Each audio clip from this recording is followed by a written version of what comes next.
Amid the raging seas, when the roaring waves seemed ready to swallow the sky, a legend was reborn. Not in the pages of history, but in a new soul, someone who suddenly transmigrated into the body of Whitebeard, the strongest man in the world. From the moment he opened his eyes, the ocean stirred and the heavens trembled. A single punch from him could split the seas in half, and one step was enough to make the entire new world tremble before the power of a Yonko. But that power was not meant for domination. It existed to protect his family, to protect those who called him father. And this is the journey that rewrites the entire legend of Whitebeard. A man standing in the vastness of the great sea declared, "If you wish to lay a hand on my family, defeat me first." Weevil was incredibly fat, with a terrifying wound running from his shoulder down his back, a wound inflicted by Whitebeard. Weevil's physical strength was indeed immense. Otherwise, withstanding Whitebeard's incredibly powerful blow, he would have been dead long ago. "Whitebeard, today, I want to settle the score with you. The loser will keep their life." Weevil let out a long, deafening roar that shook the air. "Father, I'm going to fight him." Little Oars endured severe physical injuries, his eyes resolute. In the Whitebeard pirates, there was never such a thing as fear. The only fear came from the enemy. "Little Oars, be honest with me, you're such an idiot." Whitebeard strode forward, his left hand gripping Weevil's long sword. Suddenly, he threw it with force, the sword streaking through the air in a dark flash, accompanied by a thunderous roar, ferociously thrusting towards Weevil.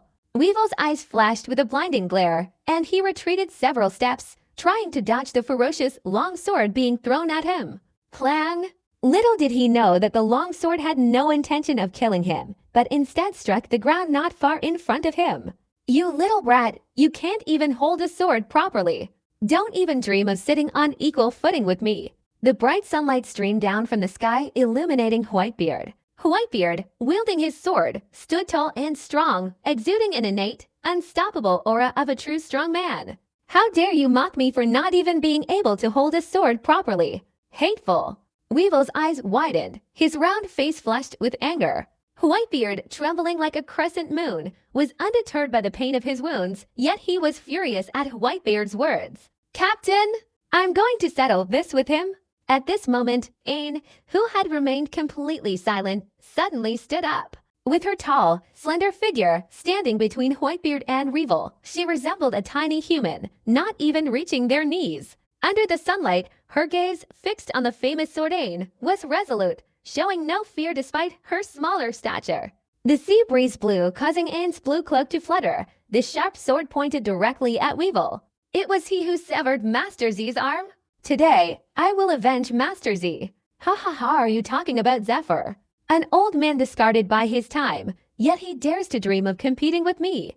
A cowardly old man who fled in panic after losing an arm, a worthless piece of trash who doesn't even have the courage to continue fighting me. The people of that era should all be brought to an end by me. Whitebeard, you are also a worthless piece of trash of that era." Weevil recalled that when he initially chopped off Zephyr's arm, the Marines around Zephyr also called him Teacher Z. Are we being discarded as worthless by the times? Whitebeard didn't utter a word of nonsense. He gripped his sword with both hands, spun it around in the air, and the sword's momentum, like a long line of roaring blades, created a raging storm, sending sand and stones flying east. Following the massive, sword-wielding Whitebeard, he unleashed a whirlwind, leaping towards Weevil. Boom, boom, boom, boom. As Whitebeard ran like mad, the entire ground shook and trembled, countless ruins were scattered, and with each step, a deep footprint was left in the earth's surface. "Today, let me teach you a lesson. Those who are inhumane and unjust are unworthy of living in this world."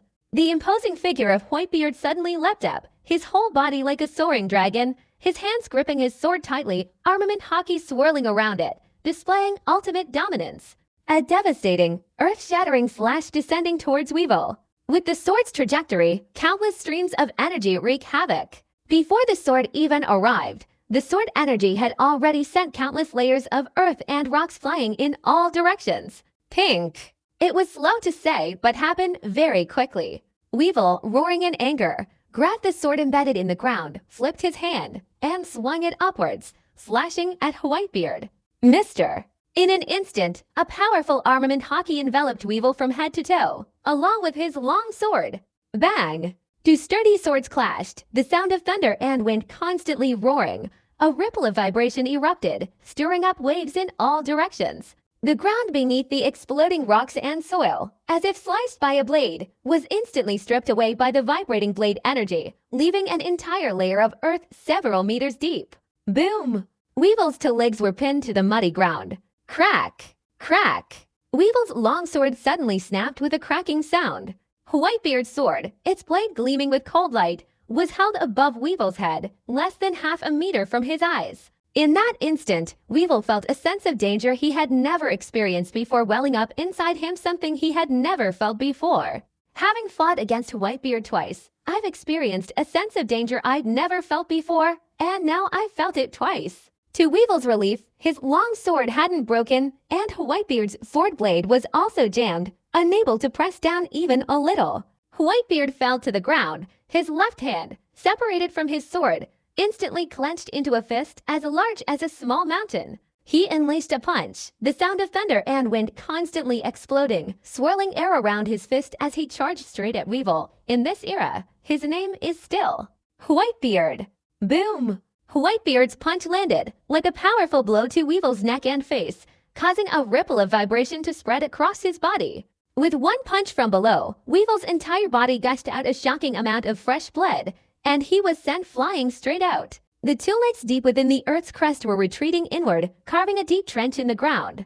Countless rocks and earth followed, flying up in all directions like an explosion, sending debris and rocks flying into the air, and the ground shaking incessantly. Boom, boom, boom.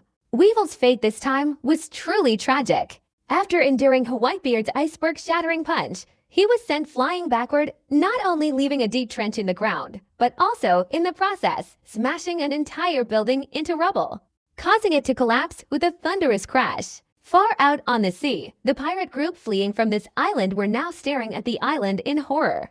They had originally heard the news of Whitebeard's resurrection, but since they hadn't witnessed such an unbelievable event firsthand, many pirates remained skeptical. Now, however, they had seen Whitebeard appear with their own eyes, and even witnessed an incredibly fierce battle between Whitebeard and Weevil. Whitebeard held an overwhelming advantage. That tyrannical Weevil was unmatched. Whitebeard has truly been reborn.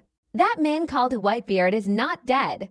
The Whitebeard era is not over. This is the rampage of the New World. Even the captains of the Whitebeard pirates are no match for Edward Weevil. Whitebeard 2. In front of Whitebeard, they don't even have the slightest power to resist. Crushing. This is absolutely crushing. From afar, the pirates were all terrified. They had witnessed Whitebeard fighting with their own eyes. This was a man whose fighting spirit would ignite the passion of any pirate. Whitebeard fighting. Will Whitebeard descend for a second time? The pirates couldn't help but tremble. With Whitebeard's resurrection, those pirate crews who conquered Whitebeard's pirate island will be unable to sleep or eat peacefully, right? Someone was trembling. He had once planned to take over the Whitebeard pirates' island, but luckily someone got there first. Even now, thinking about it still fills him with fear. The most terrified person. I'm afraid it's not Blackbeard P2's here to be cursed. When someone said that, no shortage of pirates eagerly agreed. That's not necessarily true. Blackbeard P2 has already risen to the rank of Yonko. Each of his subordinates is a formidable and fearsome individual. He's never been defeated in several battles. Moreover, Blackbeard is the only person in the entire world who possesses two powerful devil fruit abilities. The Darken Fruit and the Tremor Fruit, which originally belonged to Whitebeard. After careful analysis, many people nodded in agreement. Whitebeard wielded the Tremor Fruit, a world-shattering force that sent shockwaves and earthquakes into the air. Even Marineford was caught in the impact, tilting and overturning, nearly destroying the entire small town of Marineford.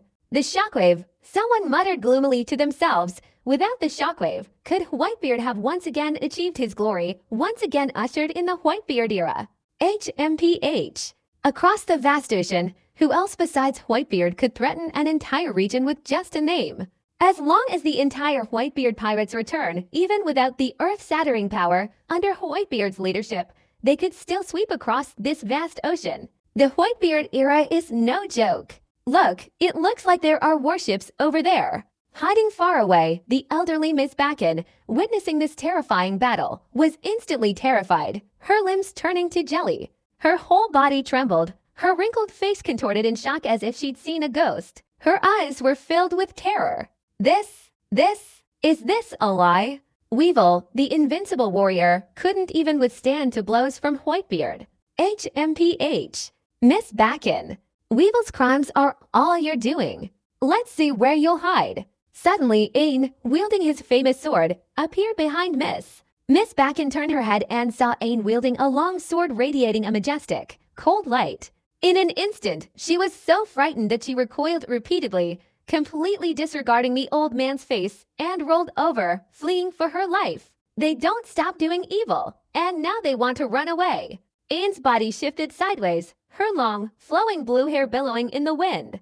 A long sword in her hand unleashed a dazzling display of sword energy, thrusting straight at Miss Bakken. Miss Bakken was so terrified that she was beside herself with fear. Her legs went weak, and she knelt on the ground.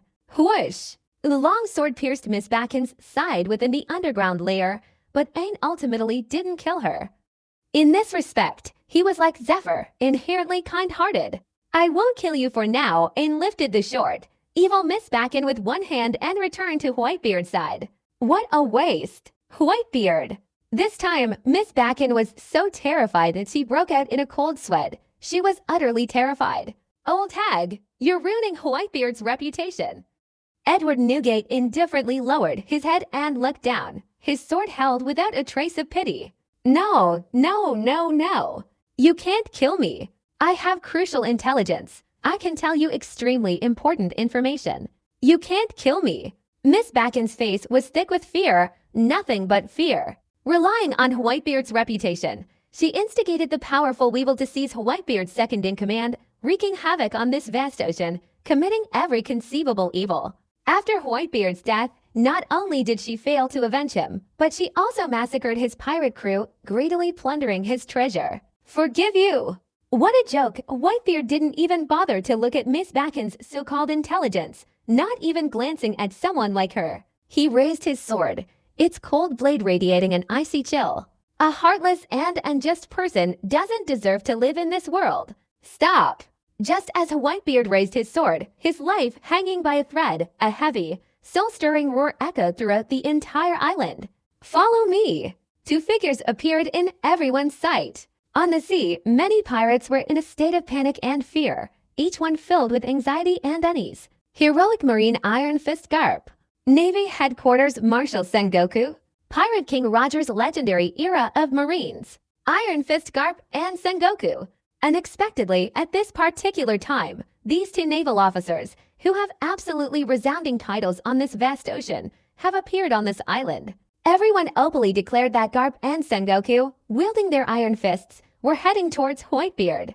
They once captured the legendary Pirate King Roger, and now they're chasing after Whitebeard. The pirates were acutely aware that this island was about to erupt into an absolutely earth-shattering battle. While the pirate group was trembling with excitement, Miss Bakken's face was filled with pleasant surprise. Miss Bakken, who had just been kneeling on the ground begging for forgiveness, saw Garp and Sengoku arrive, and for a moment, that old, thick-skinned man's face broke into a joyful smile. His whole face resembled a wilting chrysanthemum, incredibly unsightly, but Miss Bakken herself didn't feel that way. Whitebeard, your opponents are Garp and Sengoku. The people you intend to strike with your sword are them, not an old woman like me. Miss Bakken was extraordinarily clever, but she wasn't smug. Instead, she skillfully and experiencedly explained, Whitebeard, to prevent the enemy from killing you, if you were to kill a weak old woman who can't even tie a chicken's legs, you might be ridiculed by the pirates of the New World. Miss Bakken seemed incredibly confident, her aged eyes revealing a foxy cunning. Whitebeard, you already know that to outsiders, I'm your lover. Leaving aside the outcome of our relationship, if you don't deal with Garp and Sengoku, the two enemies who murdered your son Ace, and instead kill me, that would become the biggest joke in the New World. Even your children might never trust you again. Miss Bakken babbled on, like reciting a long string of explanations in one breath, in a manner similar to reciting a bean curd. No one could help but admire her incredibly large respiratory capacity. Like that woman, she has an extremely thick skin, truly unlike ordinary people. However, Whitebeard didn't pay any attention to Miss Backen's series of explanations. What a joke! I'm Whitebeard. If a few words from you, this disgusting old woman, could change my mind, then I wouldn't deserve to be called Whitebeard. Whitebeard!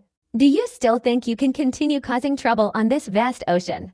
You don't even spare the elderly, the weak, and the sick. This isn't your style. Wearing a dog-headed hat and a righteous navy coat, Garp quickly ran closer, forming a 2-on-1 pincer attack with Sengoku, confronting Whitebeard head-on. They wouldn't be as arrogant as those newcomers, knowing that after Whitebeard killed Kizaru, Garp and Sengoku reached a consensus to join forces against Whitebeard. Mr. Garp, usually so careless, showed not the slightest carelessness when facing a powerful opponent like Whitebeard.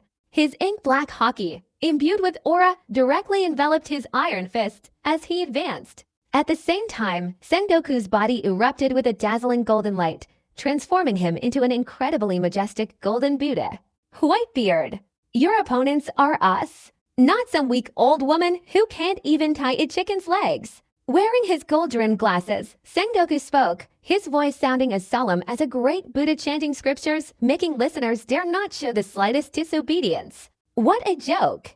Miss Bakken and Weevil are acting in this vast ocean. Who doesn't know or understand? It's undeniably heartless, unjust, unfilial, and disloyal. However, Whitebeard remained unmoved.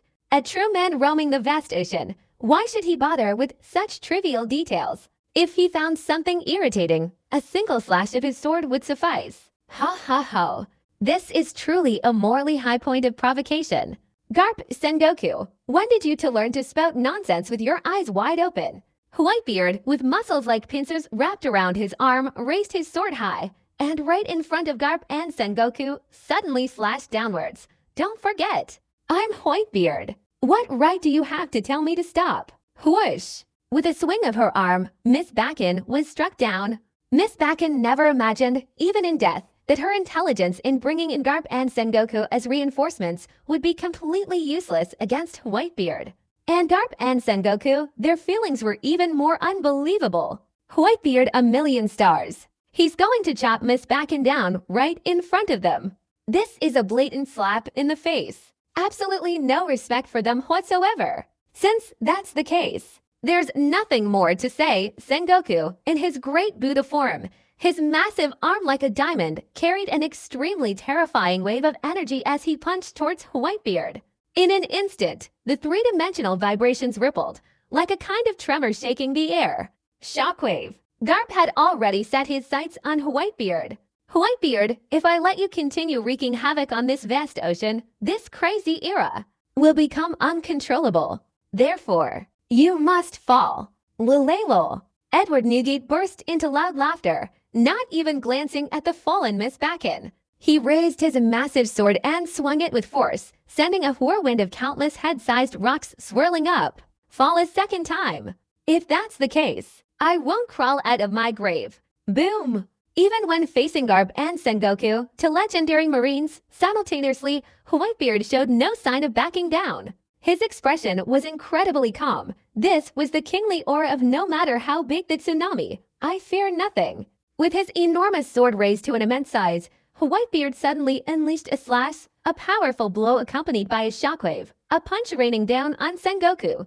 The great Buddha statue of Sengoku in his fist carries a terrifying wave of compressed air shockwaves. Wherever the fist passes, the air is compressed into a vacuum, creating a long, vacuum-like trajectory. Combined with the shimmering golden light emanating from Sengoku's body, beneath his majestic and dignified form, he possesses a destructive force capable of shattering all illusions with a single punch. Bang! Wrapped in armament hockey, the 693-bladed sword, along with Sengoku's shockwave punch, fiercely clashed together, producing a deafening, ear-splitting sound of metal striking metal that echoed throughout the entire island. Even the pirates far out at sea couldn't help but cover their ears in panic. Even the slightly weaker pirates would suffer eardrum pain from the blast. Sengoku was instantly shattered by the shockwave of the punch. Containing a terrifying shockwave, the interwoven fabric shattered in an instant, creating an extremely fearsome whirlwind that lashed out in all directions. The air, in vast swaths, vibrated simultaneously, sending powerful shockwaves outwards, sweeping away countless rocks and soil from the ground. In an instant, a raging storm roared. Sand and rocks flew everywhere, filling the sky with debris like a chaotic serpent, wreaking havoc in the air. The situation is absolutely terrifying. Just that. This is just a battle between Ikkaku. Sengoku and Garp attacked simultaneously, and at the same time, Sengoku's fist and sword clashed in an instant, shattering everything with overwhelming power, Bath with an unparalleled iron fist, ferociously striking towards Whitebeard. With the force of the fist, the air trembled with fear. Each turbulent stream of air was compressed beneath, emitting sounds like thunderclaps, and the explosions continued incessantly. Incredibly terrifying. Edward Newgate didn't hesitate for a moment. With one hand he wielded his sword to strike Sengoku, and with the other he clenched his fist to attack Garp. With his powerful and domineering haki, his fist, reinforced to be even harder than real steel, Whitebeard's simple yet incredibly powerful punch struck Garp directly. Pink! Two majestic, iron fists, accompanied by the sound of thunder and wind, clashed like rapidly approaching steel trains. The sound was like thunder exploding in an instant. The middle punch sent sparks flying. Just a fleeting moment, a ripple of vibration emanating from the fist amidst the shockwave. The situation is absolutely terrifying. Garp and Sengoku were both inwardly shocked. Despite their combined strength, Whitebeard calmly countered their attacks, showing no signs of weakness or injury. In fact, they could vaguely sense that Whitebeard's power was even greater than during the previous Summit War. This must be a hallucination. Neither of them believed that Whitebeard could reverse the aging process and restore his peak strength from back then. Having been brought back to life and completely departed, he has already caused enough trouble for the naval headquarters. Whitebeard. In this era, peace and justice are possible, yet you still fall. Sengoku opened his mouth, like a great Buddha chanting scriptures. That enormous golden Buddha statue radiated an incredibly solemn golden light, truly resembling a true Buddha who saves all sentient beings. Sengoku's punch, with its momentum undiminished, transformed the great Buddha statue's golden body into a massive, heaven-shattering hand seal, unleashing a devastating wave of shockwaves as he threw a second punch. Garp did the same, throwing a punch that caused the air to vibrate, with countless explosions accompanying the blow. Garp and Sengoku, one on the left and one on the right, formed a pincer attack, engaging in a fierce close-quarters struggle with Whitebeard. The large, imposing blade, positioned so close to the face, could very well become a flaw. Garp and Sengoku were clearly aware of this point. Given the circumstances, they were determined to capture Whitebeard this time. Under no circumstances can we allow the Whitebeard of this era to rise again and advance in this vast ocean. Otherwise, if Whitebeard continues to wreak havoc across this vast ocean, it will inevitably be as Sengoku predicted, leading to a world consumed by Whitebeard's madness. This era of madness will then completely spiral out of control. This is not the kind of world that the government wants to see. For Garp and Sengoku, this was a battle they had to win. For Whitebeard, it became a test of his own strength and a fierce battle to recover his abilities. Whether it was slaying Kizaru or overwhelmingly defeating CPO, neither could force Whitebeard to use his full power. Moreover, having used the Don Quixote family to spread the news of Whitebeard's resurrection, gaining a large amount of psychological value, he hadn't experienced any intense battle since his second recovery. This is the perfect opportunity. This is the best opportunity to test your own strength. Lulelo. Facing the combined might of Garp and Marine Headquarters Chief Inspector Sengoku, Whitebeard burst into a carefree laugh, his domineering and imposing aura erupting within him. The weak have no right to discuss justice. Come on, all of you. Come and try to claim the right to discuss justice. It's slow to say, but it happens very quickly. Whitebeard suddenly grabbed the hilt of his sword with both hands, and with a forceful twist, he swung it. Buzz, buzz, buzz. As Garp and Sengoku lunged forward in an instant, the high-speed, spinning blades of the sword, like a meat grinder, simultaneously swept through Garp and Sengoku. Each burst of sharp, swirling air, spinning below, formed an overwhelming storm of equal force, sweeping towards Garp and Sengoku. Countless rocks and debris were hurled high into the air, swirling and scattering in a long line. This scene is terrifying and bizarre. That might not be enough to stop me. 277 countless rocks and debris were flung towards Sengoku, but they were all deflected by the golden light emanating from the great Buddha on his body, even being pulverized into dust. As if these majestic golden lights contained a shockwave. The Sengoku Golden Buddha statue, completely undisturbed, exuded an unprecedented aura of power, carrying a shockwave of force that shattered rocks and earth in its path. The shockwave instantly reached Whitebeard, who was standing nearby. In this critical moment, Whitebeard, in the blink of an eye, unleashed 4 horizontal slashes. These 4 slashes possessed unparalleled power. One slash shattered Sengoku's shockwave, another aimed at Sengoku himself. The third struck Garp's iron fist, and the fourth slashed horizontally at Garp himself. The ultimate, domineering sword technique, incredibly powerful armament hockey, and devastatingly destructive swordsmanship. With these 4 slashes, even the vast expanse of the sky was cleaved into 4 fissures. Thunder and wind stirred simultaneously, the wind and clouds reversed, as if the heavens themselves were about to split apart. Sengoku and Garp absolutely never imagined that Whitebeard's swordsmanship would be so incredibly powerful. Even they, under such overwhelming swordsmanship, were no match for him. The 2 men were slashed away almost simultaneously. It flew hundreds of meters away. Boom, boom, boom. The final 4 slashes struck the upper layers of the land, causing the entire small island to tremble. 4 terrifying, bottomless fissures, like lightning bolts, rapidly spread in an instant, splitting the earth's layers beneath these 4 blows. The captain seems to have become even stronger. Aine, who had retreated to a safe distance, was deeply shaken by what she saw. She had witnessed Whitebeard's fierce battles since before his resurrection. Each time, it was clearly felt that Whitebeard was constantly recovering, constantly becoming stronger. This caused Aine's heart to tremble incessantly. The battles we've fought so far, even if we look across the entire New World, can absolutely be described as incredibly intense and major combat events. But these kinds of battles have only made the captain stronger with each fight. It wasn't just Aine who was moved. Even Little Lord Jr., who had followed Whitebeard for a long time, was incredibly moved and deeply excited. Even though he was severely injured, he still thought about getting up and fighting alongside his father, Whitebeard. That kind of fighting spirit is what a true man should have. Far away on the sea, the pirate group, upon seeing Whitebeard unleash these 4 sword strikes, were all violently shocked by the earthquake. They were just like Sengoku Garp. They absolutely never imagined that Whitebeard's swordsmanship would become so incredibly powerful. This can't be a joke, can it? Garp and Sengoku, 2 legendary marines, teamed up and were both cut down by Whitebeard alone. You should know, this is Pirate King Roger, who also fell at the hands of 2 legendary marines. Garp's iron fist, Sengoku's name alone is enough to intimidate any pirate in the vast ocean. Legendary figures whose mere name strikes fear into the hearts of countless great pirates. Today, under their combined attack, they were all sent flying by Whitebeard alone.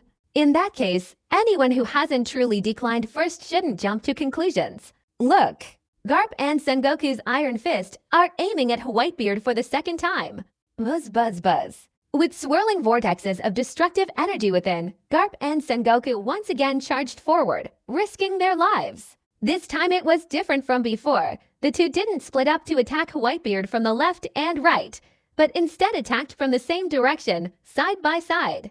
Without any unnecessary words, Whitebeard unleashed a single strike, like the splitting of heaven and earth, stirring up the wind and clouds, and instantly cleaving through the very air.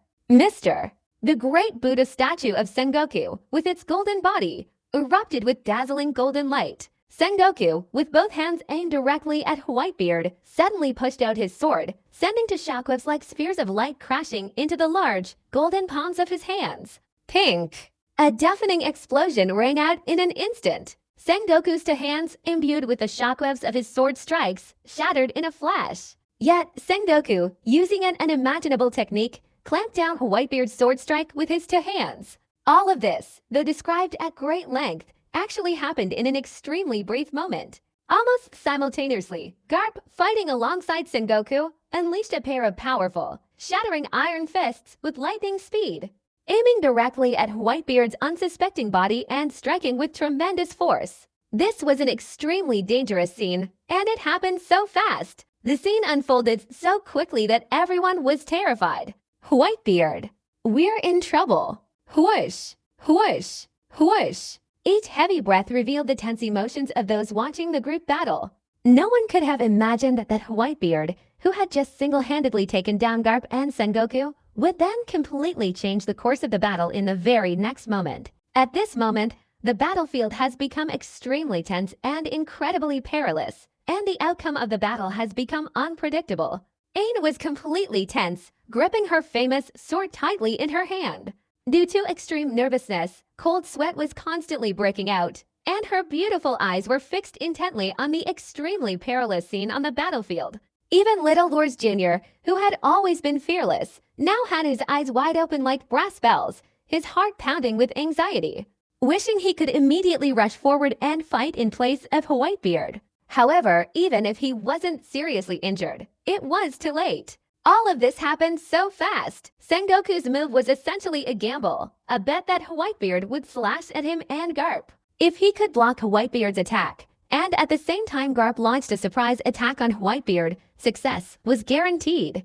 As expected, success is within reach. Garp's speed was incredible, showing no signs of slowing down despite being a veteran soldier. On the contrary, it was so fast that before the sound of thunder and lightning could even be heard, Garp's iron fists, which had defeated thousands of pirates across the Grand Line, had already landed on Edward Nugi's body. Throughout the entire process, Whitebeard only managed to use his armament hockey to strengthen his body, using this to neutralize the destructive power of the iron fist. Success! Sengoku's eyes lit up with joy. The usually calm and composed Sengoku couldn't help but feel excited at this moment, and he finally breathed a sigh of relief. From afar, Ain couldn't help but close her eyes, not daring to look at such a terrifying scene. Bang!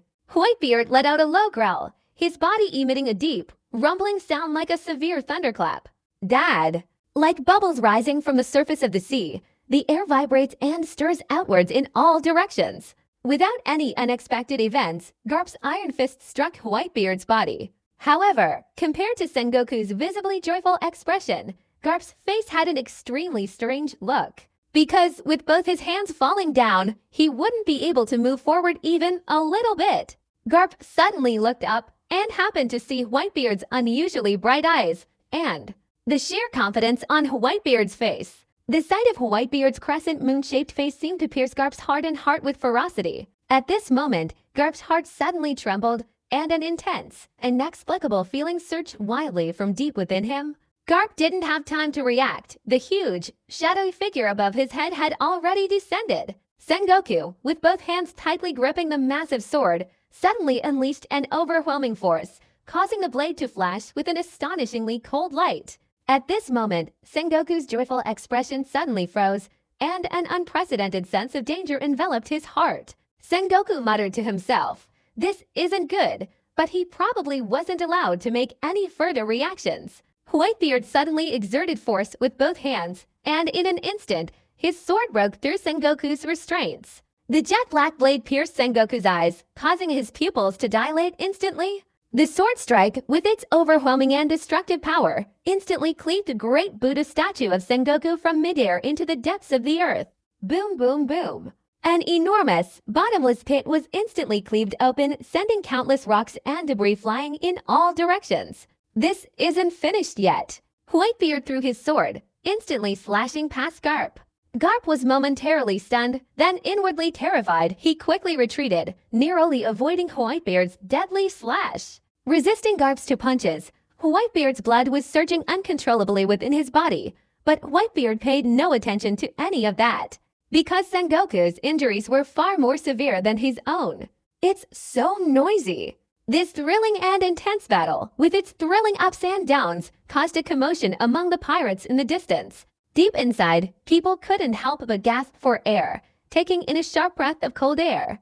Whoosh, whoosh, whoosh. What a terrifying way to kill the enemy. A ruthless method that disregards one's own safety. Turning danger into safety. A twist and turn, changing the course of the battle in an instant. As expected of Whitebeard. This is Whitebeard. Ain opened her eyes and saw Whitebeard perfectly fine. Her heart, which had been pounding, finally calmed down. She let out a long sigh. Can anyone tell me what exactly happened?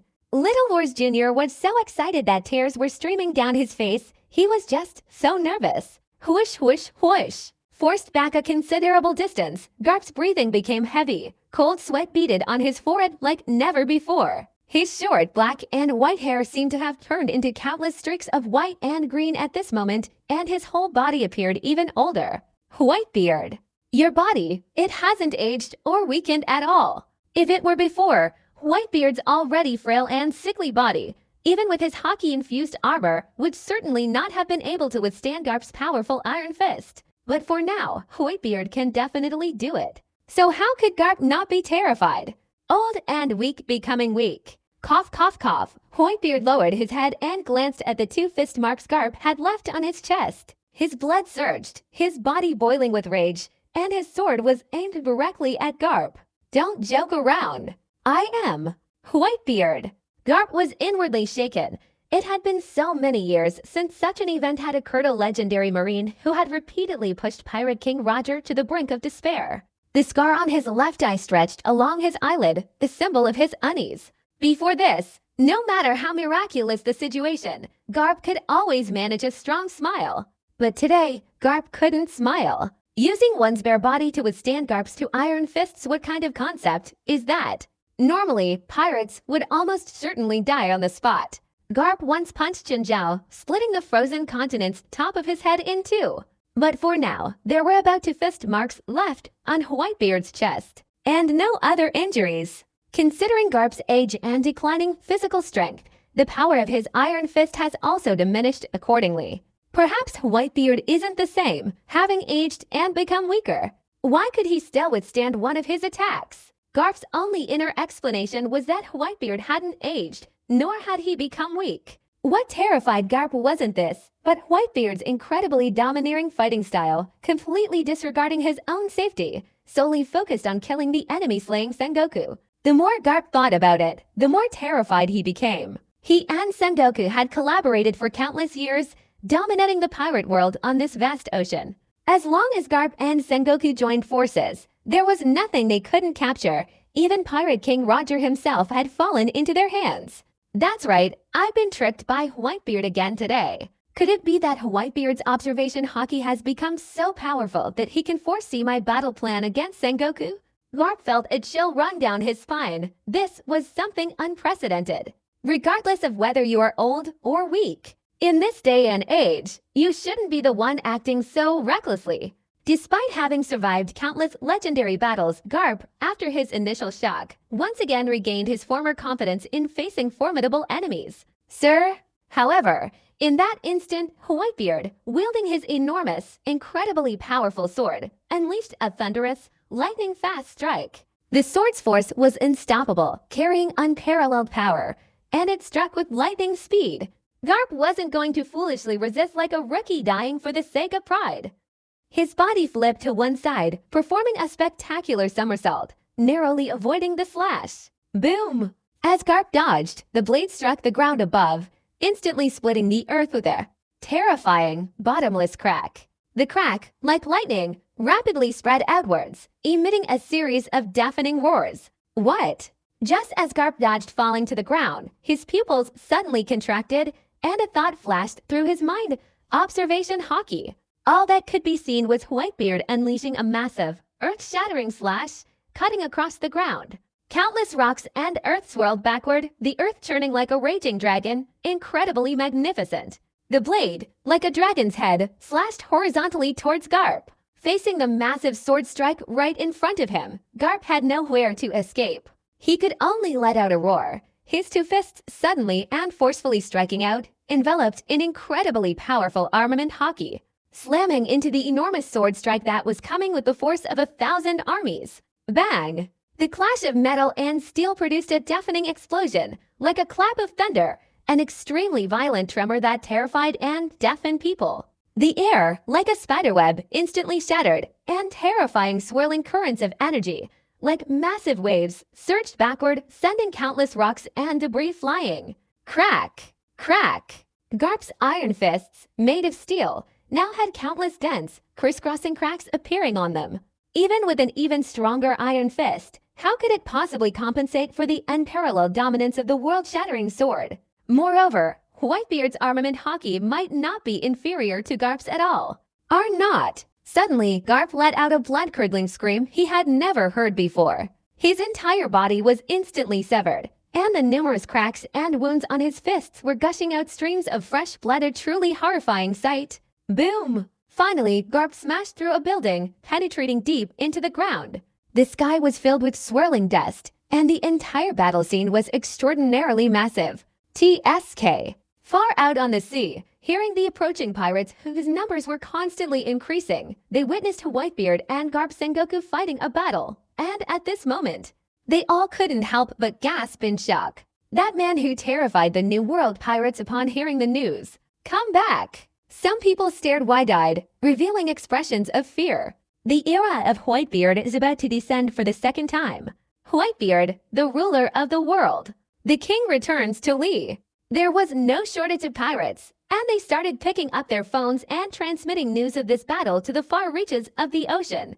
More and more pirates, knowing about this battle, rushed there in a frenzy, wanting to witness this unprecedented and fierce battle with their own eyes. Further out in the vast ocean, each island that originally belonged to Whitebeard launched a counterattack. Those pirate crews who had originally conquered Whitebeard's forces were now terrified, their hair standing on end like frightened birds, filled with apprehension. Bang! On the island above, far in the distance, a deep pit lay within, and Edward, that incredibly fat weevil, his body stained with fresh blood, crawled out from it. Cough, cough, cough. Unlike the deep pit inside, Sengoku, who had regained his human form, was coughing up blood on one side and crawling out on the other. I'm not dead yet. In the ruins of Garp, the two fists, still dripping blood, reappeared in everyone's sight. It's noisy. From afar, the pirates couldn't help but murmur excitedly, he's not dead yet. Are the three of you planning to team up? Someone exclaimed. Sengoku and Garp are Marines, and Edward Weevil, being a warlord of the Seven Seas, is also a member of the world government. Ain was utterly astonished, and after finally calming her heart, it raced up again, filled with anxiety. She knew that she couldn't possibly participate in a battle of this caliber. Forcing her way in would only hinder Whitebeard. What do we do now? Ain's gaze suddenly fell upon Little Lord Jr., a giant in the distance, her blue eyes flashing with light. She was not only a navigator, but also possessed considerable medical skills. Ain hurried back to the pirate ship to find the medical kit. In 743, unexpected events occurred, and Sengoku, Garp, and Weevil decisively joined forces. This fierce and protracted battle, once again marked by earth-shattering changes, has unfolded. The final outcome, the second time around, became incredibly unpredictable. Everyone became flustered and anxious. Tick-tock, tick-tock, tick-tock. Garp's two fists in midair dripped crimson blood, his fists having suffered incredibly severe injuries from resisting the sword's attack. Sengoku was struck down by a single blow from the sword, a bloodstain appearing on his forehead. The Marine's outer coat, once a symbol of justice, was already torn to shreds, revealing a terrifying wound on his chest. Look! Sengoku and Weevil have identical wounds. From afar, pirates shouted, pointing towards Sengoku and Weevil. Many pirates' eyes simultaneously fell on Sengoku and Weevil. Sure enough, the wounds of the two were exactly alike. Blood vessels on the forehead. The chest where the bloodstain is. Could there be some kind of unclear relationship between the two of them? Some people misunderstood, but in the tense atmosphere that enveloped the scene below, the plain sight clearly added a touch of humor. Sengoku sensed the unusual gazes directed at him, and for a moment, his anger flared up uncontrollably. What kind of joke is this? How could I possibly have any relationship with Weevil? I must kill you. I want revenge for my mummy. Weevil, covered in blood, had learned that Miss Backen had been beheaded by Whitebeard. His hatred and humiliation transformed into a raging inferno. Boom! Weevil led the charge, his enormous, obese body running like a madman, shaking the island and causing mountains to tremble with awe. His presence was terrifying. Sengoku and Garp exchanged glances, and without any further unnecessary chatter, they joined Weevil in a lightning-fast attack on Whitebeard. The three of them joined forces, and the battle erupted the moment they touched. Whitebeard took on three opponents at once, engaging in a fierce battle with them. Rocks flew everywhere, and sharp, deafening explosions, like thunder, resounded incessantly. The entire island was shaking, continuously breaking apart with terrifying cracks. The small town on the island was completely destroyed, its fragments reduced to ruins. As the thunder and wind subsided, the waves around the island were stirred up even more, and the fish in the seawater fled in panic like frightened birds. Even the sea kings hiding at the bottom of the ocean couldn't help but quickly escape. Everyone felt their scalps tingle, watching each battle with utter terror. This level of intense fighting was truly terrifying. On the coast, a group of Marines disembarked from the Sengoku warship. Finally, we've waited for the Neo-Marine Ain to appear. Inspector Sengoku is truly exceptionally intelligent, having foreseen all of this. Let's quickly capture Ain, capture him, and use this to force Whitebeard into submission. Once Whitebeard is distracted, Inspector Sengoku and the Hero Garp will surely achieve victory. And then we'll capture Whitebeard.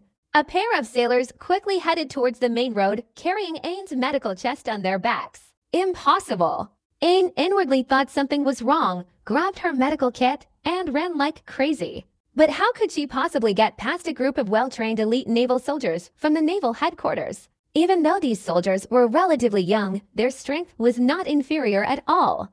Ain was quickly surrounded. If you obediently surrender and allow yourself to be bound, you can avoid suffering. As the head of the Navy, he was promoted to Marine Headquarters Lieutenant Helmeppo, currently Garp's trusted subordinate. He wielded two curved swords, their blades gleaming with a cold light. His strength was not to be underestimated. Ain, just come with us obediently. We didn't mean to hurt you. Another figure, clad in a righteous Marine uniform, was Kobe, wearing binoculars. At the height of the battle, he awakened his observation haki, becoming a distinguished Marine under Garp's command. Speaking so righteously. Isn't it just a ploy to capture me and force Captain Whitebeard into submission? Don't even dream of getting your way. Facing over a dozen Marines alone, Ain showed not the slightest sign of retreat. The sea breeze blew, his blue cloak fluttering in the wind. Holding his long sword, Ain's eyes were resolute, his posture unwavering. Hooray! Ain thrust his sword straight at Helmeppo. Helmeppo, wielding twin swords, twisted them to parry Ain's strike. Just as Helmeppo was about to show a glimmer of hope, Ain's long sword trembled, unleashing astonishing swordsmanship that instantly wounded Helmeppo. As fresh blood dripped down, Helmeppo quickly retreated. Ain snorted coldly, his long sword clanging loudly as he unleashed a series of slashes, forcing several Marines to retreat in disarray, some even sustaining injuries from the sword. Ding! Suddenly, Kobe, who had been deliberately avoiding fighting, knocked Ain's long sword out of his hand with a single blow. Ain was instantly shocked. Observation haki. The battle on this side also attracted the attention of many pirates. Seeing this, they all sighed in unison. It's over. Sengoku is indeed the highest-ranking advisor to the Marine headquarters. His intelligence is a cut above the rest. Sending people to capture Whitebeard's pursuers means Whitebeard will be forced into a second attack. This battle might fall in Sengoku's favor because of this small detail. On the seashore, Kobe shouted, "Capture her!" Frustrated and injured, Helmeppo decided to strike first, and a group of Marines charged forward simultaneously. But what they completely failed to notice was that, facing the onslaught of Marines, Ain revealed a cunning smile. Next scene, everyone was utterly astonished. Ain's palm was seen to emit a similar, illicit flame of demonic power. Ain shifted and moved, her body leaping, unleashing streams of flame towards the Marines.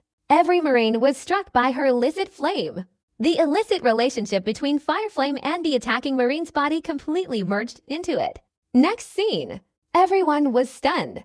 A group of Marines, including Kobe and Helmeppo, were all transformed into teenage brats by Ain. Ain clapped her hands in satisfaction, her large, adorable eyes flashing with a triumphant smile. A mischievous flame emanated from her hand as she looked at the group of helpless children. Ain's eyes crinkled with a wide grin, and in a moment, you'll all disappear from here. Now you'll all be hostages. Everyone took a second deep breath of cold air. Unexpectedly, Sengoku, who was originally a cut above the rest, ended up losing everything instead of the chicken he was stealing. He wanted to take Aang hostage to coerce Whitebeard, but the final result was that Aang single-handedly captured an entire group of Marines. This is absolutely out of the question. Everyone predicted it. Paramecia type, Rotten Fruit Island ability user. We all underestimated her. The pirates were terrified.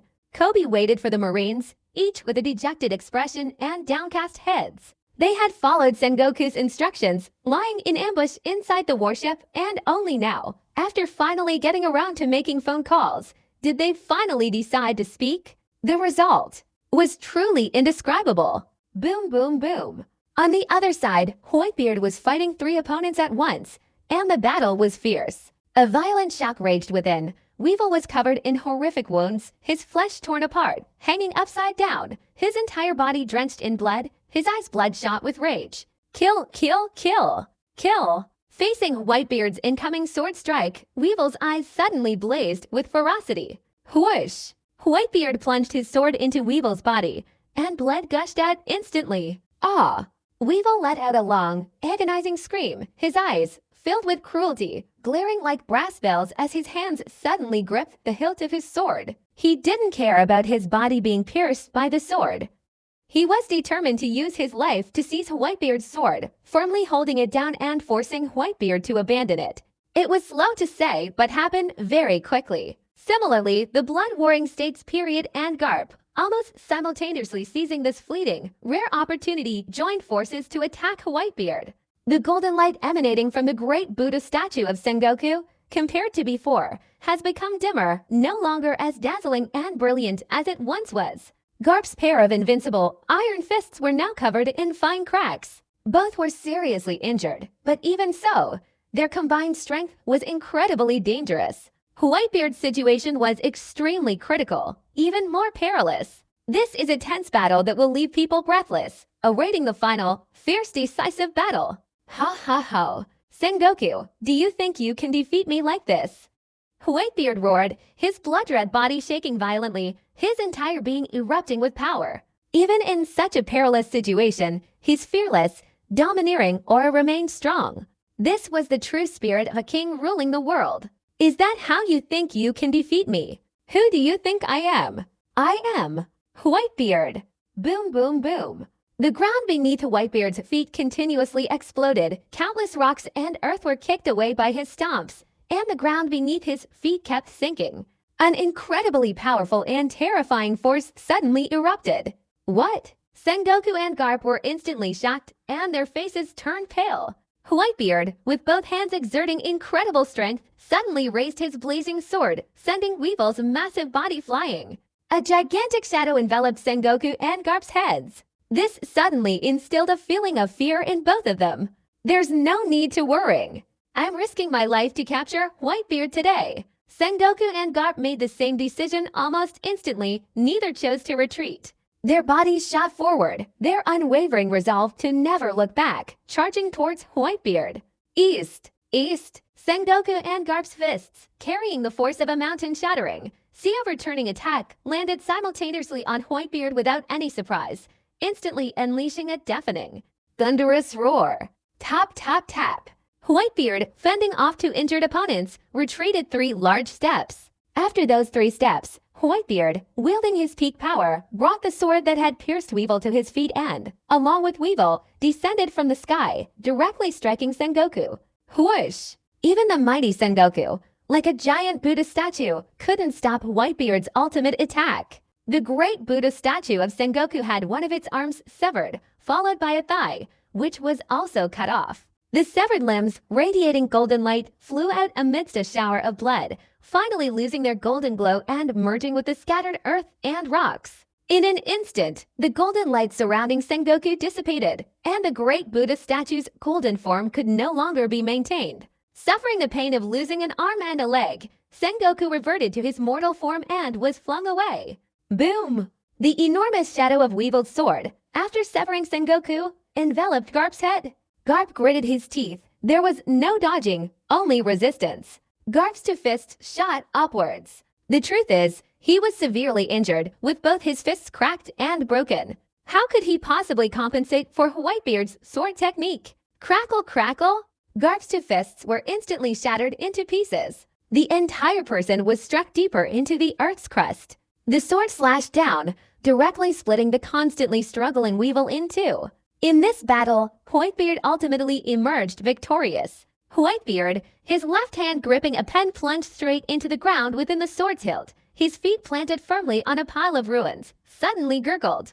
A stream of crimson blood gushed from the corner of Whitebeard's mouth, and 4 bloody fist marks appeared on his chest, a stark reminder of the ferocity and danger of the recent battle. Whitebeard, with his imposing physique and majestic presence, stood there, his sheer aura alone enough to crush the confidence of countless pirates. More and more pirates, watching the battle from afar on the sea, were stunned when they saw this scene. Whitebeard. Still the same Whitebeard from the Whitebeard era. Whitebeard, wielding his sword, stood there, and that alone was enough to intimidate an entire ocean, striking fear into the hearts of thousands of pirates along this grand line. This battle was a fierce fight where death awaited at any moment. I never thought that even with Sengoku, Garp, and Weevil working together, they would still be defeated by Whitebeard. This battle ignited a surge of fighting spirit in everyone's veins, stirring up the passion of countless pirates. This is the kind of battle a true man of the high seas should have. Whitebeard's domineering swordsmanship was so powerful that even the pirates of the 683 fleet couldn't help but admire him. Wherever I strike, I win. Nothing can stop my domineering sword technique. The sword's trajectory is such that even the heavens themselves will be cleaved apart. Even the earth itself will be split apart by my power. Whitebeard used this battle to truly explain what passion and dominance mean. Father. Little Wars Jr. watched, tears welling up in his eyes. A giant like him, a true man, wouldn't easily shed tears. But seeing his father Whitebeard's ruthless, selfless fighting style killing 1,000 enemies while suffering 800 casualties, even the most stoic men wouldn't easily cry. Yet, Little Wars Jr. couldn't hold back his tears again. He was proud of his father. Whitebeard wins. Ain was utterly shocked, her eyes wide with disbelief. She had used all her strength and painstakingly captured a group of Marines using the Rotten Island Fruit's power, intending to help Whitebeard once, only to discover Whitebeard, with his domineering methods and powerful demeanor, had reversed the course of the battle, eliminating Garp, Sengoku, and Weevil. This is truly shocking. On the island, host, your injuries are quite serious. The temperature and sound systems at Edward Newgate echoed in his head. Edward Newgate bowed his head, looking at the mark on his chest. It was the blood mark. Whether it was Garp's iron fist or Sengoku's shockwave from the great Buddha diamond fist, if it weren't for the hundreds of thousands of mental points restored in his body, he simply wouldn't have been able to withstand it. Serious injury is unavoidable. On that scarred back, there was the man who had been humiliated. The chest wound, this piece of the ocean, is the pride of all the men in this group. Fighting fair and square, I am proud to bear the scars I have. Edward Newgate merely glanced at the blood marks, not paying much attention to them, his blood still surging within him. The system continued to remind, host, you don't need to worry about getting injured. As long as you have enough mental value, any injury can be completely healed through the system. How much mental energy do I need to expend to recover from my injuries? Besides, this battle, which I'm observing from afar as a pirate battle, surely requires a considerable amount of mental energy, right? The host has accumulated approximately 180,000 points of emotional value during this battle. These points not only come from observing the pirate battle from afar, but also from contributions from the enemy from even further away. Except for Edward, who watched the pirate war from afar, Newgate provided no shortage of emotional value, and Sengoku and his group, who fought alongside Whitebeard, also contributed a significant amount of emotional value. Further afield, Akeno and the Don Quixote family also contributed a large number of emotional values, a total of over 180,000. An unexpected joy. The system continued, to completely heal this injury, you will need to consume 80,000 points of mental value. Edward Newgate nodded. 80,000 points of emotional value will be used to completely heal the injuries, and the remaining 100,000 will be used for a 100,000 point recovery of the body. Okay. The injuries are being repaired. Edward Newgate could clearly feel the surging blood in his body being gently soothed by a mysterious force. After the blood calmed, this mysterious force continuously circulated throughout his body, gradually repairing and healing the terrifying blood marks on his chest. Injuries have been repaired, a total of 80,000 mental points have been consumed, and 100,000 level physical repairs are currently underway. On the coast, aboard the Sengoku warships, the terrified sailors gazed at the ruins of the island. These Marines were intimidated by Whitebeard's overwhelming power and dominance, and completely lacked the courage to fight him. We must quickly report to Marshal Sakazuki. A Marine's face turned pale, his eyes filled with terror, and his body trembled. Yes, yes, yes. Reporting to the Marshal. In the New World, Dressrosa is an island not far away on the sea. From a fleet of over a dozen large warships, they were speeding towards the island of Dressrosa. The captain of the warship above, Bruce, a Kainu, clad in a light red suit and wearing a Marine Admiral's uniform overcoat, held a Marine-style phones with different colors, such as private planes and mobile phones, representing different functions, such as gold, silver, black, and white, and upon hearing the news reported from the other end of the phone, Akainu's face instantly darkened. 5 point to find Whitebeard. Weevil and his team were defeated by Whitebeard alone, their fate unknown. Akainu's aged face darkened, his teeth clenched, veins bulging on his forehead. Idiot. Why didn't you report this to me sooner? Now that we've switched to sea routes, chasing after Whitebeard again would be too late. Collapse. After hanging up the phone, Akainu, filled with rage, directed all his anger towards the Don Quixote family, shouted, "It's all your fault, you parasites of the underworld. All of you go to hell. Take control of the warships. Everyone, advance at full speed and completely wipe out the Don Quixote family." The kingdom of Dressrosa, known for its strong emotions and national toys, experienced a period of silence following the death of King Don Quixote da Flamingo. The streets were rarely visited by toys or pedestrians. The original gladiator arena, which was once a constant stream of people coming and going, no longer possessed the extraordinary hustle and bustle it once had. The entire kingdom of Dressrosa was enveloped in such an atmosphere. On the royal high ground, white cloths hung in the king's palace. This was a state funeral. King Doflamingo had passed away.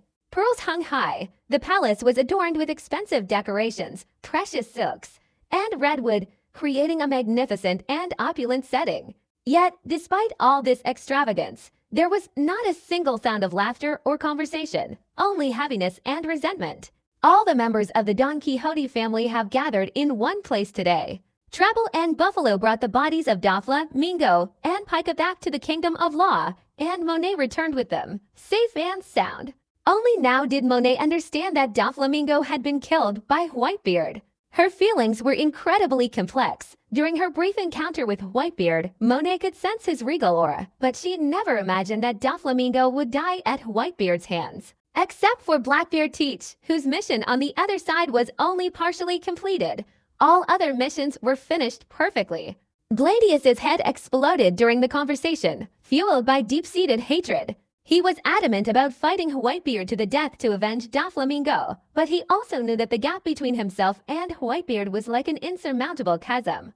The news of Whitebeard's resurrection has spread to the Grand Line. This is probably the only thing the entire Don Quixote family has to celebrate. Whitebeard. Rumors say he's far away on an island, single-handedly defeating Sengoku, Garp, and the recently famous Edward Weevil, Treble, his long, bony, slimy sleeves revealing a sinister glint of revenge in his eyes. Continued, the Beast Pirates, Heidu, the King of Beasts, Big Mom's Pirates, and Aunt Charlotte. They've probably already set out to eliminate Whitebeard. That's great news. If Dofla were still alive, he'd definitely laugh. With us secretly adding fuel to the fire, I believe it won't be long before we can avenge Dofla. Whitebeard. How could he possibly endure so many enemies relentlessly hunting him down? Waiting patiently for Treble to reach this point, the officials of the Don Quixote family finally revealed expressions of satisfaction. If this plan were to succeed in killing Whitebeard, it wouldn't just be simple revenge. Burying and resurrecting Whitebeard would be a tremendous honor for any schemer. Send people to continue searching for Blackbeard Teach's whereabouts. Trust that after obtaining the Treble fruit, Blackbeard Teach has used absolutely terrifying power. Treble issued the order in a low voice, a cruel expression on his old and despicable face. Even if Whitebeard has immense power and can escape K2 and his grandmother's pursuit, he will ultimately die at the hands of Blackbeard Teach, who possesses both the Treble Fruit and the Dark Fruit. This is the most formidable chess move of the Don Quixote family. Behind the scenes, their actions were solely focused on one powerful individual, hoping they could eliminate Whitebeard, so that the Don Quixote family's efforts would not be in vain, and they could complete their earth-shattering revenge against Whitebeard. Thinking of this, many officials from the Don Quixote family couldn't help but feel a surge of excitement. I don't know where Blackbeard Teach and his gang of vicious criminals are hiding. Treble was about to continue speaking when an officer rushed into the palace, interrupting him. No, the officer gasped for breath. His expression panicked, large beads of sweat rolling down his forehead. He didn't know if it was hot or cold sweat. Seeing Treble, the officer, without bothering to wipe the sweat from his forehead, hurriedly said, "It's terrible." Several docks in Dressrosa have been surrounded by large warships. A massive warship. Surrounded, Treble was utterly astonished. A group of officials were also surprised. "Surely they're just looking for us to cooperate," Treble said, not entirely sure, his eyes glancing at the officer's intelligence report. The officer panicked. "No." The commander of the warship, standing there, is the Marine Headquarters Marshal, Sakazuki. Akainu. What? The officials all trembled simultaneously, revealing expressions of confusion and doubt. Akainu is coming. What is he doing in the kingdom of Dressrosa? A massive fleet of warships is besieging Dressrosa, which possesses a dock. 227. Treble, leaning on his cane, his eyes dark and menacing, said, "Follow me, let's go take a look." "No need to go. I'll come myself." Akainu's voice echoed throughout Dressrosa. Boom! A blast of lava destroyed the palace, and immediately afterward, Akainu, clad in the admiral's cloak, appeared before the eyes of many Don Quixote family officers. What came into view was Akainu's face, which looked as if it had been blackened by a volcanic eruption. Even Treble, who was inside the Don Quixote family's ranks, couldn't smile anymore at this moment. He didn't dare think about any earth-shattering plans because Akainu had unleashed Whitebeard's boundless wrath upon the Don Quixote family. Today, the Don Quixote pirate crew is erased from existence. In an instant, the Royal Highland seemed to erupt like a volcano. Countless boiling, scorching lava streams, like fiery meteors, descended from the sky and exploded. Dressrosa is in a state of crisis. The entire Don Quixote family has fallen into despair. The Don Quixote family has ever faced the most terrifying attack. Disaster is upon us. Driven by a burning rage, Akainu, acting in the name of complete justice, personally launched an attack. A torrent of scorching, boiling lava roared forth, and Treble, bearing the brunt of it, was the first to be engulfed. In Akainu's hands, Treble and his companions were utterly powerless to resist. Each officer cried out in agony, but this had no effect whatsoever on Akainu's already resolute killing intent. Ming Cow. Great fire eruption. Meteor volcano. The flames of war raged on one side, spreading from the King's Highlands throughout the entire kingdom of Dressrosa, and countless innocent civilians were similarly attacked by lava, perishing in the molten rock. Akainu is completely righteous. He'd rather kill 1,000 innocent people than let one guilty person go. Someone wants to rebel, but why would Akainu be the opponent? Some tried to escape, but were surrounded at the dock, attacked and killed by warships one after another. The molten lava below was boiling and surging. Even the earth's strata were dissolved by 3 feet, more terrifying than digging 3 feet into the ground. It was as if every member of Don Quixote's family was buried in the lava. Follow me. The Don Quixote family was personally annihilated by Admiral Akainu of the Marine Headquarters, and the kingdom of Dressrosa was almost completely destroyed, with only a handful of survivors. For a brief moment, the entire New World was in an uproar. Following that, the news of Doflamingo being killed by Whitebeard spread rapidly, reaching the entire Grand Line. Countless pirates, it seems, all know something. While Doflamingo, this warlord of the 7 seas, was still alive, the Marine Headquarters allowed the Don Quixote family to exist. Once Doflamingo dies, he will be of no use to the world government or the Marine Headquarters. The Marines naturally want to destroy the Don Quixote pirate crew. The pirates almost unanimously believed that, As one of the 7 warlords of the sea, having held Don Quixote's pirate crew for many years and bearing the mark of the world government, they should serve the world government. Once they lost their usefulness to the world government, they would face utter disaster. What's truly baffling is, why would Akainu, the new Marine Headquarters Admiral, personally take action? This time, the major event is not only the annihilation of the Don Quixote family, but also the massacre of all the innocent civilians in the kingdom of Dressrosa.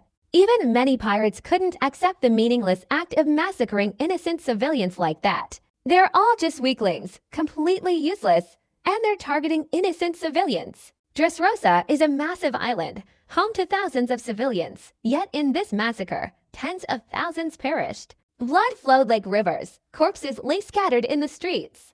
Rumors circulated that after personnel landed on Dressrosa Island, countless skeletons leapt from beneath the lava wherever there was lava. There were bound to be ancient skeletons. Akainu takes charge of the Marine Headquarters, and the word justice begins to transform into the word heartlessness. These rumors spread throughout the Grand Line, and even more so at Marine Headquarters and other naval bases across the 4 seas. Akainu's fearsome reputation rivals that of any New World pirate. Boom! The warship on Akainu, enraged below, delivered a slap that shattered the battleship's barricades. Damn idiots, for Akainu, this wasn't a good reputation at all. He was so enraged his face turned black as charcoal, his nostrils practically spitting fire, his eyes practically bulging out of their sockets. All pirates deserve to die, especially Whitebeard. All of this is because of Whitebeard. He's been brought back to life. Damn it! On Dressrosa Island, in a ruined area beneath a factory, a girl with light blue curly hair lay sprawled on the ruins, sobbing uncontrollably. Oh, they're all dead? Dafla is dead. The Don Quixote family is all dead. Home. There's nothing left. Deep, muffled cries echoed incessantly from the ruins deep within the factory. Amidst the ruins lay countless corpses. Some were members of Don Quixote's family, some were factory workers, and others were remnants of pirate crews who had come to place orders. Bodies everywhere underground in the factory. Bodies were everywhere. Only this one, with its head of light blue curly hair, was huddled up, trembling slightly and emitting faint, muffled sobs. Whitebeard was staying on the island. Having fully recovered from his injuries, Edward Newgate could clearly feel his body being strengthened once again. He could even sense that not only had his physical body become more powerful and healthy, but his armament hockey had also improved. However, neither observation hockey nor conqueror's hockey can be improved. The former can only be enhanced through continuous training, while the latter is innate and is improved through the continuous growth of one's personal aura. Before Whitebeard's time, he possessed 3 types of hockey, a level of power that even the greatest pirates in the New World could only look up to.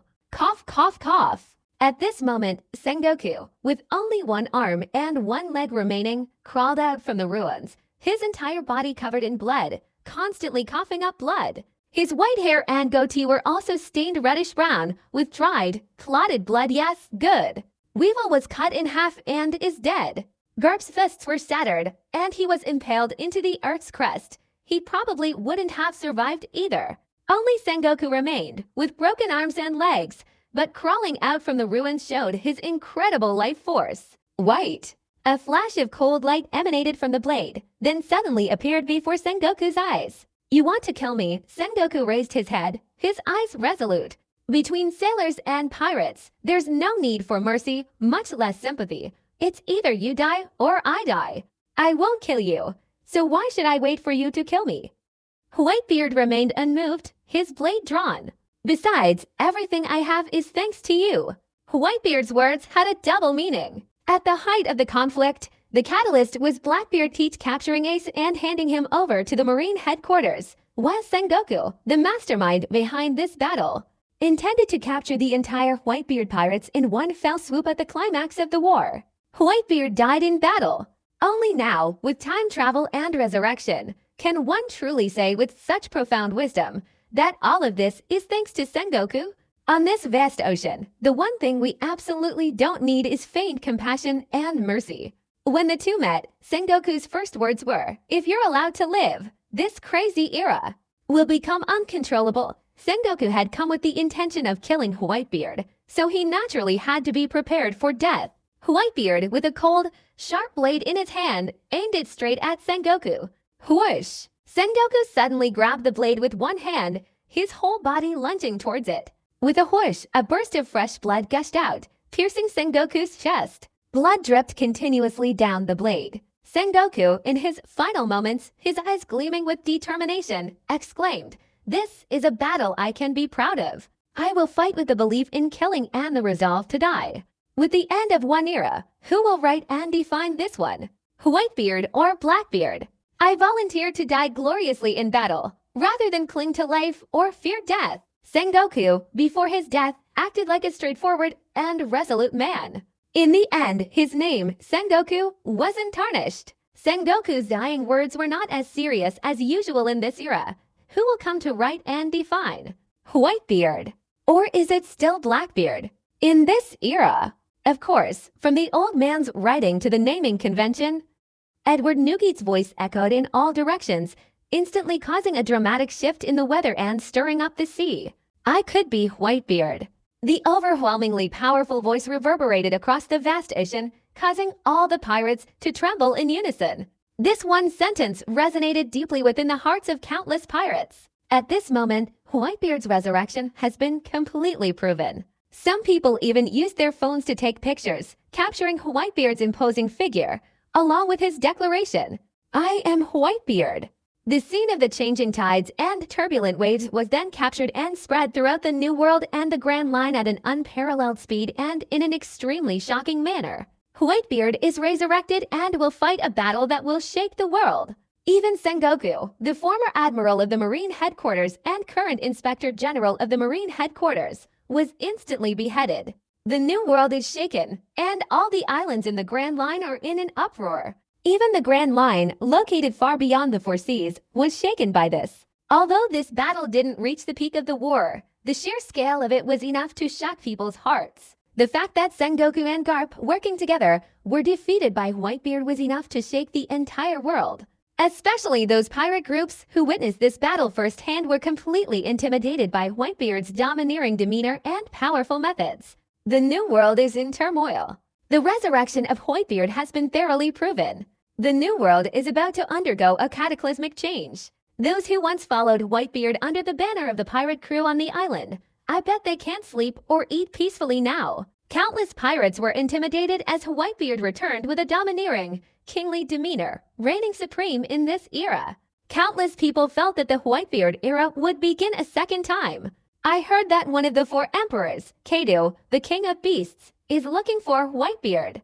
We must seize the opportunity while Whitebeard is causing chaos in the world and kill him. Someone revealed it, which attracted quite a bit of attention. You must know, one of the three great calamities of the beast pirates is the drought. Jack was killed by Whitebeard and Punk Hazard. How could Kaido not seek revenge? You're wrong. From the very beginning of the war, Kaido had already wanted to kill Whitebeard. Someone spoke with trepidation, recalling the events at the height of the war. It was true, but in the end, because red-haired Shanks intervened, Kaido was forced to give up. You're all wrong. From the moment Kaido became one of the four emperors, he already had a feud with Whitebeard. Even after Kaido ascended to the throne of the New World, the title of World's Strongest still belonged to Whitebeard. On this vast ocean, who wouldn't want to seize the title of Strongest? Besides, compared to Whitebeard, Kaido is in his prime. There was a previous generation of pirates who said so, and many people agreed. However, whether it's true or false, it's probably just his family's opinion and cannot be confirmed. And don't forget there's also the fake Blackbeard Teach with his dual abilities. In short, this vast ocean will become incredibly spectacular. Who will ultimately write and name this era? I'm really looking forward to it. At the pirate group, there was a great commotion at that moment. The New World Naval Headquarters was eerily silent. Admiral Sengoku's death caused grief and panic among the Marines. Whitebeard, the man with the title World's Strongest, has returned. Under such circumstances, the entire naval headquarters was thrown into a state of shock and dismay. Since Marshal Sakazuki's time, this vast ocean has become increasingly restless. There were sailors whispering softly, An old soldier sighed, his expression tinged with sorrow. The Dressrosa tragedy is exactly like the one that happened with Bin Laden all those years ago. Marshal Sakazuki was truly too cruel. These things were whispered softly, whispered between heads, and eventually reached Akanu's ears, causing Akanu to roar in anger like thunder. Currently, the Marines are divided into two factions. One side supports Akanu, respecting and upholding complete justice, while the other side rejects Akanu, considering him cold, heartless, and harmful to innocent people. A bunch of idiots. Akanu had been incredibly furious lately. His originally somewhat rosy, aged face had turned completely black, a dark grimace that made everyone look like they owed him 500 million berries. Akanu gritted his teeth in hatred. Damn it! Whitebeard, you deserve to die! Since Whitebeard's resurrection, Akanu has never known peace, experiencing unprecedented pain and suffering, including reprimands from the 5 elders, and the loss of important figures like Admiral Borsellino and Inspector Sengoku. Not only that, but it also earned Akanu the infamous reputation of being cold-blooded and ruthless, and exterminating innocent civilians. Previously, as Admiral Akanu, he wouldn't have bothered with such negative rumors, but things are different now. Akanu is the Fleet Admiral, the highest-ranking admiral in the entire Marine headquarters, and countless eyes are constantly watching him. This forces Akanu to pay attention, but the more he pays attention, the more enraged he becomes. Those ominous rumors and bad reputations completely disregarded right and wrong, and many newspapers even deliberately went to Dressrosa to film some horrific images, publishing headlines, and adding a statement like, Navy Headquarters, new Marshal Sakazuki personally leads the campaign. The entire large island of Deko is destroyed in an instant. This news only further tarnished Akanu's reputation. This gave Akanu a feeling of humiliation, a sense of I haven't even engaged Whitebeard in a direct battle yet, and I'm already completely at a disadvantage. For Akanu, this was an unprecedented and immense humiliation. Where does this leave the dignity of me, the dignified Marine Headquarters Admiral? Damn Whitebeard! You brought all of this upon yourself. On another island in the distant New World, Whitebeard once again received a large amount of emotional value from Akanu. This made Whitebeard feel incredibly relieved, and he couldn't help but sigh. When I happily build up my suffering on my enemies, I get double the joy. Father, let me go with you to the ship. Little Wars Jr. bowed his head, his face full of urgency as he looked at Whitebeard, seeking Whitebeard's approval. It's possible that meeting Whitebeard again, according to Little Wars, was like having a dream, only this dream was real. After this period of treatment, Little Wars Jr.'s injuries have improved considerably. Captain, Ain said with a hesitant look in her eyes. Edward. Newgate glanced at Ain. How is it? While you and Sengoku were fighting, our ship was damaged. Ain pointed to the dock where the ships were, speaking in a gentle voice. Following Ain's gaze, they could indeed see a hole in the side of a medium-sized pirate ship, and water was already taking in. This ability is likely acquired during combat, with massive chunks of earth and rocks being flung out and shattered. Aang glanced at Whitebeard, his gaze shifting to the chaotic, massive piles of rubble scattered across the dock. These terrifying rocks and debris were all scattered by Whitebeard during the battle, enough to intimidate anyone. Aang swallowed hard and continued, the damage is to the outer hull of the ship, requiring professional shipbuilders to completely repair it. Of course, we can also carry out simple repairs and then take off. Only when it can no longer withstand the pressure of the seawater will it break apart again. Water will flood the hull, and then it will sink. And besides, Aang paused, his gaze falling on the enormous Little Oars, the giant of the giant race. And this ship's tonnage is far from sufficient to carry the giant race. It would be even better if we could build an extremely large pirate ship. Fresh Flower Bridge. Aang truly lives up to his reputation as an excellent navigator. He speaks clearly and coherently. Little Wars Jr. listened with a sorrowful expression. As a giant, finding a ship that could carry him was truly not easy. On this grand line, the lack of a pirate ship that could symbolize status or position is truly an unsettling situation. The massive pirate ship Moby Dick, which originally belonged to Whitebeard, has now failed to return. Therefore, if you want to have a pirate ship of sufficient tonnage, there are only two ways: build it or plunder it. Little Wars Jr. will stay here for now. As for finding a shipbuilder, I don't think that's necessary. As he spoke, Whitebeard's gaze shifted to the warship not far away. Leave those Marines behind. I'll commandeer that warship. Hit a warship. Aang stared wide-eyed at the pair of large, blue eyes. This was just too overbearing. You rookies, get down here quickly. I'm requisitioning this warship. Whitebeard boarded the warship.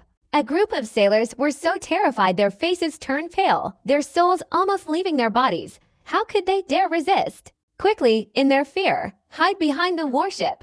If it weren't for Sengoku and Garp still being on the island, and Kobe and the group of Marines still tied up by Aang on the island, these Marines would have probably fled long ago. Father Little Horse Jr., filled with gratitude, stood on the island, reluctant to wave his hand. As the warship set sail, Little Horse Jr. shouted towards the sea, I will definitely build a massive pirate ship worthy of your status, Father. Father, rest assured. Warship above. A voice from the system echoed in Whitebeard's head. Little Horse Jr. has become the first host's son. Congratulations, host. You have gained 10,000 points of affection value. 10,000 points of kindness value. Whitebeard's eyes lit up.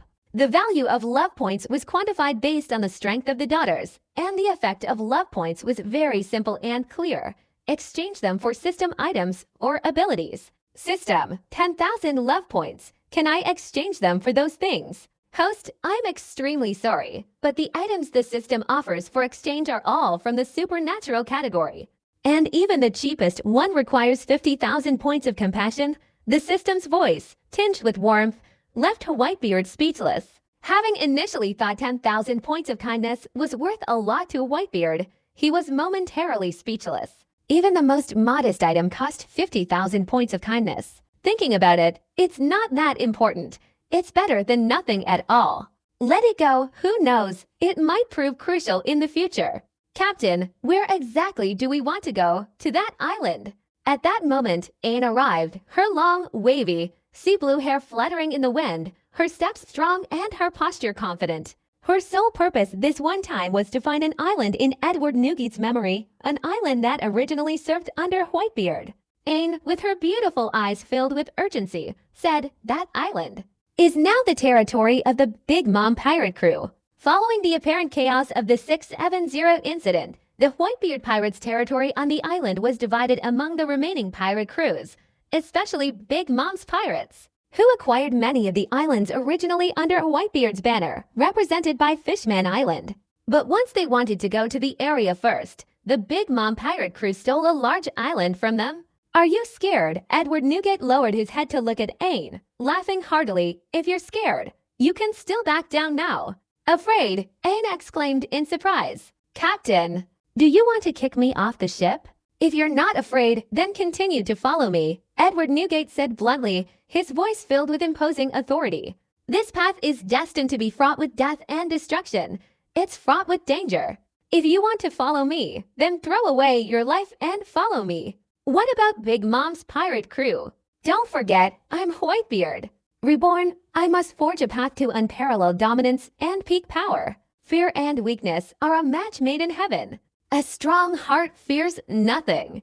But true dominance means crushing all enemies before your eyes. We must immediately become the most powerful and domineering figures, like rulers of the world, whose might shakes the entire new world. And all of this started with the Big Mom pirate crew. Starting with crushing the Big Mom pirate crew. Aang's supple body trembled involuntarily, her heart pounding uncontrollably. She suddenly lifted her head, revealing a pair of unimaginably beautiful, large eyes that showed unwavering determination and a resolute expression as she looked at Whitebeard. I will not back down. Even if it costs me my life, I will not back down. In the New World, there is a large island famous for its abundance of nuts. The island's inhabitants are skilled at processing various nuts into delicious and unique dishes, earning the island the nickname Nut Island. Damn it! I've already submitted 10 nuts today. Somewhere in a small alleyway, a burly man, perhaps in his 30s, spoke boisterously. Shh! A burly man standing next to an old man tugged at the corner of another burly man's robe, his expression serious as he whispered, Don't complain anymore. Be careful not to bring about your own demise. The burly man was furious and indignant. He was covered in fierce scars, which were left from resisting the surrender of the nuts. But we handed over all the nuts to Big Mom's pirate crew, and we haven't even eaten any. This island, which produces a large quantity of nuts throughout the year, was originally very prosperous, relying on the nuts to trade for food on the rest of the island. The people lived in peace and prosperity, and were very wealthy. But now, even food rations have become a problem, and in families with children, even the children are starving. Since the Big Mom pirate crew joined this island, paying a monthly fee of nuts has become the law of this island, the old man cautiously reminded them. His back hunched over as he carried a basket of nuts, all of which had to be paid. A glimmer of anticipation appeared in the old man's cloudy eyes. I heard that the Big Mom pirate crew wants to build a nut island near Cake Island. Once they've gathered enough and finished building the nut island, they'll probably lower the tax, and we can go back to our good old days. Because Charlotte Linlin loves sweets, and nuts are an especially delicious sweet ingredient. Whether it's cake or other sweets, adding delicious nuts makes them even sweeter and more appetizing. Therefore, this court took the famous acorns of the island, and after Whitebeard's death, Charlotte Linlin obtained a large quantity of acorns from the factory. These things are scavenging for nuts, not just for eating, but to build artificial islands. Imagine how many nuts are needed to build a nut island. Big Mom's pirate crew owns thousands of islands in the country, almost all of which are artificial islands. Whether it's Cake Island, Nut Island, or any of the other islands, they were all created by plundering food from other islands. Originally, this island, flying the banner of the four emperors Whitebeard, might not have any taxes. The burly man couldn't help but sigh, then lowered his head to see the numerous fierce and terrifying scars on his body. These were the scars left from his first act of resistance, and they still ached faintly. He was truly unwilling to accept his fate. Facing the high and mighty Yonko Big Mom's pirate crew, they could only remain silent, otherwise the entire island would be trampled to the ground and wiped off the ocean. Very fast, the two men walked to the main street, lining up to pay their taxes. Every resident, whether carrying a basket of nuts on their backs or pushing a cart, had come to pay their taxes. No one on the entire island dared to fail to come. Evading taxes meant certain death, with entire families, young and old, being massacred. Finally, it was the turn of the strong man and the old man to pay their taxes. The old man hunched over, with the help of the strong man, took down the basket and handed it to the person in charge of the Big Mom pirate crew. Old man, what kind of rubbish are you handing over? A pirate from the Big Mom pirate crew slapped a neatly arranged basket of nuts, sending them flying. The nuts scattered everywhere. The pirate glared menacingly. You old fool! Handing over these worthless nuts to Mom. Are you trying to kill us? Bang! As he spoke, he kicked the old man away. The ferocious old man fell onto the ground covered with nuts, hunched over, wailing piteously, oh dear, and fresh blood flowed out, staining the ground with nuts, making it unusually glaring. Meanwhile, a crowd of residents lined up, instantly recoiling in fear, not daring to approach, afraid of being implicated. It wasn't that they didn't care, but anyone who had interfered in other people's affairs had been killed on the spot by Big Mom's pirate crew. Brown bloodstains still lingered in the cracks of the brick street. You guys? Why are you beating people? The burly man who came with the old man couldn't stand it anymore and shouted angrily. It's been raining continuously for the past few days. The nuts, being dried in the rain, have lost their outer shells, which is understandable. However, the kernels inside are perfectly intact and incredibly delicious. Moreover, for an old man like him to have gathered such a large basketful is the result of countless hours of hard work. Why should we trample on the fruits of an old man's labor like this? The strong man was extremely unconvinced. Boom! His response was a ferocious kick. The pirate who had just attacked sent the burly man flying with a single blow, ultimately causing him and the old man to fall together. The pirate approached the burly man and the old man, bowed his head, and said contemptuously, handing over this kind of trash. If Mom sees it, your island will be destroyed in Mom's wrath. I'm saving you. You should thank me for my mercy.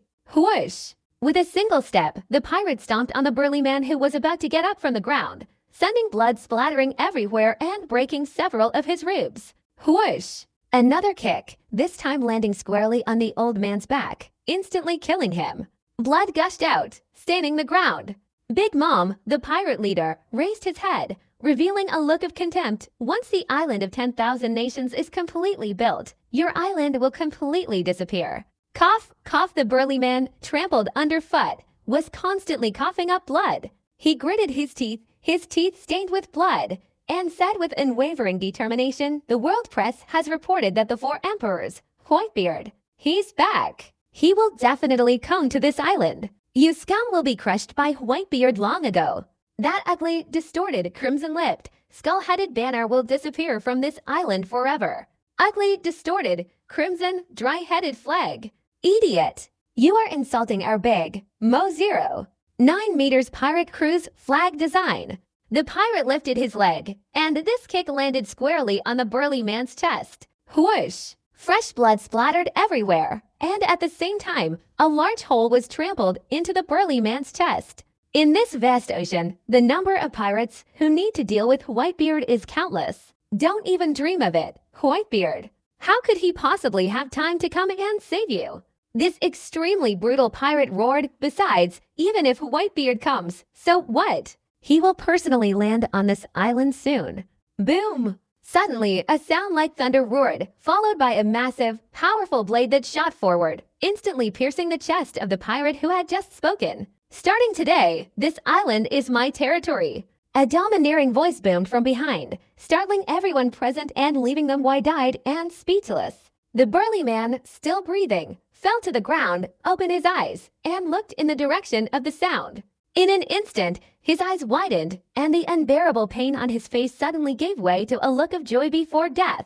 Clearly, chaos, death, boom! With a deafening roar, the sword, after piercing through the pirate from the Big Mom pirate crew, slammed him violently into a solid wall far away.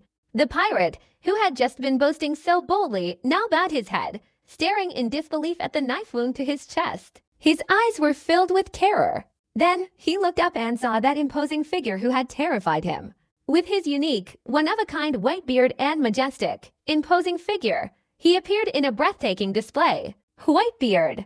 At this moment, everyone was utterly shocked, their eyes wide with disbelief. Especially the Big Mom pirate crew, a group of arrogant and reckless fighters who were just moments ago terrified, their faces pale, their expressions extremely tense. Before even entering the arena, his domineering swordsmanship had already pierced through a pirate. His arrogant words spread throughout the entire island. The way people reacted on the field was so intense that everyone felt a shiver run down their spine. 10. Whitebeard. Why would he come here? The members of the Big Mom pirate crew, their throats dry, their eyes wide with fear, screamed in terror. And the people on that archipelago were all cheering. When Whitebeard arrives, it means he'll definitely be able to drive away Big Mom's pirate crew. Even though he was barely clinging to life, the burly man still managed to smile. That legendary man, Whitebeard, is here. The brutal Big Mom pirate crew and their tyranny will soon be kicked out of this island. We must persevere. Mom is already moving forward. As long as we endure and wait for Mom to arrive, we can do it. A group of Big Mom pirate crew members, some retreating in fear, others whispering in trembling voices, as if uttering such harsh words could give them the courage to face Whitebeard. Perhaps, even though they uttered such vicious words, their bodies, upon seeing Whitebeard, were completely overwhelmed by fear. They retreated. This is Whitebeard in this vast ocean, his intimidating power unmatched by anyone. Tap, tap, tap. The sound of footsteps shaking the ground echoed in everyone's ears, and they saw Whitebeard approaching step by step. Dong, dong, dong. Just the sound of footsteps, yet it filled the members of the Big Mom pirate crew with an unprecedented pressure, a heavy burden like the sky about to fall. Their hearts were pounding rapidly. Tap, tap, tap. The sound of footsteps continued to approach. Whitebeard walked forward step by step. His footsteps were so ordinary, yet they sounded like thunder, like the sky falling. Thump. Bang. Suddenly, in the midst of it all, the members of the Big Mom pirate crew, overwhelmed by uncontrollable fear, felt their knees buckle and all of them knelt down on the ground. Ba ba ba. It was as if an infinite weight had fallen from the sky, as if the boundless gravitational pull of the earth was relentlessly pressing their heads down, dragging their bodies towards the ground. making their bodies uncontrollably kneel, making their heads uncontrollably bow down. Each member of the Big Mom pirate crew knelt on the ground, bowed their heads, and placed their hands firmly on the ground for support. Buzz, buzz, buzz. It was as if a stream of energy, like gravity several times stronger, suddenly pressed down. Why would we kneel down? It's not about the driving force. It's not important either. A pirate, with tears streaming down his face, exclaimed, "No, no, no. My body is uncontrollably kneeling before Whitebeard. This isn't what I intended to do. But my body is completely out of control." With Big Mom's pirate crew all marching towards Whitebeard, they all knelt down. Tap, tap, tap. Whitebeard's footsteps continued to approach. It's still pressing down. No. My body, my knees are still pressing down.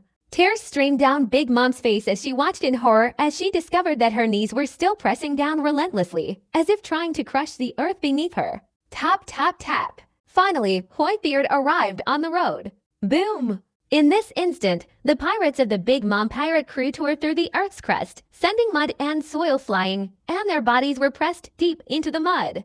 It was as if they were burying themselves alive. Following this, all the pirates of the Big Mom pirate crew were shaken to death in this mud pit. This shocking image has caused a stir among everyone. Conqueror's Hockey. Having just landed, the warship stepped ashore on Ain Island, and upon witnessing the scene, was momentarily overwhelmed and intimidated. As Whitebeard's mental state improved, his Conqueror's Hockey also increased. 7. To truly distinguish between the use of Conqueror's Hockey, one can categorize it into concentrated fluctuations and indiscriminate fluctuations. But a more detailed classification would also be 3 types, specifically targeting those who are stunned. Stunning within a certain range. When releasing Conqueror's Hockey without distinction, specifically targeting those who are not stunned. Conqueror's Hockey not only stuns people, but also inflicts physical damage. Even Moby Dick's sturdy barrier, capable of withstanding intense artillery fire, can be shattered. This shows just how terrifying the true power of Conqueror's Hockey is. But what Whitebeard saw before him was a special concentration of people to stun. However, this vibration was far from just stunning. It was so overwhelming that it forced them to their knees, pushing them all into the depths of the earth. The captain's feeling is growing stronger every day. Ain bit her thin lips, revealing a trembling expression as she spoke. For a powerful expert of this level, taking another step forward is incredibly difficult. Yet, every time she saw Whitebeard in action, it was stronger than the last. This shocked Ain beyond belief. I heard that the Yonko auntie wants to take on Whitebeard. In the New World, not far from the Nut Island, Kid, with his red hedgehog-like head, licked his crimson lips and spoke with a cruel smile. Magnet is indeed a fake ability user, Supernova Kid. Not far from him, also a long-armed supernova of the Scratchman race, Apu, spoke up, revealing teeth like piano keys. Ba. Kid, you called us here, this so-called alliance. Isn't it just to go visit your aunt? What a presumptuous idea. Idiot Kid, with his fiery temper, upon hearing Apu's comment about his arrogance, slammed his giant iron hand down on Scratchman. Apu. Boom. The giant hand that passed through it struck everything with a violent slap, leaving the entire courtyard in ruins. Abba. You really have a fiery temper. You resort to violence at the slightest displeasure. Apu shook his 2 arms, which were as big as his body, and brushed off all the dust and grime clinging to his joyful red clothes. No more wasting time. Let's get to the bottom of the plan. One side remained completely silent, Basil's hair as dry grass. Hawkins, calmly opening his mouth, casually fiddled with the cards beside him. The 3 of us joining forces. Against the 4 emperors at, the odds of winning are 0. Scratchman, Apu, Eustace, Kid, Basil, and Hawkins, these 3 supernovas, upon hearing of Whitebeard's resurrection, formed a 3-person alliance. We have to deal with that old hag. It might not be us. Eustace Kid revealed a cruel and arrogant smile, his red hedgehog-like hair matching his red coat, making him appear unusually arrogant and overbearing. The one who has to deal with that old hag is Whitebeard. I just received news that Whitebeard is fighting Big Mom's pirate crew, and the Yonko's old hag will be arriving at that island soon. Even if the 3 of us join forces, risking our lives to confront Whitebeard, the odds of winning are still not in. Glancing at Kid, Basil Hawkins continued fiddling with the cards, the corner of his eyelash, hidden beneath his dry, grass-like hair, suddenly trembling violently. However, the two people beside him didn't notice this detail. Hawkins continued fiddling with the cards, his tone suddenly changing. But the four emperors and is fighting against Whitebeard. If we team up, the odds of winning. I don't know.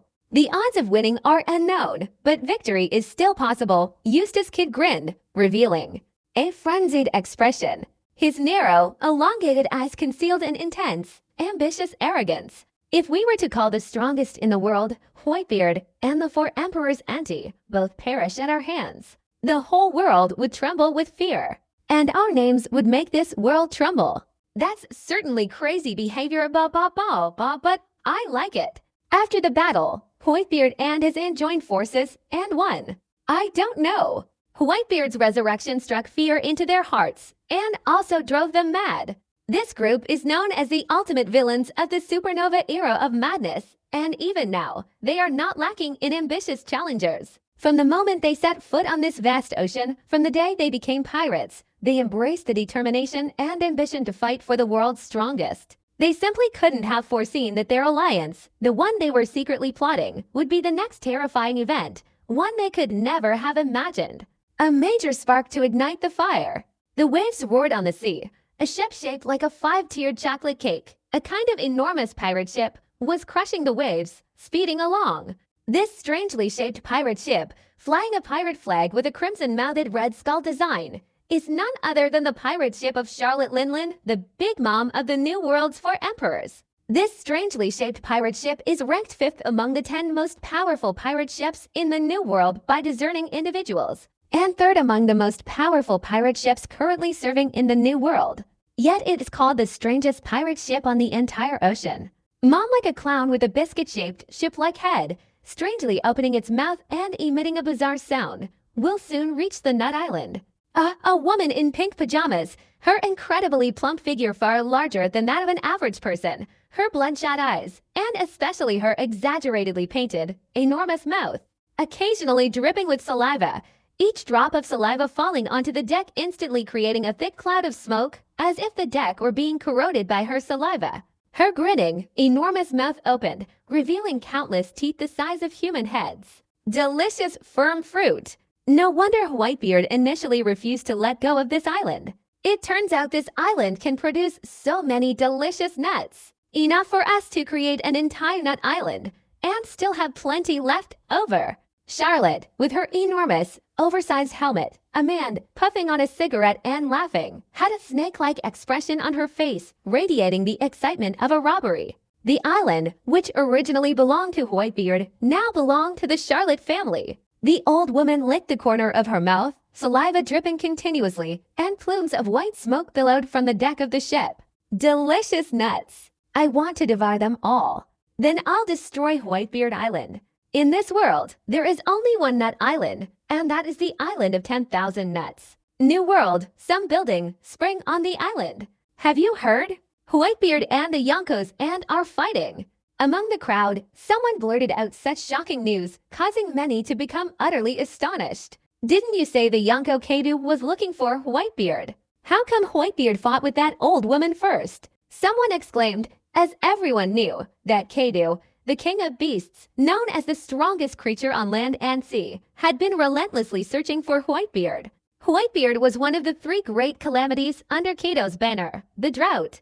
Jack was seeking revenge, but now a more shocking piece of news had emerged. Whitebeard was going to fight the 4 emperors. Do you know about the battle on the island? Someone eagerly inquired, a hint of regret on his face. I didn't get to see Whitebeard fight Sengoku in person before, but this time, Whitebeard fighting against the Yonkos and is definitely not to be missed. Many pirates turned their heads in unison, each one pricking up their ears, hoping someone could answer this question. There's still no specific news. I also want to know which island Whitebeard and the 4 emperors are fighting on. The person who initially spread the news said this, causing everyone to sigh and shake their heads in disapproval. Who wouldn't want to see Whitebeard's level of combat power firsthand? To be able to witness Whitebeard fight with your own eyes is a huge honor for any pirate. Otherwise, when Whitebeard first fought Sengoku, why would there be so many pirates? Not enough to cause a huge commotion and go far away to watch the battle. It wasn't just this island. In the New World, across every island, news began spreading of Whitebeard and the Yonkos and fighting. This shocking news, like a cataclysmic storm, attracted the attention of countless pirates throughout the New World. Some court happened to be cutting the gap between the Palnet Island and the above. Whitebeard, carrying the weight of royalty, returns with arrogance, determined to stir up an unstoppable storm of bloodshed throughout the Grand Line. He must fight relentlessly. A generation of pirates, gazing out at the vast ocean, seemed to be reminiscing. The Whitebeard era. Will it continue for much longer? Don't joke around.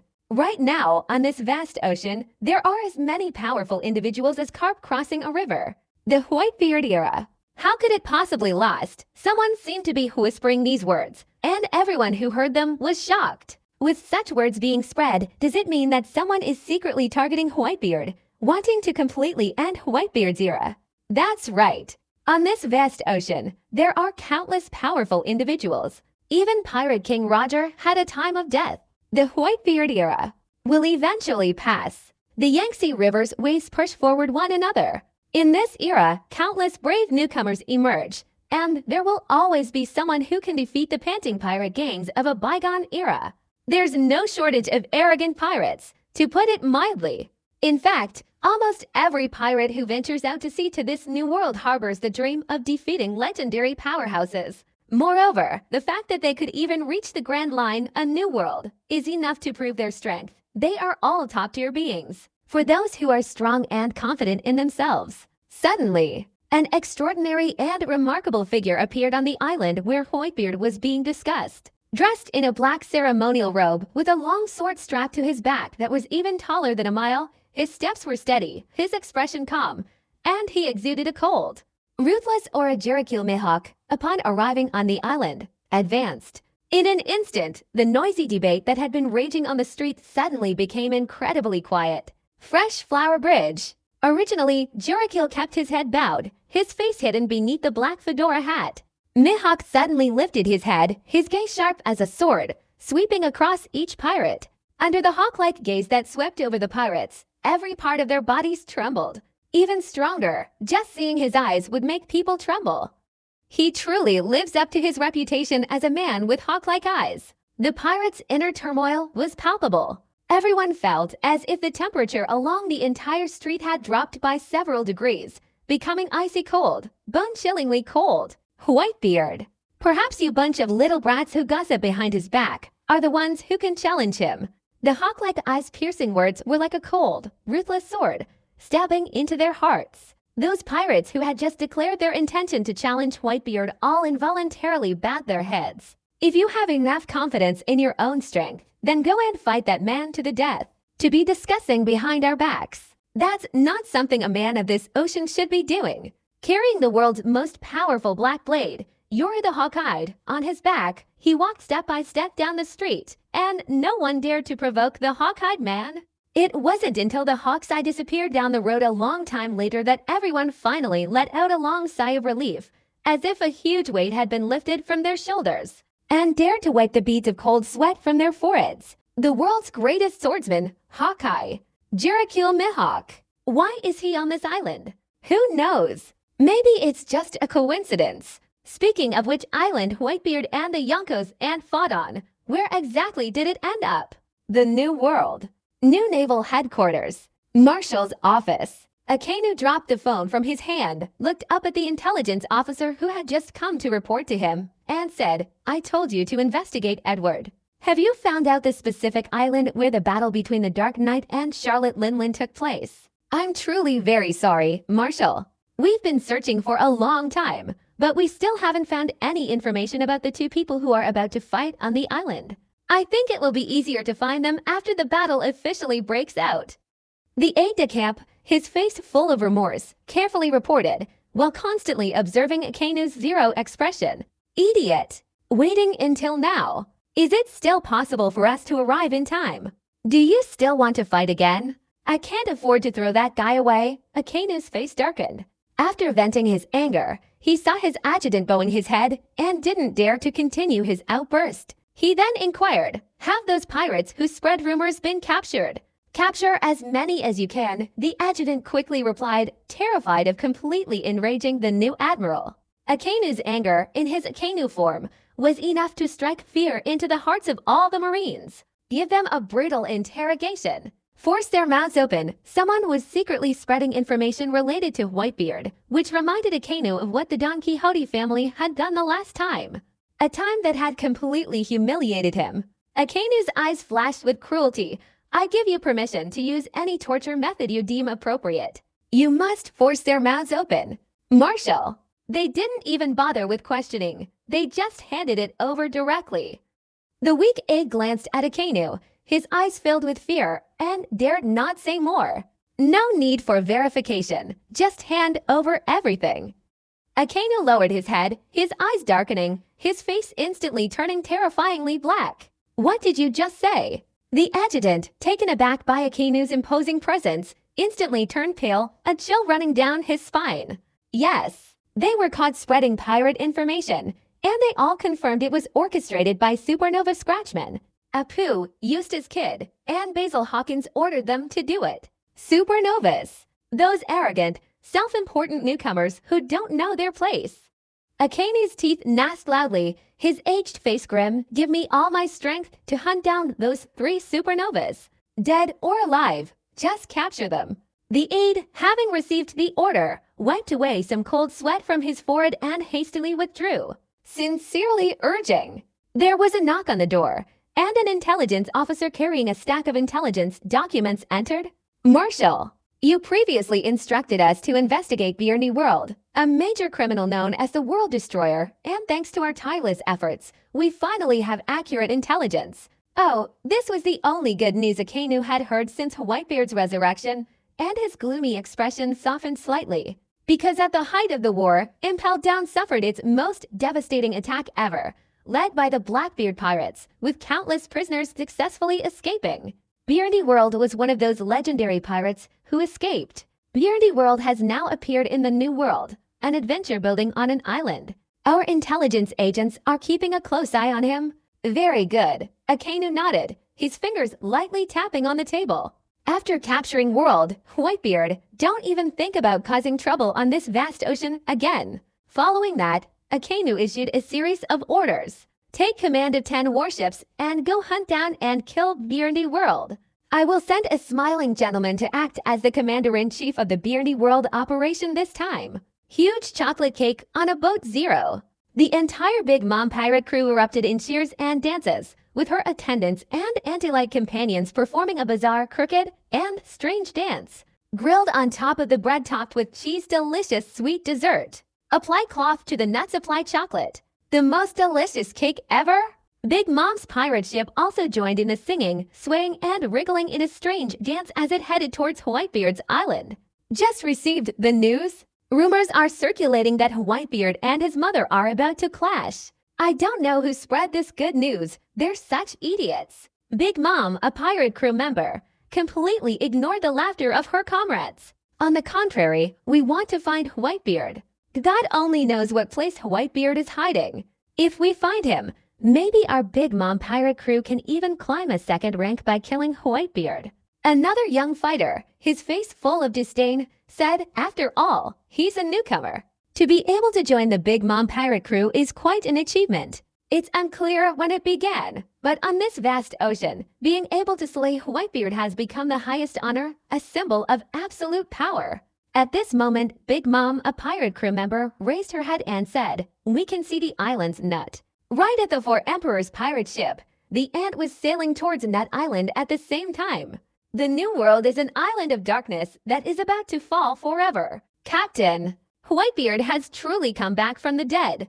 The man in the 3-piece Shiryu prison guard uniform, sheathing a pale red, flowing knife that resembled a demonic longsword, with a Shiryu cigar in his mouth, paid no heed to the fact that the fresh blood flowing across the ground would stain his feet. Instead, he revealed a sinister, devilish smile as he looked at Blackbeard P2 and spoke. Shiryu, wielding a pale red demon sword, was an exact replica of the legendary Grey Mountain blood blade. That's from the legend of the demon sword. Shiryu's swordsmanship, combined with this demonic, monstrous blade, could absolutely place him among the most elite swordsmen on this vast ocean of the New World. Whitebeard. My dad's 17. Even if something bizarre happens to him, right now he doesn't attract me in the slightest. Dressed in a long, dark red shirt that revealed his thick, hairy belly, Blackbeard Teach grinned broadly, showing off a few missing front teeth. Thief, ha ha ha. It's no wonder Blackbeard Teach is often spat on. Aside from the silent, oversized Q&I shirt and the gap in his teeth, everything else is black. His rough exterior is completely incongruous with his insidious and ruthless personality. With Whitebeard and Charlotte Linlin fighting, I feel we might be able to claim the ultimate victory. Shilyu's eyelids lifted. He licked his blood-stained lips, a bloodthirsty glint in his eyes radiating a murderous intent. Although he doesn't possess any truly interesting abilities, don't forget, Whitebeard was once killed by our Blackbeard pirates. Are we really going to wait for his strength to recover before seeking death? Killing Whitebeard will eliminate the threat forever. Ha ha ha, Blackbeard laughed heartily, waving his hand. Don't joke around. There are even more abundant fruits waiting for us to harvest right now. Fight? Fight to the death. Ha ha ha. If you like fighting, then fight to the death. Father Whitebeard, Blackbeard, with his gambling-like style, fully displayed his ferocity beneath his rough exterior. Cake Island is truly a supersized natural cake. I can't wait. Mom, we're here. The Big Mom pirate ship finally docked at Nut Island, and many members of the Big Mom pirate crew also began to disembark. They were all incredibly excited about holding a nut party and excited about destroying Nut Island. This time, when they came to Big Mom Island, the pirates had several squads. There were shipments of cheese, bread, and baking equipment. Whether it was cheese or bread, the quantity was unimaginable.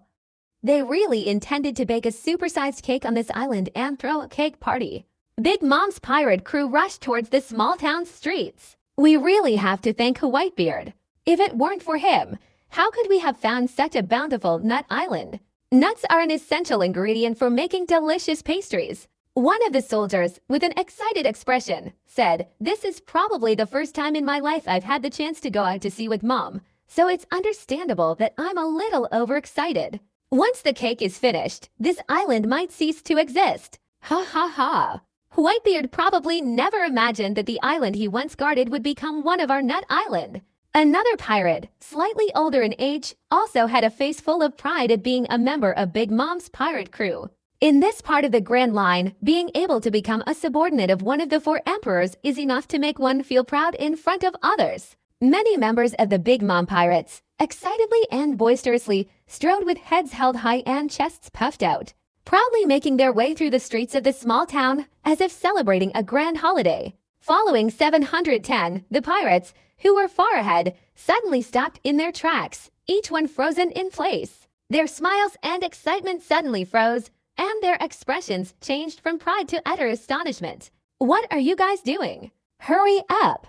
Behind the screaming pirates, then one by one, each pirate widened their eyes in unison, as if they had seen a ghost, their eyes filled with disbelief. In front of them on the street, a large mass of earth and rocks sprang up from the ground, each one bowing their head and kneeling, their bodies buried in the earth and rocks. Only their backs visible, it was clear they all belonged to the Big Mom pirate crew.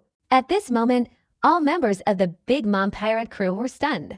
Big Mom, originally from the pirate faction, came to collect the devil fruit, and all of them perished here in bizarre postures. Seeing Big Mom's pirate crew present, every single pirate in the group was utterly shocked and speechless. Let's go take a look. A warrior, summoning his courage, cautiously advanced, clearing away a corpse lying on the rocky ground. In an instant, the chaotic group of pirates trembled. Look a little further at what's left. Follow them. The remaining fighters carrying the bodies also knew how to open them. Numbness. Each member of the Big Mom pirate group, who had been wreaking havoc in the New World, simultaneously gasped in shock. Some were so terrified that they recoiled several steps, their faces turning pale and large beads of cold sweat forming on their foreheads. All that could be seen were corpses, all kneeling on the ground, as if each one were prostrating before a king, their faces stiff and contorted, still bearing expressions of fear and terror. Who did this? A furious growl erupted from Charlotte Linlin's mouth. unleashing an incredibly terrifying and ear-shattering wave of sound. Boom, boom, boom. As the ant's growling voice echoed, the sky suddenly darkened, filled with black clouds. Thunder rumbled within the ink-black clouds, and the entire island was enveloped in thunder clouds. For a moment, it felt like the end of the world had arrived. Heavy thunder rumbled incessantly, and lightning seemed to be brewing within the thunder clouds, ready to strike at any moment. Below the thunder clouds, a group of Big Mom pirates were simultaneously shaken to their core. Mom is even angrier. As the thunderclouds descended, the bodies of the combatants began to tremble with fear. Only they knew best just how terrifying a raging, berserk mother truly was. Far away in the small town, the residents, their bodies trembling with fear, were all terrified and panicked. The four emperors' aunt is coming.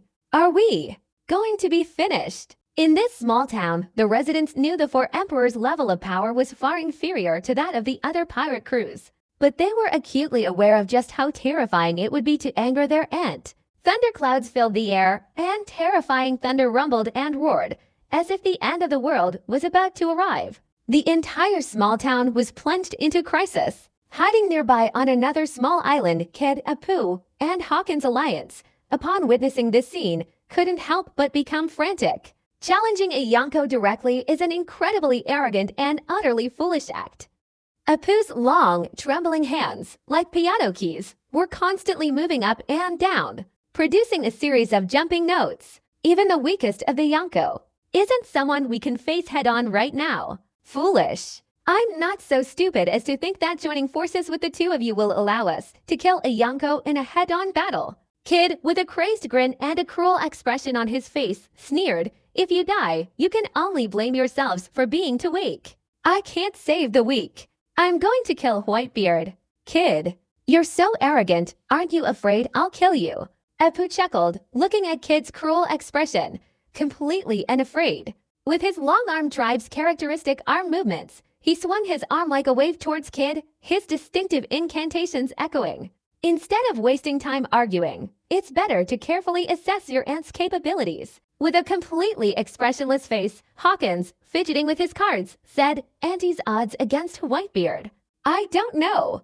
Of course, I don't know. We're still waiting behind to slaughter them all." Kid looked up at the terrifying thundercloud emanating from the island's core, feeling a surge of frustration. The lightning had completely neutralized his abilities. Kid couldn't help but curse, "Damn this thundercloud pillar." Auntie displayed her lightning abilities, controlling terrifying thunderclouds. Even arrogant people like Kid and his group couldn't help but be utterly terrified. In the sky, swirling thunderclouds rolled in, accompanied by suffocating rumbles of thunder.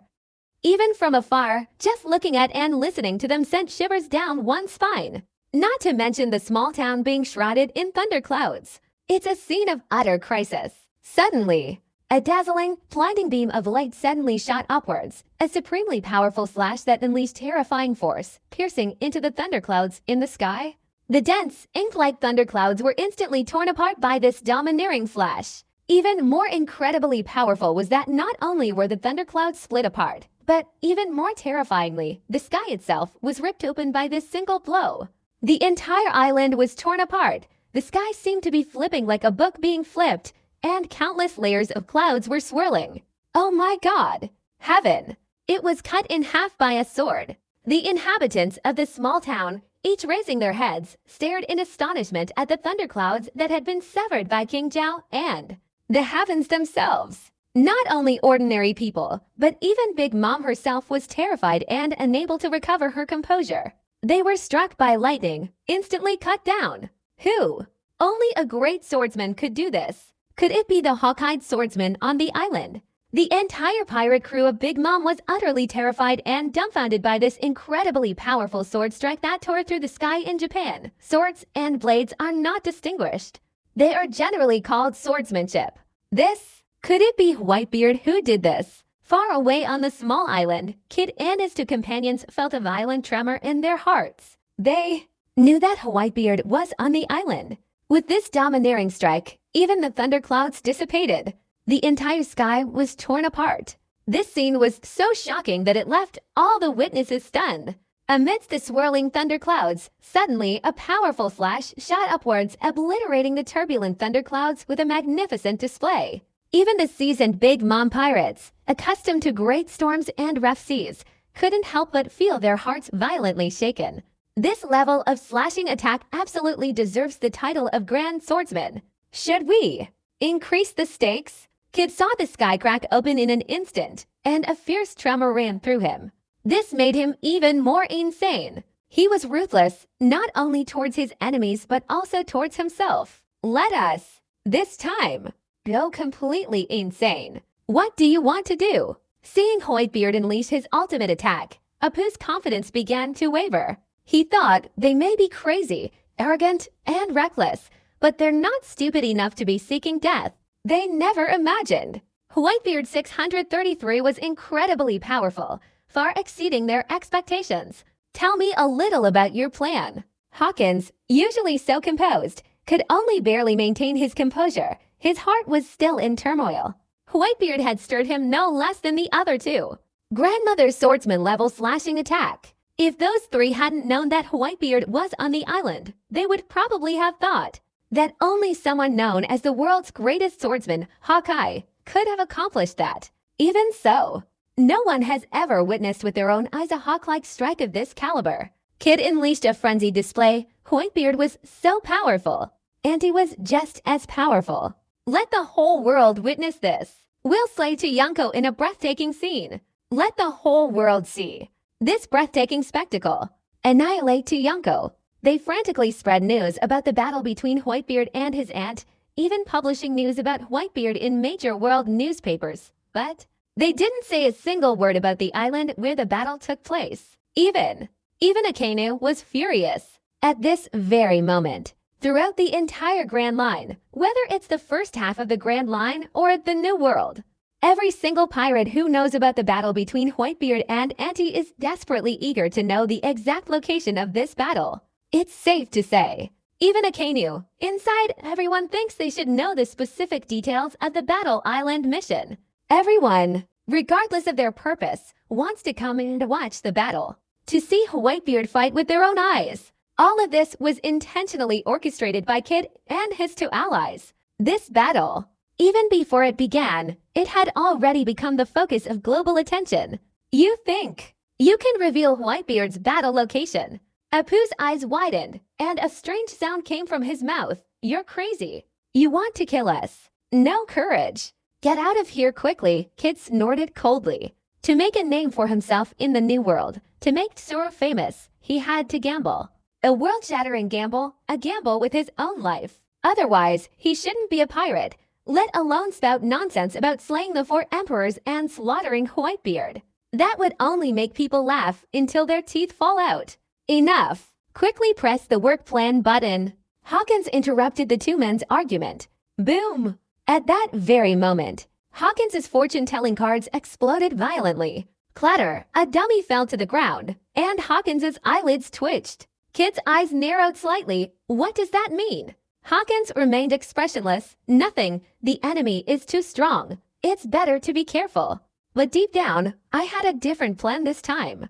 Apu chuckled inwardly, his face beaming with a hip-hop grin. I'm afraid you want to kill someone. The three men, each with their own ulterior motives, began to take the next step in their plan. One by one, small boats were pushed out, each carrying a giant camera-equipped mobile phone. Let Whitebeard show off his full strength. The more powerful he displays now, the more spectacular our entrance will be. Ha ha ha. Let's drive this world completely insane. Boom boom boom. The island's core was empty, the endless thunderclouds swirling and dissipating. The sound of that slash was terrifying to the extreme. Even the sound of thunder was obscured. What thunder, what explosions, all faded away under that single strike. This level of slashing skill. Who exactly is this person? The Big Mom pirate crew is incredibly curious. Dong dong dong. At this moment, the sound of footsteps, accompanied by a violent tremor, echoed in the ears of every Big Mom pirate. The deafening sound of footsteps felt like they were stomping on their hearts, thumping, thumping, thumping. Their hearts raced, adding a heavy burden. Their blood vessels swelled, and their hearts felt like they were about to explode. Follow me. They saw a tall, imposing figure appear. At this moment, everyone's breathing became unusually heavy. Some even found it difficult to breathe. That figure, wielding a domineering sword with a robust and muscular physique, especially that crescent-shaped white beard, all pointed towards one person, the man who deeply impressed Big Mom's pirates. What a waste! Whitebeard! Edward Newgate. Charlotte Linlin, upon seeing Whitebeard, blinked, her voice trembling with rage, causing her already plump face to contort in anger, her mouth contorting as she roared, her entire fleshy body shaking. Obviously, Whitebeard made Big Mom, a pirate crew member, kneel to her death in the street, which made her extremely angry.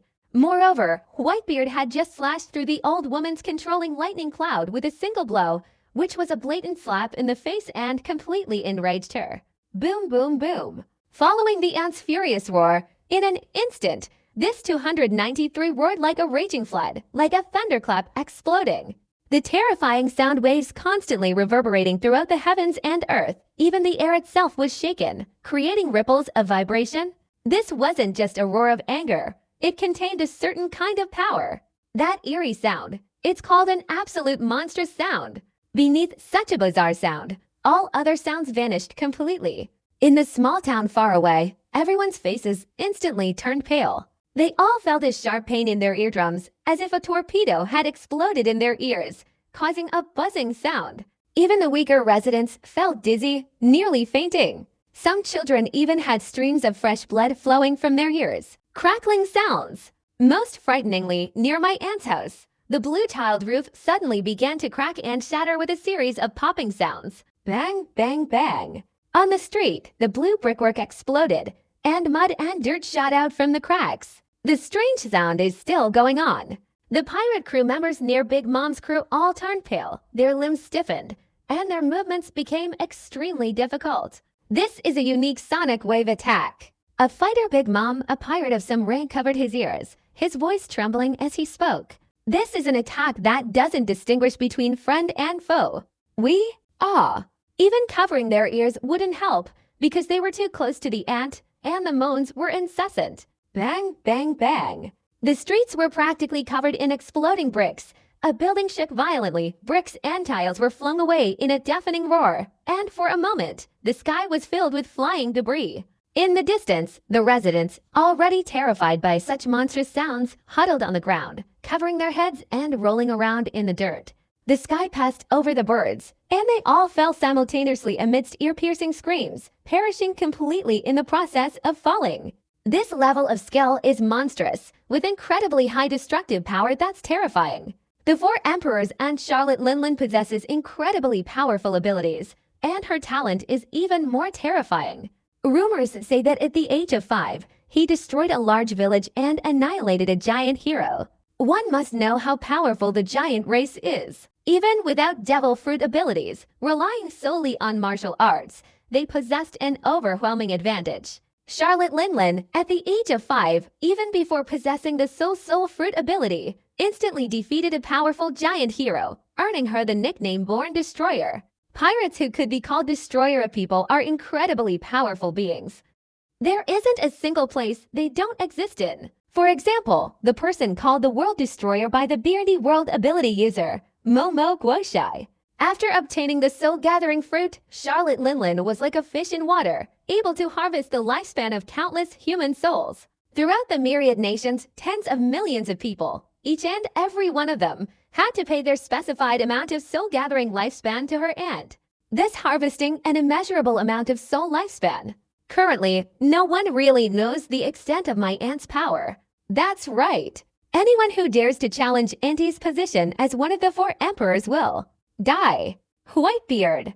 The ant roared, making continuous, monstrous noises. This was a type of sonic attack that inflicted physical damage. Mr. Responding to the old woman, a dazzling, blinding sword light flashed, a lightning-fast slash, a sharp, ear-piercing whistling sound, instantly burying the old woman's angry roar. A slash, like the sun itself, erupted from Whitebeard's sword, striking towards the old woman with terrifying, lightning-fast speed. As the slash passed, the mud and soil were lifted up, flying in all directions. Those bricks, tiles, and dust that had been flung away by the old woman's strange cries were now completely obliterated and reduced to dust under Whitebeard's slash, ceasing to exist. Boom, boom, boom. Dust and debris shot high into the air, creating a powerful and overwhelming spectacle. I don't have time to waste talking nonsense with you.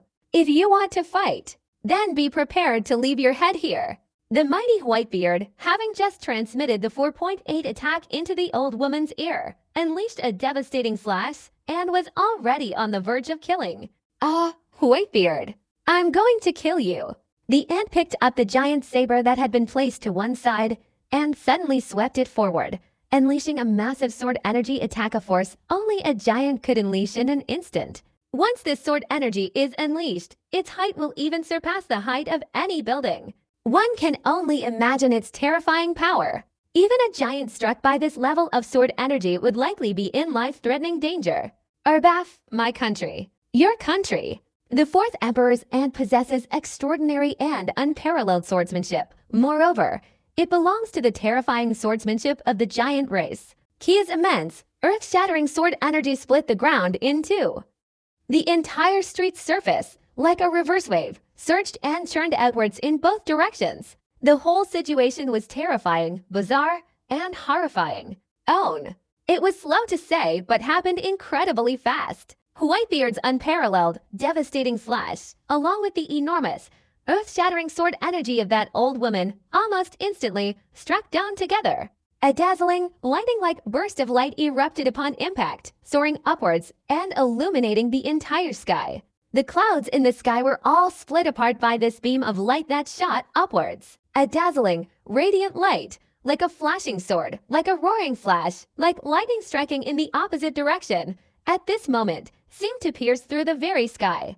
A sound like thunder, earth-shattering and deafening, erupted in an instant.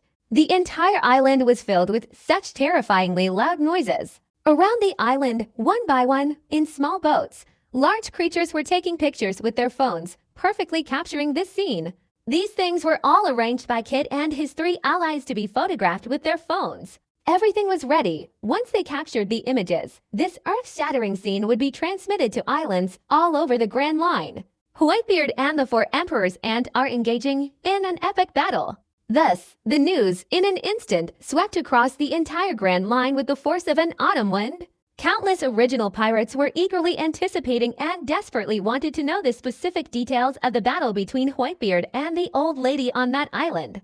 Now that someone was broadcasting live footage, they certainly couldn't miss it. Countless frenzied pirates are heading towards the island that's broadcasting live footage. Almost in the very short span of time, every island where Whitebeard was live-streamed fighting was swarmed with pirates, and even more pirates poured towards each live-streamed island.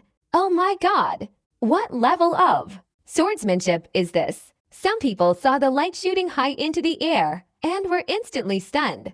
This kind of vibration from the hard sword technique competition made people feel as if two peerless great swordsmen were fighting to the death. Swordsmanship. It's unbelievable. A swordsmanship competition can produce such a breathtaking scene. That flash of light shooting upwards like lightning. Is this really swordsmanship? Everyone was hoping to get their phone's image projected onto the screen, and they couldn't help but be shocked and amazed. Instead of comparing whether this is swordsmanship or not, what I'm more interested in is whether this is actually a battle between Whitebeard and a Yonko Emperor's ant. Why? I feel like this is a swordsmanship contest between two of the world's greatest swordsmen. Someone exclaimed in admiration, receiving much applause from others. Whitebeard, Auntie, you also possess such powerful swordsmanship. Unbelievable. Whitebeard and his aunt's swordsmanship left everyone stunned, and they all exclaimed in admiration.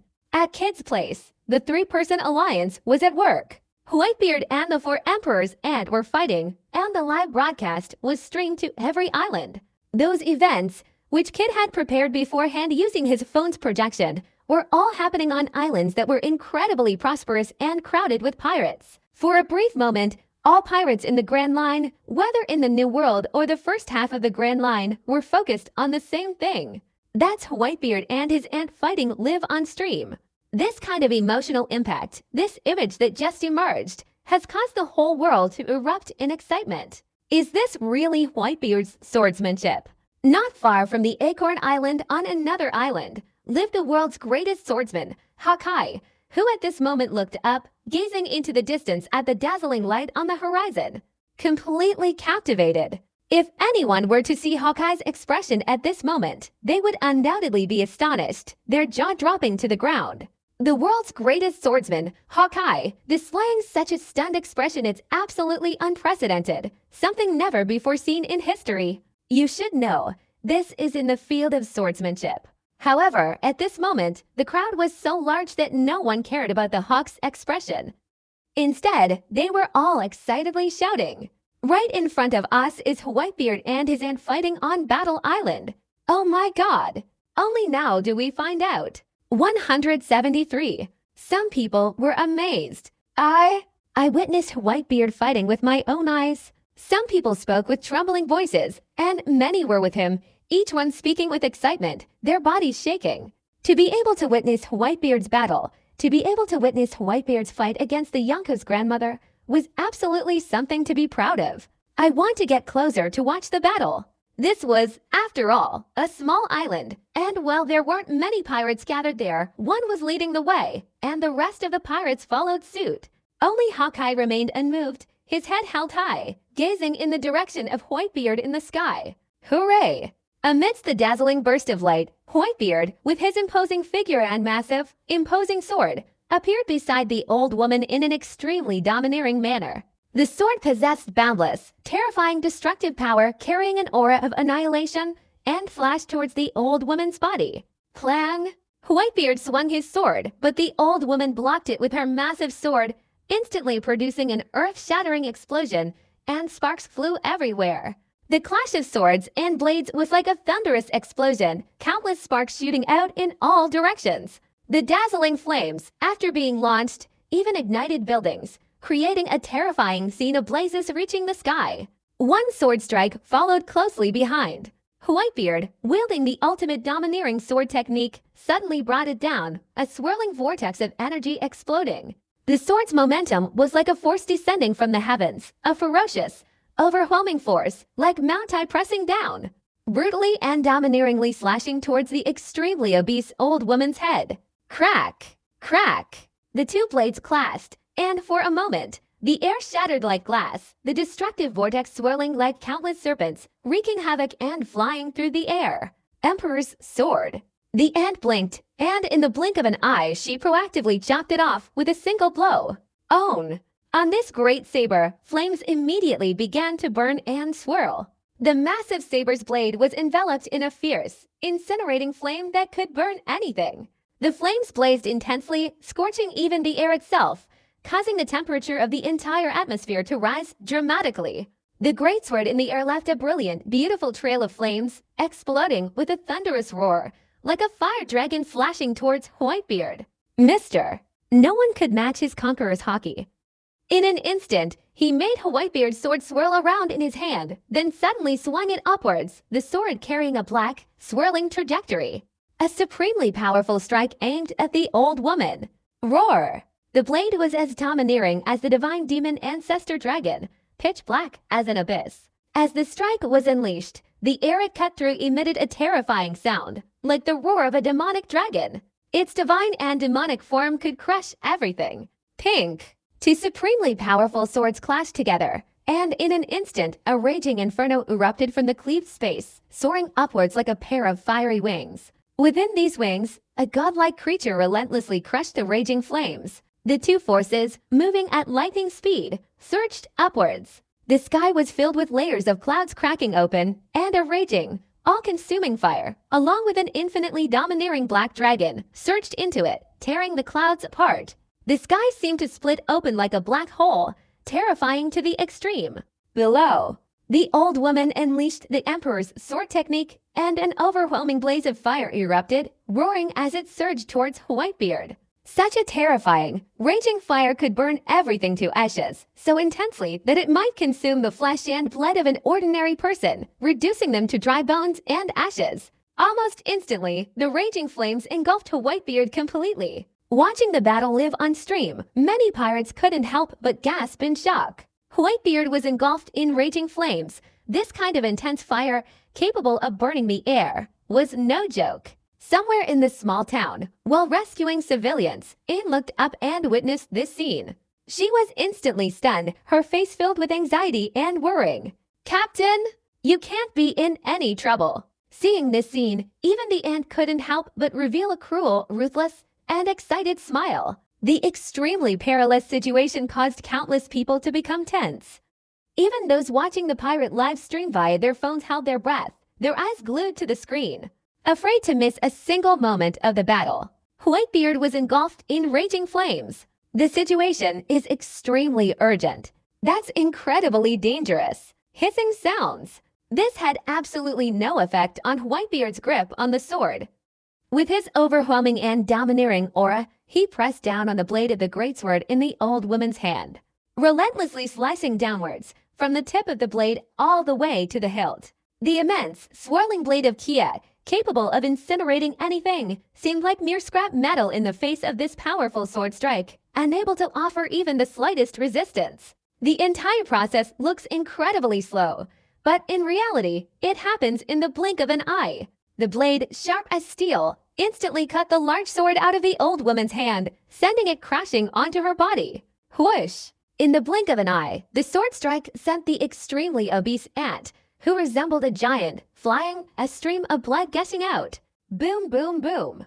The woman, with her enormous figure, was sent flying backward, smashing through countless buildings, leaving a trail of dust and rocks behind her, creating a deafening roar that shook the ground terribly. At this moment, the intense flames that had engulfed Whitebeard also dispersed simultaneously. Kia, with his distinctive moon-shaped white beard, appeared first in sight, followed closely by the imposing figure of Whitebeard. Again, no damage detected.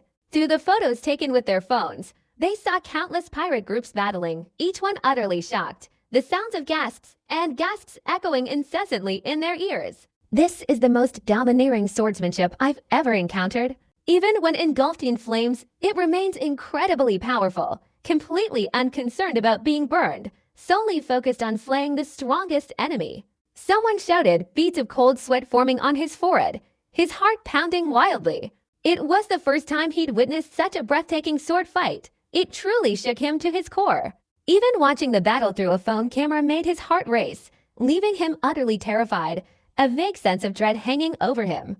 This is a true battle between the four emperors. Just their swordsmanship alone is enough to dominate this vast ocean. Someone spoke with trembling voice, staring intently at the projected image on the screen, afraid of missing any detail. His heart was pounding with extreme tension.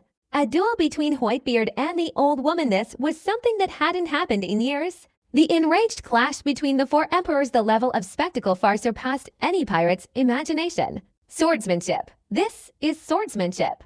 Ha ha ha. A novice swordsman, witnessing this scene, suddenly became wildly excited and shouted loudly. This is the genius rookie one sword style swordsman. Japanese swordsmen aren't precisely categorized.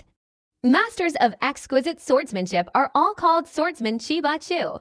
My god, Whitebeard's fight was broadcast live, and that's enough to drive a genius swordsman crazy. This is too exaggerated.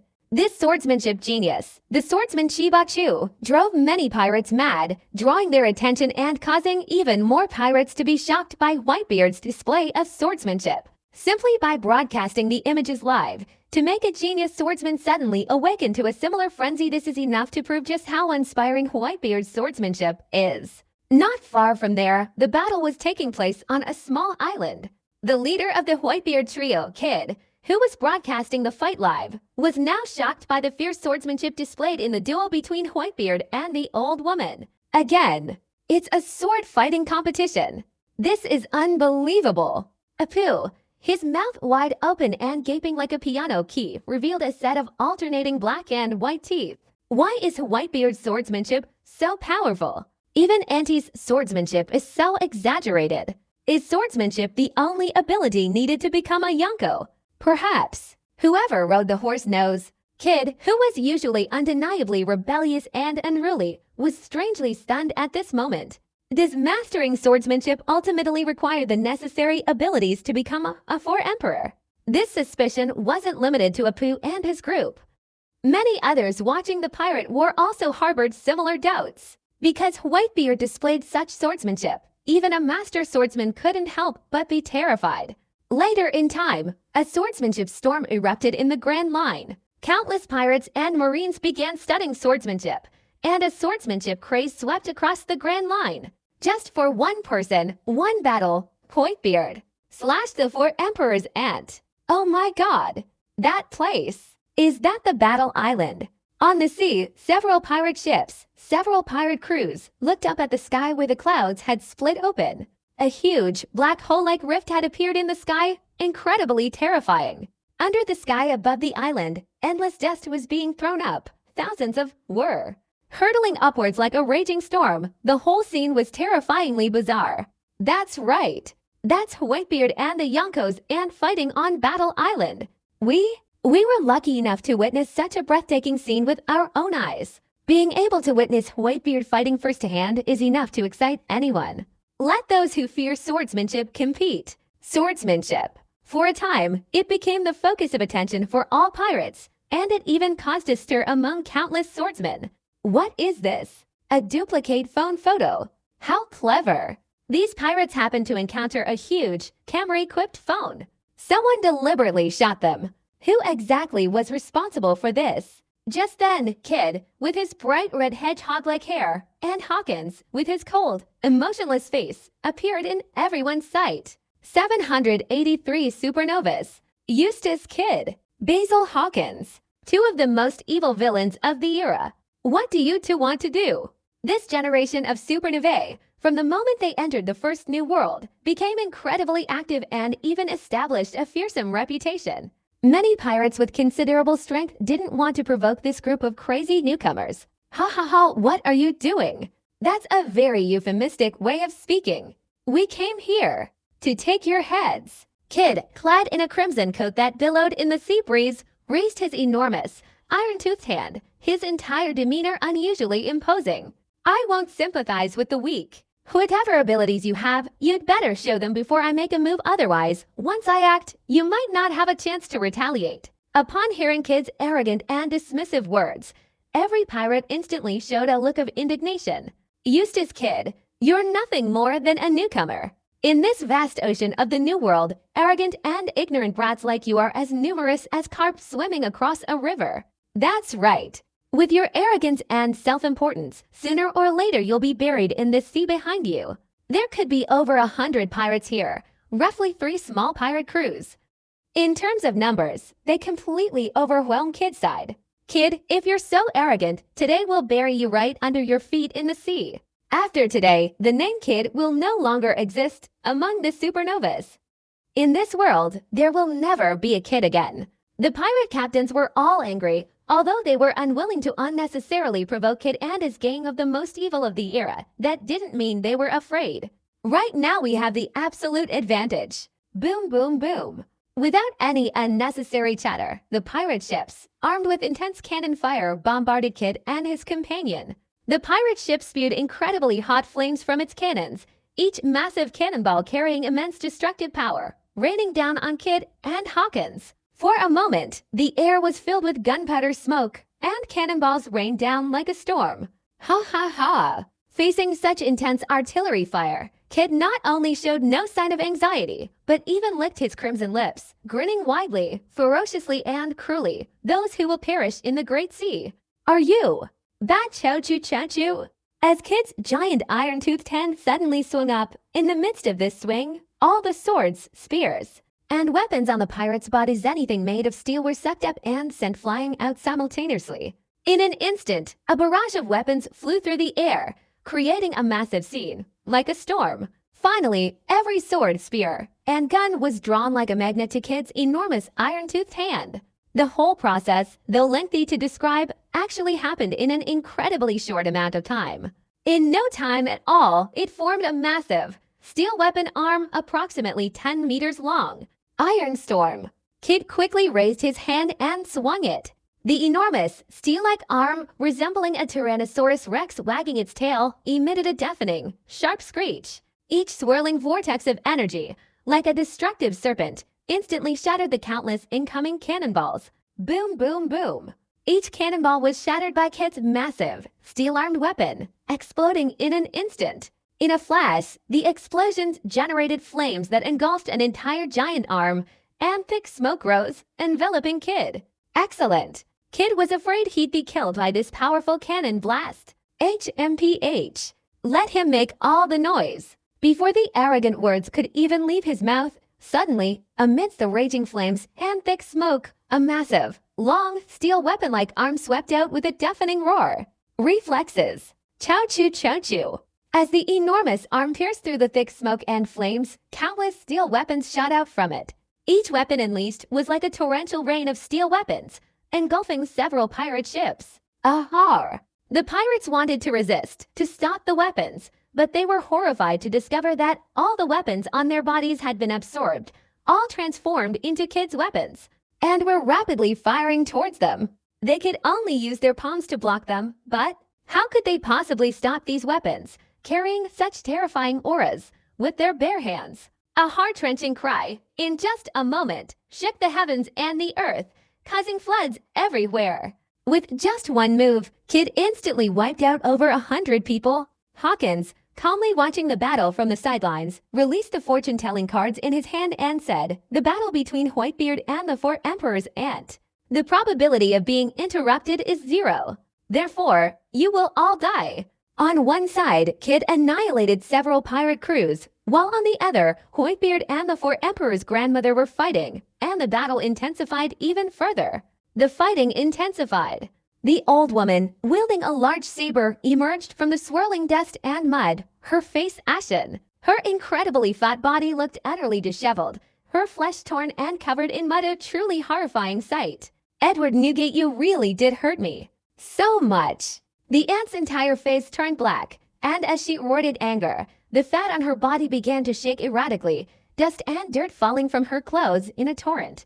Very quickly, her extremely fat figure was revealed, with a thick layer of fat hanging in the scraped and torn areas in front of her, extremely conspicuous. "Your physical strength is much greater than I imagined. You can withstand being slashed." Edward Newgate, wielding his sword, stomped forward. His body bore the marks of being scorched by the flame burning, and even the smoke from Whitebeard lingered on him. As he moved, he traced a white, silken trail in the air. If one strike isn't enough, then 2 strikes. Mr. The extraordinary and unparalleled swordsmanship, once again displayed by Whitebeard. Whitebeard, walking in the middle, suddenly struck, his sword movements like a long line, swinging downwards and tracing long, identical white trails in the air, a visual effect where even the air itself was sliced apart. As the sword slashed out, a continuous series of explosive sounds erupted, like the roar of a dragon, like the growl of a tiger, its momentum surging for thousands of miles, carrying an overwhelming pressure that threatened to obliterate everything, tearing towards the ant. Charlotte Linlin was covered in cuts and bruises, with chunks of flesh hanging down, yet even in such a state, she remained expressionless. Even after being struck down by Whitebeard's sword and crawling out of the dust with chunks of flesh hanging from her body, she still showed no change in her demeanor. This not only demonstrates the power and prestige of the 4 Emperors, but also showcases the immense strength of her physical body. The old woman, wielding a large sword, shrieked, "2 blows and you want to kill me. Whitebeard, you probably won't be able to do it in this lifetime, even in the next life. Then come find me in the next life." The ant, holding a large saber, pointed it towards the sky, and suddenly layers upon layers of swirling thunderclouds formed in the sky. Very quickly, the entire sky became covered with dark clouds, and streaks of lightning flashed within the thunderclouds, seemingly only slightly larger than a mother's sword strike. The lightning and thunder could strike at any moment, obliterating the enemies below. Beneath the lightning and thunder, the large sword in the ant's hand shone with an incredibly dazzling brilliance. A terrifying white light flowed across the snow-white blade, as if the sword itself contained the power of lightning and thunder. As the sword struck from below, the energy of heaven and earth also underwent a strange transformation. All of this sounds very complicated, but in reality, it was accomplished in a very short time. Whitebeard's sword strikes were like a long line descending from the sky, slashing and killing. The ant wielded her massive saber, summoning heavenly thunder. In an instant, thunderclouds surged, lightning flashed, and bolts of lightning struck down, pillars of thunder rained down, engulfing the entire battle arena, scene of boundless terror. Boom, boom, boom. In an instant, the two men exchanged approximately 100 blows. The air, in countless fragments, shattered like glass under the clash of the two men, then crumbled and disappeared. The two men clashed their swords, the heavens and earth shaking. The entire island, the entire small town, was in a state of extreme instability. This large island seemed unable to withstand the intensity of their battle. The building was soon destroyed, and basically not even a trace of it could be seen. Each crack, more than 10 meters wide, kept appearing. Every strike from my aunt's sword was accompanied by thunderous energy, dark light swirling and lightning flashing everywhere. This is Auntie using the soul fruit's ability to control this thunderclad pillar, manipulating the power of lightning, combining it with swordsmanship, and finally unleashing a powerful killing move. According to the principles of martial arts, when the great sword is unleashed with the lightning slash, the enemy will absolutely be injured by the lightning, instantly paralyzed by the electricity, momentarily distracted, and then killed by the great sword. Fresh Flower Bridge. This kind of lightning-infused sword technique, combined with the deadly moves of the seas of this perilous new world, has once been a terrifying figure, striking fear into the hearts of pirates and causing countless great pirates to meet their demise under such deadly moves. Whitebeard might be different. His physical body was incredibly tough, resisting the lightning. He tested the lightning with his own body, and smoke billowed from it, yet Whitebeard remained fearless. The lightning couldn't stop Whitebeard's footsteps, nor could it stop the power of his sword. His swordsmanship was earth-shattering, extraordinary, and unparalleled. With each strike, he could cleave through lightning, severing the very air, rendering everything before him insignificant. I told you, from today onwards, this island belongs to me. Whitebeard slashed through the air with a single blow, shattering it like glass, and the energy surged straight towards the old woman. You? Don't forget. You're already dead. What good is it to bring someone back to life? Charlotte Linlin screamed, a large chunk of flesh, covered in blood and gore, hanging from her body and shaking uncontrollably. At the age of 10, she could annihilate giants and superheroes. Her swordsmanship was terrifying, her body was incredibly tough, she possessed immense resilience, and her monstrous roar could strike fear into the heavens and render people incapable of action. The ant slashed horizontally with her sword, and a previously unprecedentedly thick pillar of lightning then tilted and fell from the sky. Charlotte Linlin, you're too arrogant. I'm back. I will take back everything that was taken from me, everything tenfold. You're the first. Blackbeard, I'll take back everything that was stolen from me too. In this sword competition, there will be no concessions. A deafening, boundless, terrifying slashing sound echoed, hitting each opponent's target. Whitebeard, wielding his sword with unparalleled ferocity, unleashed a single, brutal slash at the old woman. What is the weight of that sword? After Whitebeard recovered, how powerful was his force? After continuously exchanging over 100 blows, he had gathered his strength to its absolute limit. With a single strike, he could shatter anything, even the air itself seemed to be engulfed, as if a black hole had appeared in its orbit. With a clang, the blade, like steel, advanced towards the old woman's flesh and bones. Even though she used her ultimate hockey to completely envelop her body, she was still slashed through. In an instant, fresh blood, like a torrential downpour, flew and fell obliquely, as if blood were raining down from the sky. The scene was incomparably shocking. That domineering slash was truly a 280 godlike, unparalleled strike. No matter how strong the ant's physical body was, she was still struck down, blood gushing out on the spot, utterly terrifying. My aunt had a horrific knife wound on her body, stretching from her left shoulder all the way down, as if her whole body was about to split open. Even with an exceptionally strong physique and unyielding strength, it was impossible to stop this domineering blow. The ant's body was torn apart, and she was shocked to see the wounds. Her skin and flesh were ripped apart, and she was even more severely injured and sent flying. However, Auntie was still Auntie after all. While enduring Whitebeard's attack, she unleashed a desperate strike. Just before her body was sent flying, Auntie's great sword struck Whitebeard's chest. Crack! Crack! His imposing physique, subjected to the immense destructive force of a single sword strike, instantly emitted a crisp, cracking sound, like shattering stone. This resounding sound was clear and crisp, yet it instilled fear in the listeners. Even those watching the battle live on stream, including many pirate groups, felt goosebumps all over their bodies and their scalps tingling. My aunt was sent flying by a single, incredibly powerful blow from Whitebeard's sword. Blood gushed out like a torrential downpour, scattering across the sky for thousands of meters, shattering countless obstacles along the way, and sending dust and debris swirling up in a long stream. Looking back at Whitebeard, he stood proudly, never taking a single step back, his back straight, head held high, chest puffed out, his imposing figure like a towering mountain. Domineering and awe-inspiring. It's just. A large sword was stuck in Whitebeard's imposing physique, right on his chest. The blade was deeply embedded in the strong muscles. Kia was startled to see the wound with blood gushing down the greatsword, but Whitebeard didn't even flinch. TSK. This image was so shocking that the remaining people on the island, watching the battle through the live broadcast, couldn't help but gasp in disbelief. Hockey. That's real hockey. Those pirates who harbored dreams of venturing into the vast and powerful Grand Line across the ocean couldn't help but feel a jolt in their hearts, as if receiving a warning. Waking them up, a true strongman should be as domineering and unparalleled as Whitebeard, the subtle aura of his hockey enough to intimidate an entire region. No matter how fiercely the flames burn, or how much wind, rain, thunder, and lightning there may be, the moment my body stands there, everything will be utterly severed right here. We thought that by blocking everything, we would be allowing it to advance even half a step. Whitebeard's battles were always so awe-inspiring. At this moment, countless powerful pirates were intimidated by Whitebeard. The New World is an island.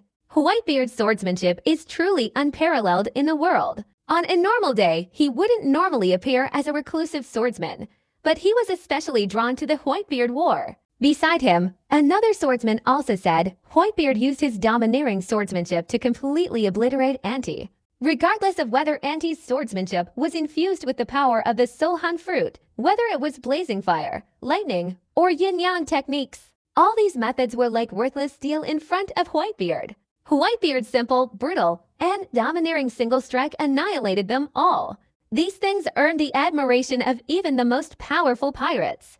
It wasn't just Whitebeard who was so formidable. The more formidable her swordsmanship, the more it was forged through the fusion of the soul fruit's abilities. Her eerie voice could bewitch hearts, her raging flames could incinerate everything, and her thunder could bury all things. Yet, even such terrifying swordsmanship was still shattered by Whitebeard's overbearing slash. In their hearts, these swordsmen implicitly acknowledged a truth: Whitebeard, wielding his signature sword, possessed swordsmanship alone that was enough to dominate the entire Grand Line. Chaos in the Sabati archipelago.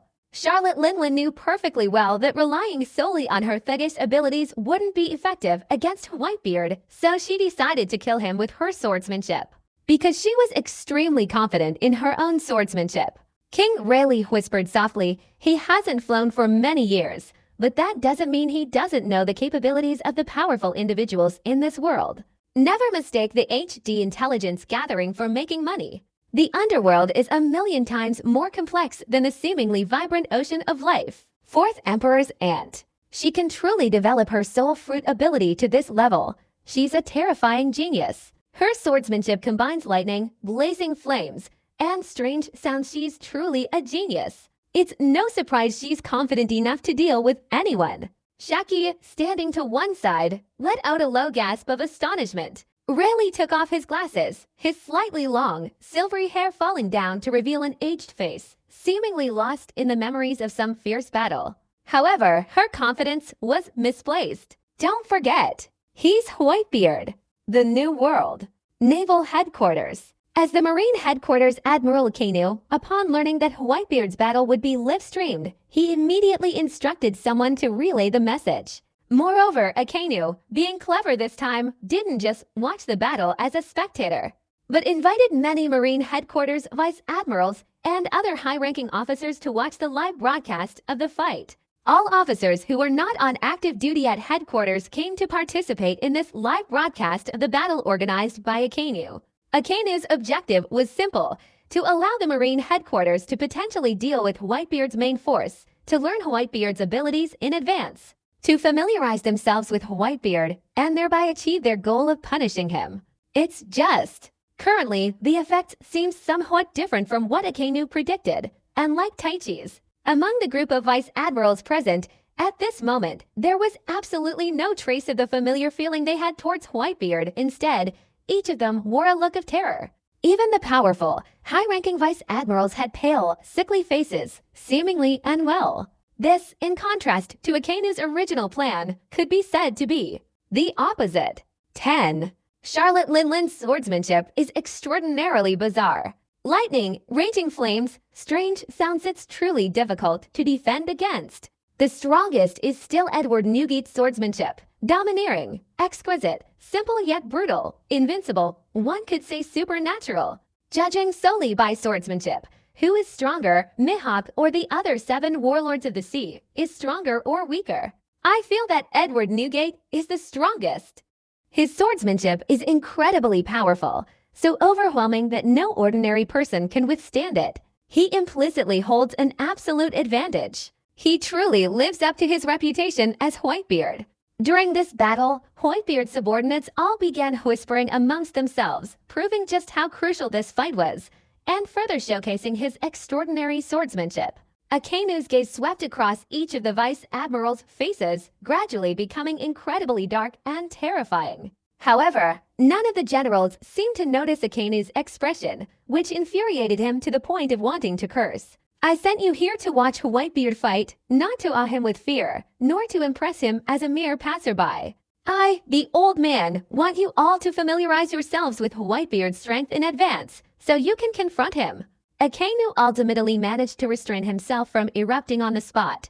After all, as the Marine Headquarters Admiral, losing control of his emotions like this would tarnish his reputation as an admiral. You guys should take a good look at this. Seriously analyze Whitebeard's strength. Analyze his weaknesses. Avoid his strong points. Akainu had never before used the name Whitebeard in history, and instead used Edward Newgate's name, which is enough to prove Akainu's inner state of explosive anger. Even the most powerful person has weaknesses. If we can find Whitebeard's weakness, we can deliver a fatal blow to him. Akainu couldn't help but smile as he said this. That's right.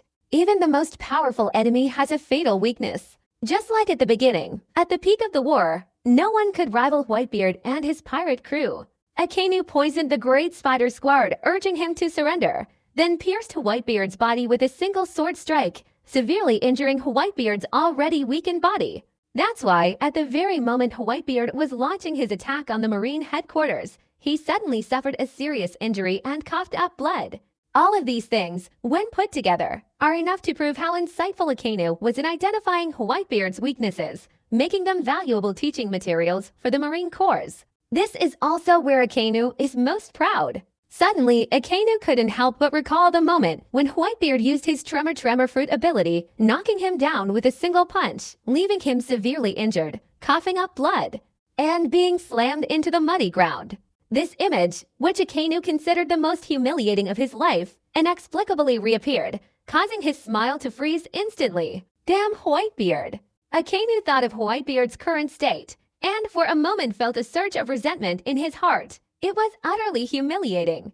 At Akainu's training camp for vice admirals, at the same time, within the Marine Headquarters, many people were also paying close attention, secretly observing the transmitted images. Each of them deeply moved by Whitebeard's powerful and captivating presence. You all say, in the entire world of swordsmanship, who can claim the title of the world's strongest swordsman? Who has the strongest swordsmanship? The title of the world's #1 swordsman. Who truly deserves it? Some people have such doubts. It wasn't just the Navy who were like that. Among the pirates, countless others had boundless enthusiasm for this topic. The world's greatest swordsman, of course, is Hawkeye Mihawk. Someone said, "It's hard to say right now." Anti-Whitebeard, the legendary former Warden Shiryu who escaped from Impel Down, the newly appointed Marine Headquarters Admiral Fujitora Eisho, and the legendary pirate Shiki the Golden Lion. These are all beings with supernatural swordsmanship. Silently, someone had already begun to challenge the #1 swordsman. The world of superpowers and swordsmen is divided into 3 classes. The third class is the weakest, but it consists of pirates and naval officers with some reputation. The second class, known as the Silver Swordsman, includes renowned powerhouses such as King Law of the Seven Warlords of the Sea, Zoro of the Straw Hat Pirates, and, notably, Shiba Chu, who nearly went berserk during the Whitebeard War, also ranks among them, though only slightly below the established list. The first class, known as the Golden Swordsmen, are bestowed with the title of World's Strongest, each one a transcendent being capable of shaking heaven and earth and terrifying gods and demons. Shiryu, Fujitora Eisho, Golden Lion Shiki, Hawkeye Mihawk. Future Zoro author's unauthorized entry, unrelated, intended for humor.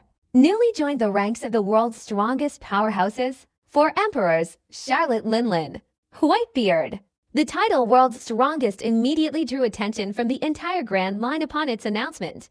This world of swordsmanship has almost universally recognized, but who is the number one? For a brief moment, the battle with Whitebeard sparked worldwide discussions about swordsmanship and the world's strongest swordsman, sparking endless heated debates. Who is the world's greatest swordsman? Who is the world's greatest swordsman? This topic suddenly became the focus of global discussion. Where exactly did Whitebeard end up fighting on that island with the 4 emperors and? While everyone was intently searching for the true master of swordsmanship, someone voiced a question from their innermost thoughts. For a brief moment, this created a strong sense of camaraderie among many pirate groups. Where exactly is Whitebeard fighting?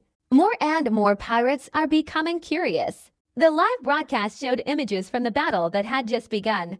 After a while had already been destroyed beyond recognition, making it very difficult to see what had happened. As for the pirate group from the vicinity of the Nut Island, when they rushed towards Nut Island in a frenzy, they were almost all slaughtered by Kid and his 2 companions' alliance. While Whitebeard was fighting on the island, it became a world of chaotic fantasy. This attracted countless curious onlookers. Nuts on the island. Whitebeard's face was beaming with unexpected joy. He had no idea someone was live-streaming his fight, nor did he know that his battle was causing a global sensation. Yet, Whitebeard had gained an incredibly high level of emotional value. There were pirates from Akainu, from Rayleigh, from the Marine headquarters, and also from every pirate crew and group on every island in the Grand Line. System, how much emotional value do I have now? Whitebeard mentally questioned the system. At this moment, Whitebeard's physical condition wasn't very good. Resisting the old woman's lightning and intense flames, it was impossible to say he wasn't injured. Every part of his body had suffered damage to varying degrees. Respected host, you currently have 360,000 points of emotional value. The system suggests you choose to repair your injuries. This will require approximately 160,000 points of emotional value. The system once directly suggested repairing the injuries, which could be seen in Whitebeard's body at that moment. He was indeed injured. Okay, then let me treat my injuries. Whitebeard nodded at this point. His injuries were expected. There was nothing surprising about it. In battle, even the strongest beings will inevitably suffer some degree of injury. The host has consumed 160,000 mental points, currently restoring the host's body. The vocal system is prolonging. Very quickly, Whitebeard could clearly feel a burning sensation within his body, a feeling he had never experienced before. It was as if a powerful force was circulating through every cell in his body, making each cell vibrant and devouring the necrotic cells. Trapped between Whitebeard's massive sword and his chest, and pulled down by Whitebeard's grip, that shocking wound healed at a speed visible to the naked eye. 160,000 sentimental values restored on a large scale. Completed. Never before had he felt such joy. Whitebeard suddenly felt an overwhelming surge of happiness. Whitebeard suffered such severe injuries, requiring approximately 160,000 points of mental energy to repair them. Charlotte Linlin. Needless to say, her price would be even more disastrous. This battle for Whitebeard was incredibly rewarding, especially in swordsmanship, where he gained profound insights and developed a constant drive to improve. With the remaining emotional value depleted, Whitebeard used it all to restore his body, allowing it to be strengthened once again. At this point, his body was nearing its peak, still retaining its original appearance, but both his physical strength and overall condition were approaching the ultimate state. The Whitebeard who conquered the New World had truly returned. while Whitebeard was calmly recovering from his injuries and achieving all-around power enhancements. Every island in the world was thrown into complete chaos by Whitebeard's seemingly simple actions. Oh my god! A wound dozens of centimeters deep, and the speed of healing is visible to the naked eye. My god! What am I seeing? A miracle! Is this Whitebeard's ability? This is just too invincible. Watching the battle live, I saw countless pirates completely disrupting the entire organization. Right now, whether it was the New World, the Sabaudi Archipelago, or the remaining Grand Line Islands, there was a commotion, with shouts and cheers ringing incessantly in my ears. The whole world witnessed this situation. Whitebeard, having severed the four emperors' grandmother, stood proudly on the spot, pulling down the great sword from his chest without even blinking an eye. What was truly shocking was that, in an incredibly short time, Whitebeard's wound healed completely. What kind of regenerative ability is this that could make someone achieve the same level as Whitebeard? Get ready to watch the second pirate group live stream. Congratulations to the host for achieving 99,999 hours of emotional value. On Whitebeard Island, another unexpected harvest of immense emotional value. Standing still and doing nothing, Wang Jiahao was still able to gain a large amount of emotional value. It's truly amazing. Compared to Whitebeard's jubilant expression, a Akainu of the New World Marine Headquarters frowned once again, his face completely darkened. Beside him, the Vice Admirals were marveling at Whitebeard's strength and discussing him as the world's greatest swordsman. Idiots! Akainu's face darkened, unable to contain his rage any longer, completely exploding. He unleashed a furious tirade against the group of Vice Admirals, spitting saliva everywhere. You bunch of idiots! You're driving me crazy! If Akainu knew that each time he became enraged and went berserk, he would provide Whitebeard with a massive amount of emotional value, he probably wouldn't be able to unleash a barrage of explosions even with 5 lungs. Akainu's grim expression was incredibly effective.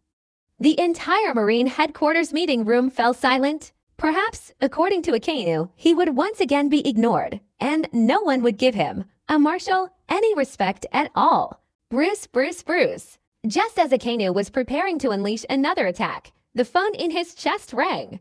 Akainu glanced at the group of Vice Admirals, snorted coldly, and then answered the call. Marshal Sakazuki. From the other end of the phone came the low, regretful voice of Admiral Fujitora Isho. I was unable to capture him in Birndi World. He truly possessed the ability to assist him in his temporary escape. Akainu's eyes narrowed. Unfortunate news was coming one after another. Akainu regained his composure and said in a low voice, Mr. Laughter, I'll return to you to continue your pursuit of Birndi World. To say Akainu was polite is one thing, but to say Fujitora Isho was strong enough to earn Akainu's respect is another. I will definitely bring him back. Marshal, rest assured, Fujitora's voice was low and authoritative, possessing an undeniable aura of authority. Okay, Akainu hung up the phone, turned around, and saw a group of Vice Admirals staring intently at the screen of the phone's camera. This almost made Akainu stomp his feet in anger. He was risking his life handling the situation, and all they could do was admire Whitebeard's strength. What caught everyone's attention was that, for some unknown reason, Whitebeard suddenly turned his head and glanced towards a distant island. Thus, a single detail of a movement, when seen by the public, becomes inexplicable. That's right. Seeing this situation unfold before Kid and his 2 allies, their faces turned pale with fear. They suddenly felt an unprecedented sense of dread engulf them, as if they were being stared at by a world-destroying creature. A chill ran down their spines, and cold sweat streamed down their foreheads. Damn it! Will Whitebeard find out we're leaving? Apu, who had always been perfectly fine, was now the first to speak in a hurried and flustered tone. Is there any need to be less urgent? Being stared at by such a terrifying Whitebeard, my scalp was tingling, and it was already a miracle that my teeth didn't tremble while I spoke. Damn it! Why is my aunt, who's a Yonko, so weak and pathetic? Idiot! Bobby. Kid cursed. His original plan was for his aunt to fight Whitebeard, and both of them would be severely injured. Looking back now, perhaps Auntie was seriously injured, falling into the dust in the ruins. What kind of injury was that to Whitebeard? If you want to blame someone, blame Whitebeard for being too powerful. He has the ability to heal his injuries in an incredibly short time. Hawkins, who had always maintained a calm and composed demeanor, now looked serious. I bet Whitebeard's abilities can't be used often. Perhaps they're related to his ability to bring the dead back to life. Kid heard this, and it was like a village suddenly brightening up in the darkness. In an instant, his eyes lit up. Let's bet. Let's make a bet. Whitebeard's ability to regenerate requires certain conditions to be met. It can't be used continuously without interruption. With words like that, we have a chance to kill Whitebeard. These supernovas are truly forgetful. It seems they've forgotten that just a second ago, they were so terrified by Whitebeard's casual glance from afar that they broke out in a cold sweat and turned pale. For a split second, he became arrogant again. It seems that in this day and age, all the crazy people are pirates. Own. The nut on the island, the ant, with her tattered body, rushed out of the ruins a second time, roaring with rage like a madwoman. A ripple of vibration rippled outwards as she roared in anger. Severely wounded, bleeding profusely, with exposed flesh and bones nearly broken, the old woman's demeanor remained undiminished, radiating a chilling murderous intent and restless ferocity. At this time, there were not many people on the island. The residents of Ain, under arrangements, had dispersed. As for the other members of the Big Mom pirate crew, they were the first to be affected by the fighting, suffering injuries, and fleeing in all directions. Whitebeard! It's a fight to the death between you and me. The ant roared, and for a moment the sky and earth changed color. Thunderclouds rolled furiously, and devastating lightning struck the island, indiscriminately destroying everything in its path, intending to annihilate the entire island. Boom, boom, boom. Suddenly, streaks of crimson flames descended from the sky. The raging fire descended from the sky, engulfing the island, inevitably intending to completely destroy it. The crimson flame burned intensely, using incredibly high temperatures. On the island's shore, there was a powerful tsunami-like wave, with huge, roaring waves hurtling towards the island. Thunder descended from the heavens, fire blazed down from the sky, and on the earth, raging waves surged, devouring everything, leaving no chance of survival. On the sea, one by one, small boats carrying cameras and mobile phones swayed precariously unstable, and at times even broken apart by the waves and swept into the sea. Those who could reluctantly watch the live broadcast of the pirate group's situation were all terrified. No one expected that the ant would be so persistent and stubborn. Kia, with his incredibly large physique, was about to be chopped to pieces by Whitebeard, yet he could already summon wind and rain, control lightning, tsunamis, and fire from the sky. But at this moment, the base of the Big Mom pirate crew, Cake Island, belongs to the multiverse. Having just arrived in Charlotte from the Huid Island, Katakuri, dressed in a dazzling outfit and wearing a scarf that covered half his face, suddenly displayed an unprecedented seriousness on the half of his face that was visible. Let's go, head to the Nut Island. Charlotte Katakuri, who usually had a calm and composed personality, suddenly became furious and shouted like a raging fire. Not far from him in the palace, the remaining 3 of the 4-star generals, who were enjoying the sweets and pastries, were all gathered together. What happened? Charlotte Cracker, naked, revealed a muscular physique, his short purple hair falling down, his face filled with ferocity, and a look of disbelief as he stared at Katakuri. Charlotte Katakuri is the most outstanding member of the Charlotte clan. He has cultivated his observation hockey to an extremely high level, allowing him to foresee future events. I saw Mom. She was killed by Whitebeard. Katakuri's voice was low and extremely serious. Upon hearing this, in an instant, the remaining 3 of the 4-star generals, who were enjoying the sweets and desserts, all trembled simultaneously, followed the 4 people and set off quickly. Speed towards the island of nuts. Help Mom. Damn it. Whitebeard. Charlotte Katakuri, using his profound observation hockey, saw the image of his mother being killed by Whitebeard. Immediately, he and the other 3 of the 4 strongest sweethearts of the Charlotte clan joined forces and set off. Behind them, each of the 4 Charlotte clan's strongest warriors followed. These are all men with billions of dollars in bounties. Each one possesses formidable strength.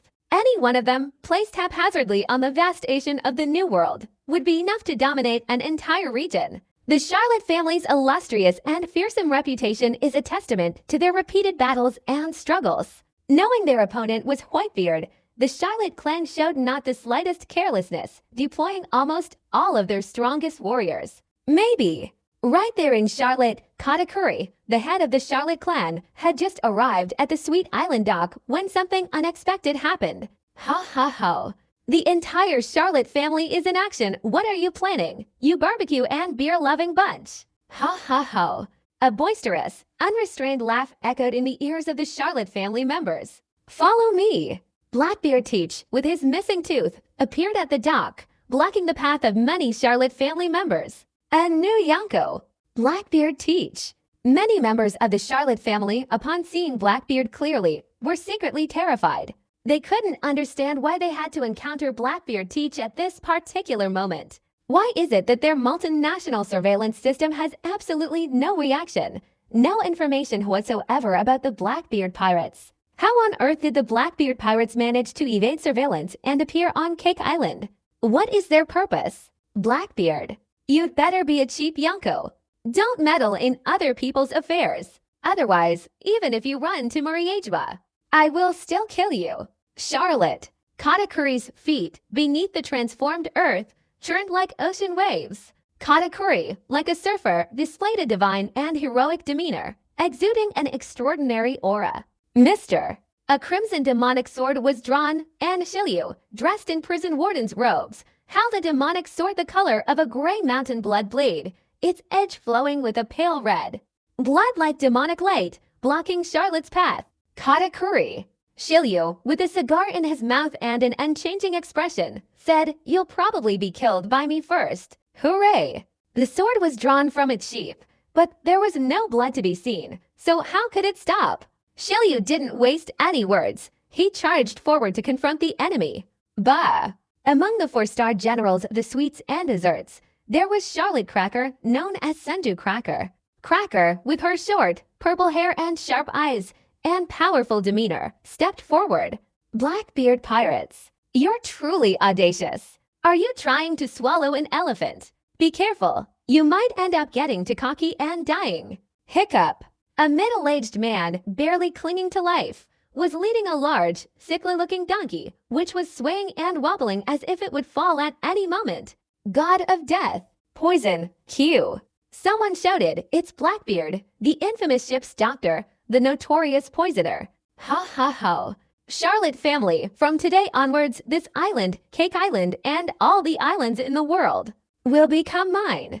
Blackbeard laughed wildly. Boom, boom, boom. A terrifying battle erupted at Auntie Big Mom's pirate base on the island of the Thousand Nations Cake Shop. This is something my aunt never would have imagined.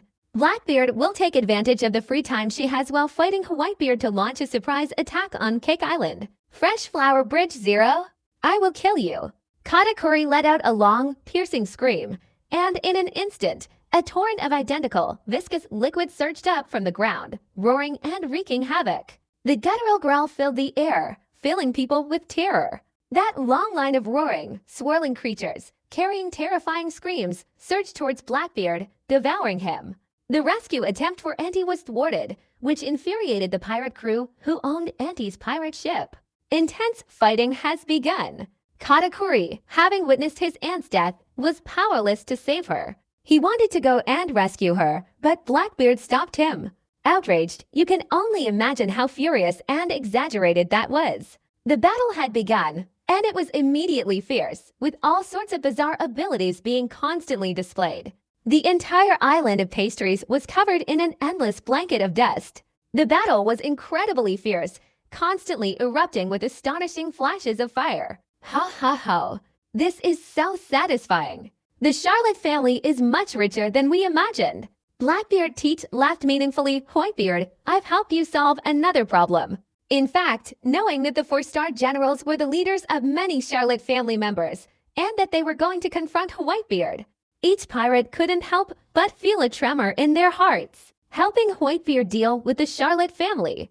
This was completely unexpected. Even Blackbeard felt humiliated by this. Blackbeard roared, "You bunch of unlucky devils! The Blackbeard pirates are here to wipe you all out. The most devastating fighting has broken out. They all simply didn't want to see bloodshed and killing. The Blackbeard pirates, along with the four admirals and the Charlotte family, launched a cataclysmic battle at the Cake Island amidst the sweet treats and desserts. In that brief moment, the smoke and flames of war flew about, and the fierce attacks caused the entire large pastry shop on the island to be thrown into a state of intense turmoil.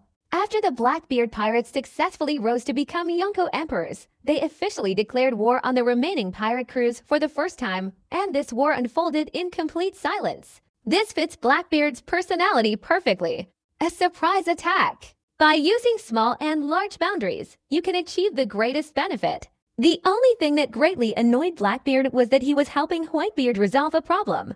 If they had arrived a little later, the four Sweethearts commanders, along with the powerful Charlotte family members, would have already left Sweetheart Island to cause trouble for Whitebeard and his 273 gang. Whitebeard. Father, you really are lucky. Blackbeard stroked his black beard, his hands adorned with rings of various colors, which, combined with his pot belly, made him look like a nouveau riche. Blackbeard laughed loudly, revealing a few missing front teeth, a perfect image of a gambler. I really want to have a chat with you, but now you're not worthy of my time. Father Whitebeard. Mister. Blackbeard clenched his fist, his right hand generating a shockwave that created a vacuum in the air surrounding it. He shouted to the many pirate crews engaged in battle, "Hurry up! We have more important things to do." After shouting, Blackbeard, who hadn't yet joined the battle, turned and jumped onto the wooden raft Blackbeard's pirate ship. Constructed from a stack of large logs with a diameter of approximately 10 meters, the Blackbeard pirate ship, simple and brutal like Blackbeard himself, had a structure that mirrored Blackbeard's inner workings, not simple at all. Like a gigantic, identical wooden raft, this pirate ship, with its rough exterior and distinctive shape, each log more than 10 meters in diameter, possessed immense hockey and, along with the Blackbeard pirates on board, it overbearingly rampaged across this vast ocean of the New World. A pirate ship of the Four Emperors caliber, truly extraordinary. Across island nets. The ant went berserk. She wanted to kill Whitebeard, but Whitebeard slashed her with his sword, leaving her bones exposed. It's not over until you die. Only you can die. Whitebeard, wielding the blade of the supreme ruler, unleashed an ultimate killing spree. The blade of the sword swung in all directions, each swirling stream of energy like a wild serpent, engulfing the very air. It was incredibly terrifying. The ant's eyes widened, and she let out a tragic cry. At the same time, she enveloped her entire body in armament hockey, strengthening her physical body. However, that was all she could do. She didn't have time to react further before the blade struck. Whoosh! A scene of bloodshed. Charlotte Linlin, already severely wounded, resisted fiercely with swirling armament hockey and fighting back with both hands, but ultimately she was no match for Whitebeard. Struck by a sword blow that sent blood gushing out like a storm, he was instantly sent flying. A terrifying trench appeared on the ground where Le had gone. Dong dong dong. Whitebeard struck with lightning speed, giving Charlotte Linlin no chance to recover. His incredibly terrifying sword technique, imbued with overwhelming power and a domineering aura, delivered a second devastating blow. Without any unexpected events, Charlotte Linlin was now completely overwhelmed and on the verge of being killed. Once again, she was slashed away by the sword, blood gushing out and splattering into the air like a mighty river. Truly shocking scene. Only a small amount of footage from a stolen phone could be broadcast live, transmitting such a shocking image that it instantly terrified countless pirate groups. The Yonko's aunt, the incredibly powerful Charlotte Linlin, a terrifying Sohan fruit user, was today utterly crushed and brutally slaughtered by Whitebeard. These are the Four Emperors. My God! Countless people were terrified. No one had imagined that the battle would ultimately escalate into a brutal and ruthless extermination. It should be known that the Four Emperors' aunt's physical body is incredibly resilient. Even as a child, she used only her physical body to slay giant heroes. After years of harvesting souls and longevity, along with frantically devouring sweets and absorbing energy, Charlotte Linlin's physical body had become incredibly strong, reaching an unbreakable level. That's right. Even if the Four Emperors' aunt's physical body is incredibly tough, she can't withstand Whitebeard's ferocious and domineering attacks. Everyone was utterly shocked. Look, someone's getting close to Whitebeard's island. At that moment, someone took a picture with their phone, capturing a series of images. a small pirate ship traveling at almost 10 times the speed of a normal pirate ship, heading towards Whitebeard's Almond Island, leaving a long trail of white waves on the sea. Its momentum immense. No, no, no, no. This is going to kill the ships. Control them. They want to attack the island. On the small pirate ship, a man wearing a steel helmet and with a full beard, Beardy World, shouted loudly. Following closely behind, a deafening boom echoed as Beardy World and his 1.9 pirate ships all crashed into the island's core. The pirate ship disintegrated in an instant, countless wooden boats scattered everywhere. This was clearly a small pirate ship, dismantling it, and then it reappeared, comparable to a massive pirate ship built from wood. Whoosh, whoosh, whoosh. Damn it, Beardy World crawled out from the ruins of his wooden ship, a wrinkled, old face beaming with relief at surviving the ordeal. Luckily, the impact happened in an instant, magnifying the ship more than 10 times and slowing down the force of the collision. That idiot Fujitora Esho. He probably won't catch up. The troublemaker has appeared. When the dust settled, many figures from Ivor appeared in the live broadcast image, causing a momentary commotion as viewers of the pirate battle erupted. The world is being destroyed. A user of the Momo Fruit ability, Beardy World. He stormed into the island where Whitebeard and Auntie were fighting. Is he trying to disrupt the course of the war? This turn of events caused everyone to feel tense, making what was originally a foregone conclusion to the battle even more unpredictable. A legendary pirate, a super pirate imprisoned for 30 years at Impel Down Level 6, storms into battle on the island. Not far from there, on a small island, the three members of the Kid Alliance, whose faces had been gradually turning green with fear, burst into joyful expressions upon seeing Ivor's companions charging into the island. The troublemaker has appeared. This is a perfect troublemaker. Kid licked his lips, having just slaughtered no fewer than 100 pirates with a ferocious wave of his hand. The four emperors. Whitebeard. The legendary pirate Beardy World. Ha ha. If only we could kill all three of them in one go. Our names will surely resound throughout the Grand Line. Fight, fight. It's best if Whitebeard and Ivor fight each other to the death. Wahahaha, Apu gesticulated wildly, his long arms flailing like a street dancer, his sleeves fluttering, the piano keys producing sounds that stirred his emotions. An unexpected surprise. This is great. Even Hawkins, who usually spoke cautiously, broke into a smile. He had never anticipated such a situation. Before the divination inside, Hawkins' calculations were unclear. At that moment, he couldn't help but raise his eyebrows fiercely. He thought at the time that this was a sign of an unknown death. However, upon seeing Beardy World after its appearance, Hawkins suddenly understood Satori, inwardly realizing that the unclear fortune-telling didn't represent death, but rather a troublemaker. Fighting up and down so freely like this is really interesting. Hawkins seemed relieved, revealing a long-lost smile. The three of them exchanged glances, once again reaffirming their alliance. They want to exterminate legendary figures of the four emperors. Use this, and you'll become famous worldwide. The entire island town was completely devastated. Large sections of buildings had long since been reduced to ruins. The Earth's crust was cracking into terrifying, bottomless fissures, as if it had experienced a catastrophic earthquake. The battle was incredibly fierce, and it's about to end. Own. At the other end of the island, Whitebeard unleashed a devastating slash, cutting through the old woman's bones, sending her flying a second time. The sky was filled with swaths of blood raining down in countless sheets. This was a devastating blow.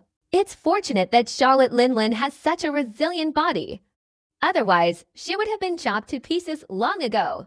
As fresh blood splattered, Charlotte Linlin herself was sent flying through the air in a parabolic arc, crashing down with a resounding crash, flying in all directions towards Ivor. Speaking of which, it's quite an opportune time. This is perfectly suited to help you, Ivor, in many ways. A resounding crash. The ant's body fell to the ground, carving a long trench in the Earth's crust, raising a cloud of dust as it violently struck Beardy World. What's going on?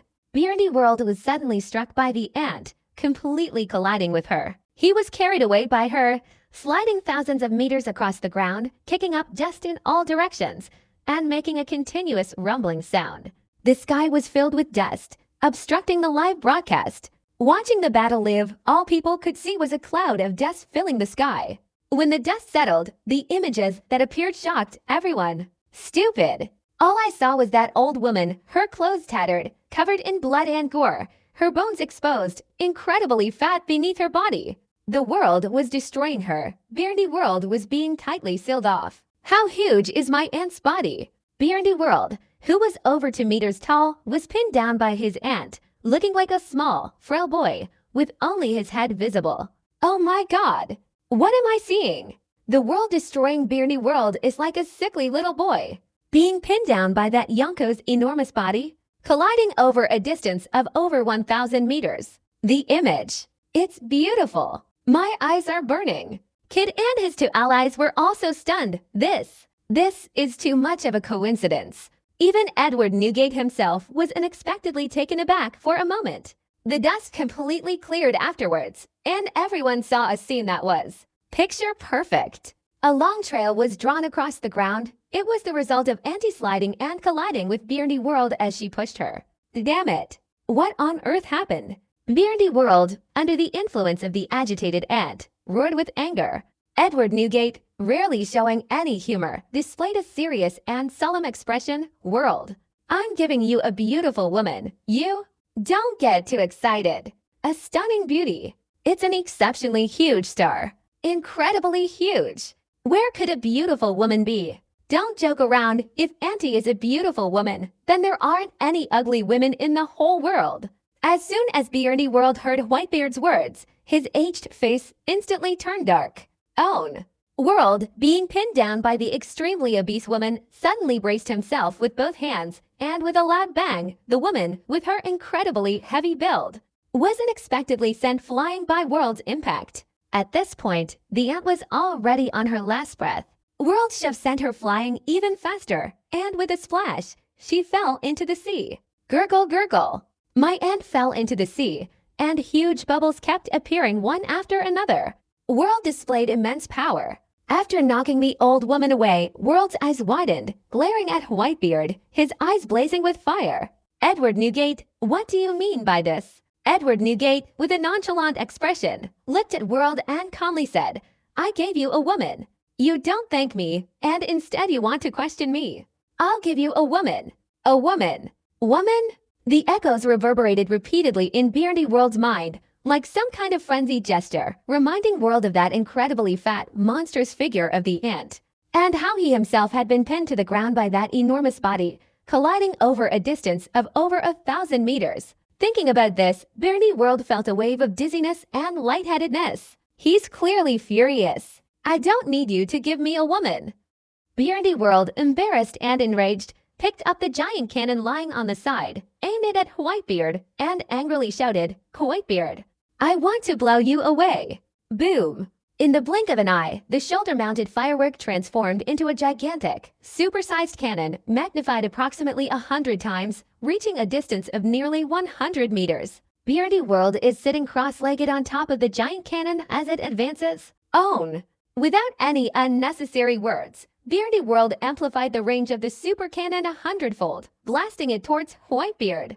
The supersized cannon barrel spewed out terrifying flames, a massive projectile, approximately 10 meters in diameter, hurtling towards Whitebeard at an incredibly terrifying speed.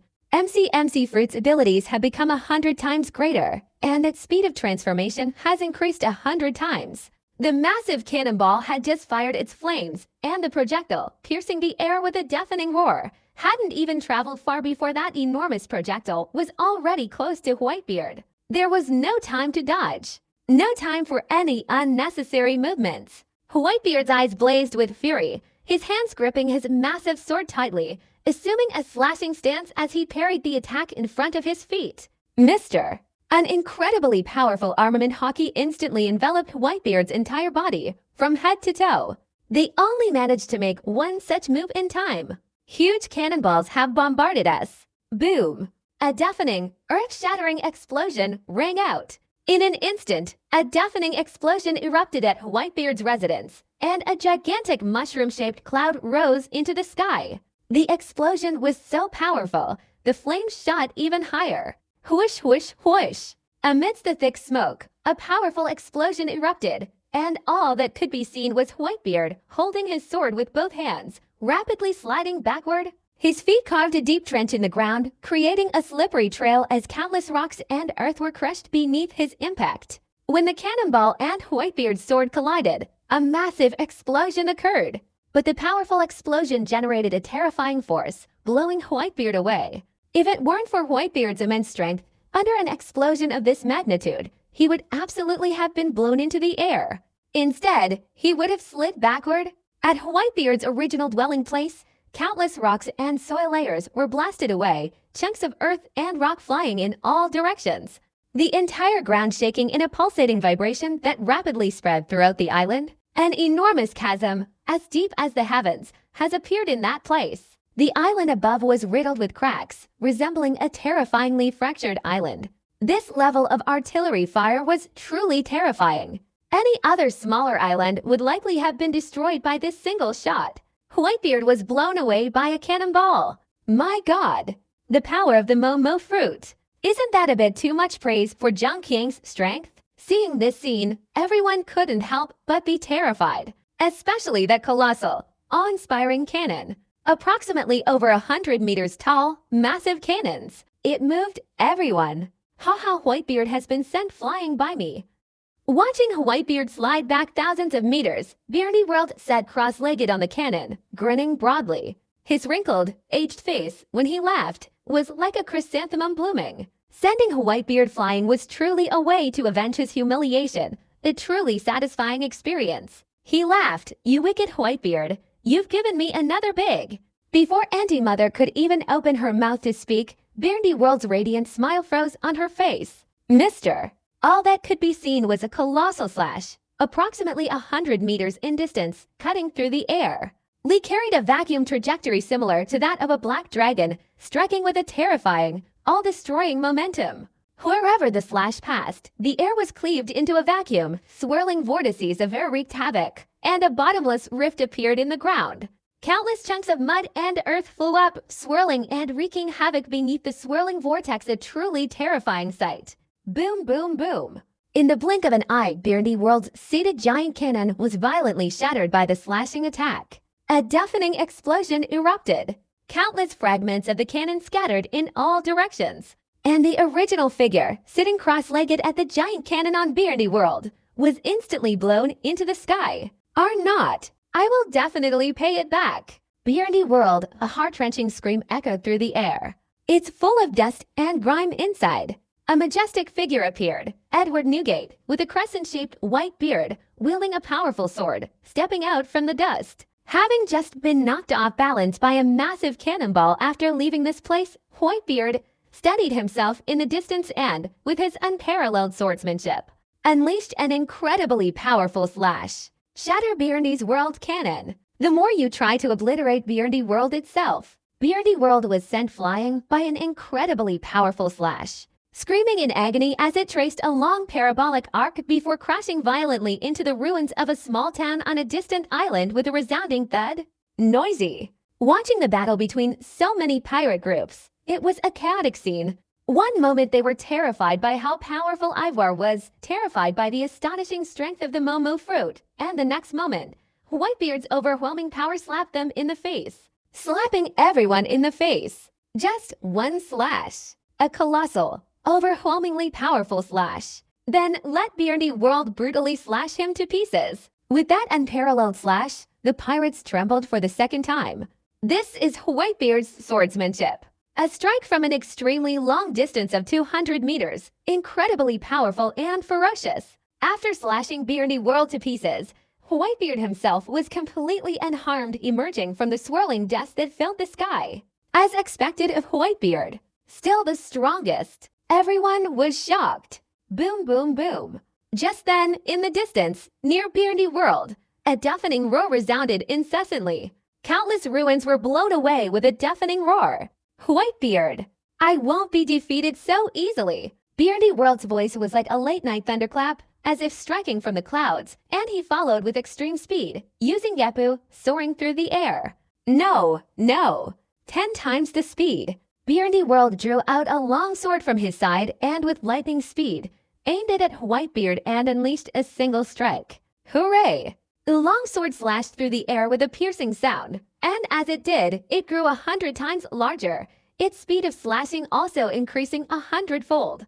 What does 100-fold mean? 1 meter turns into 100 meters. 50 kilograms turn into 10,000 kilograms? No, no. 100 times worse than beheading. I must avenge this humiliation first. Beardy World, moving at the absolute limit of speed, wielding a sword 100 times larger, unleashing 100 times faster flashing speed. Possessed unparalleled power as he struck towards Whitebeard. Let's avenge this humiliation first.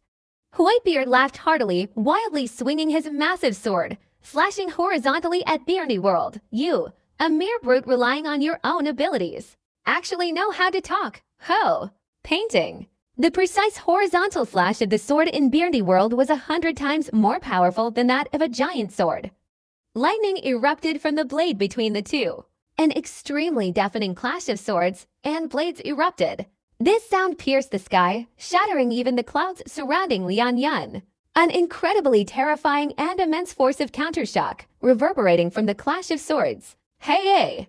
BBE Whitebeard suddenly swung his sword forward with both hands, delivering a powerful slash. That terrifying countershock force was pushed back towards Beardy World.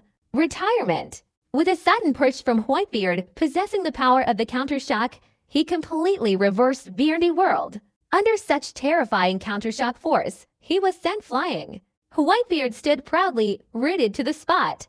Beneath his feet, mud and earth were being squeezed out, leaving to deep footprints carved into the ground by the forceful shaking of his legs. Even the earth and rocks were being dislodged.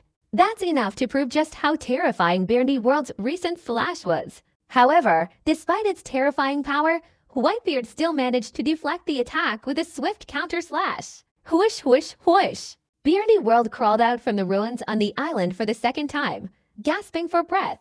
Every part of Beardy World's body was enveloped in powerful armament hockey, making him look like a black, steel-like old man.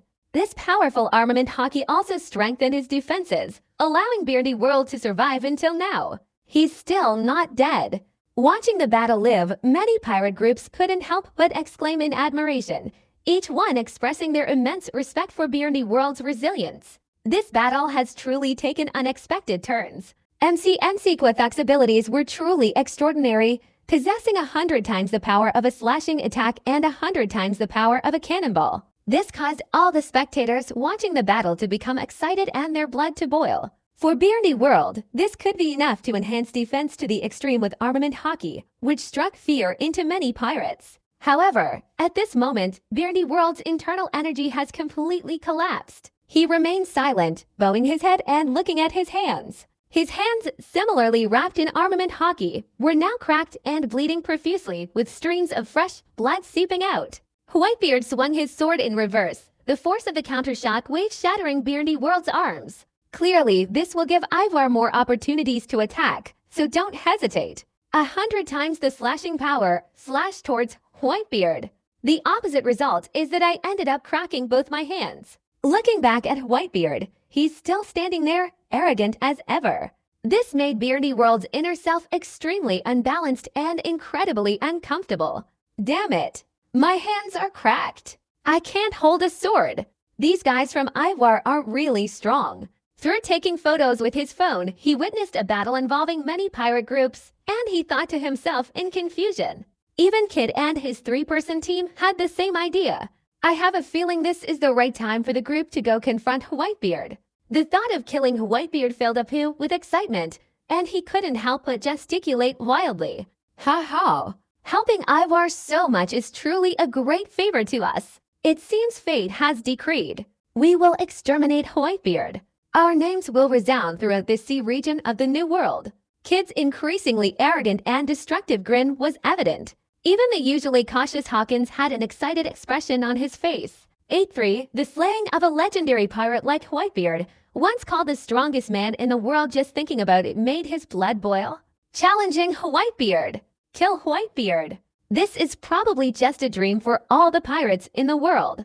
Only those directly involved can help you, Ivar. And right now your smile looks worse than your cry. If someone nearby were to compliment him on being tough, he'd probably slap them. Then he'd add, Go ahead and try if you think you're so tough. He suffered terribly alongside Whitebeard, a fact only he himself knew after striking Whitebeard with a single blow. Both his hands were fractured by the recoil, rendering him unable to even hold a sword.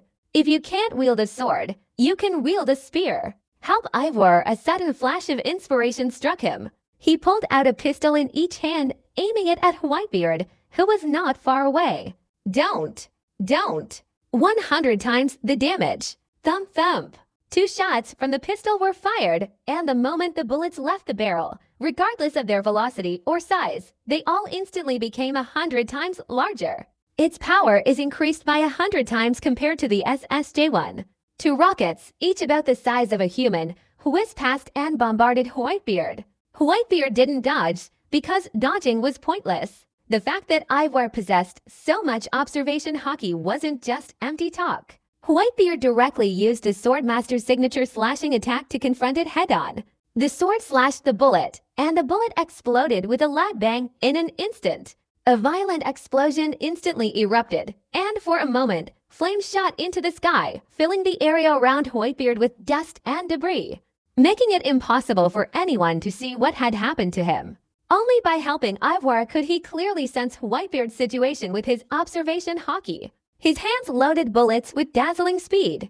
If 2 shots aren't enough, then 200.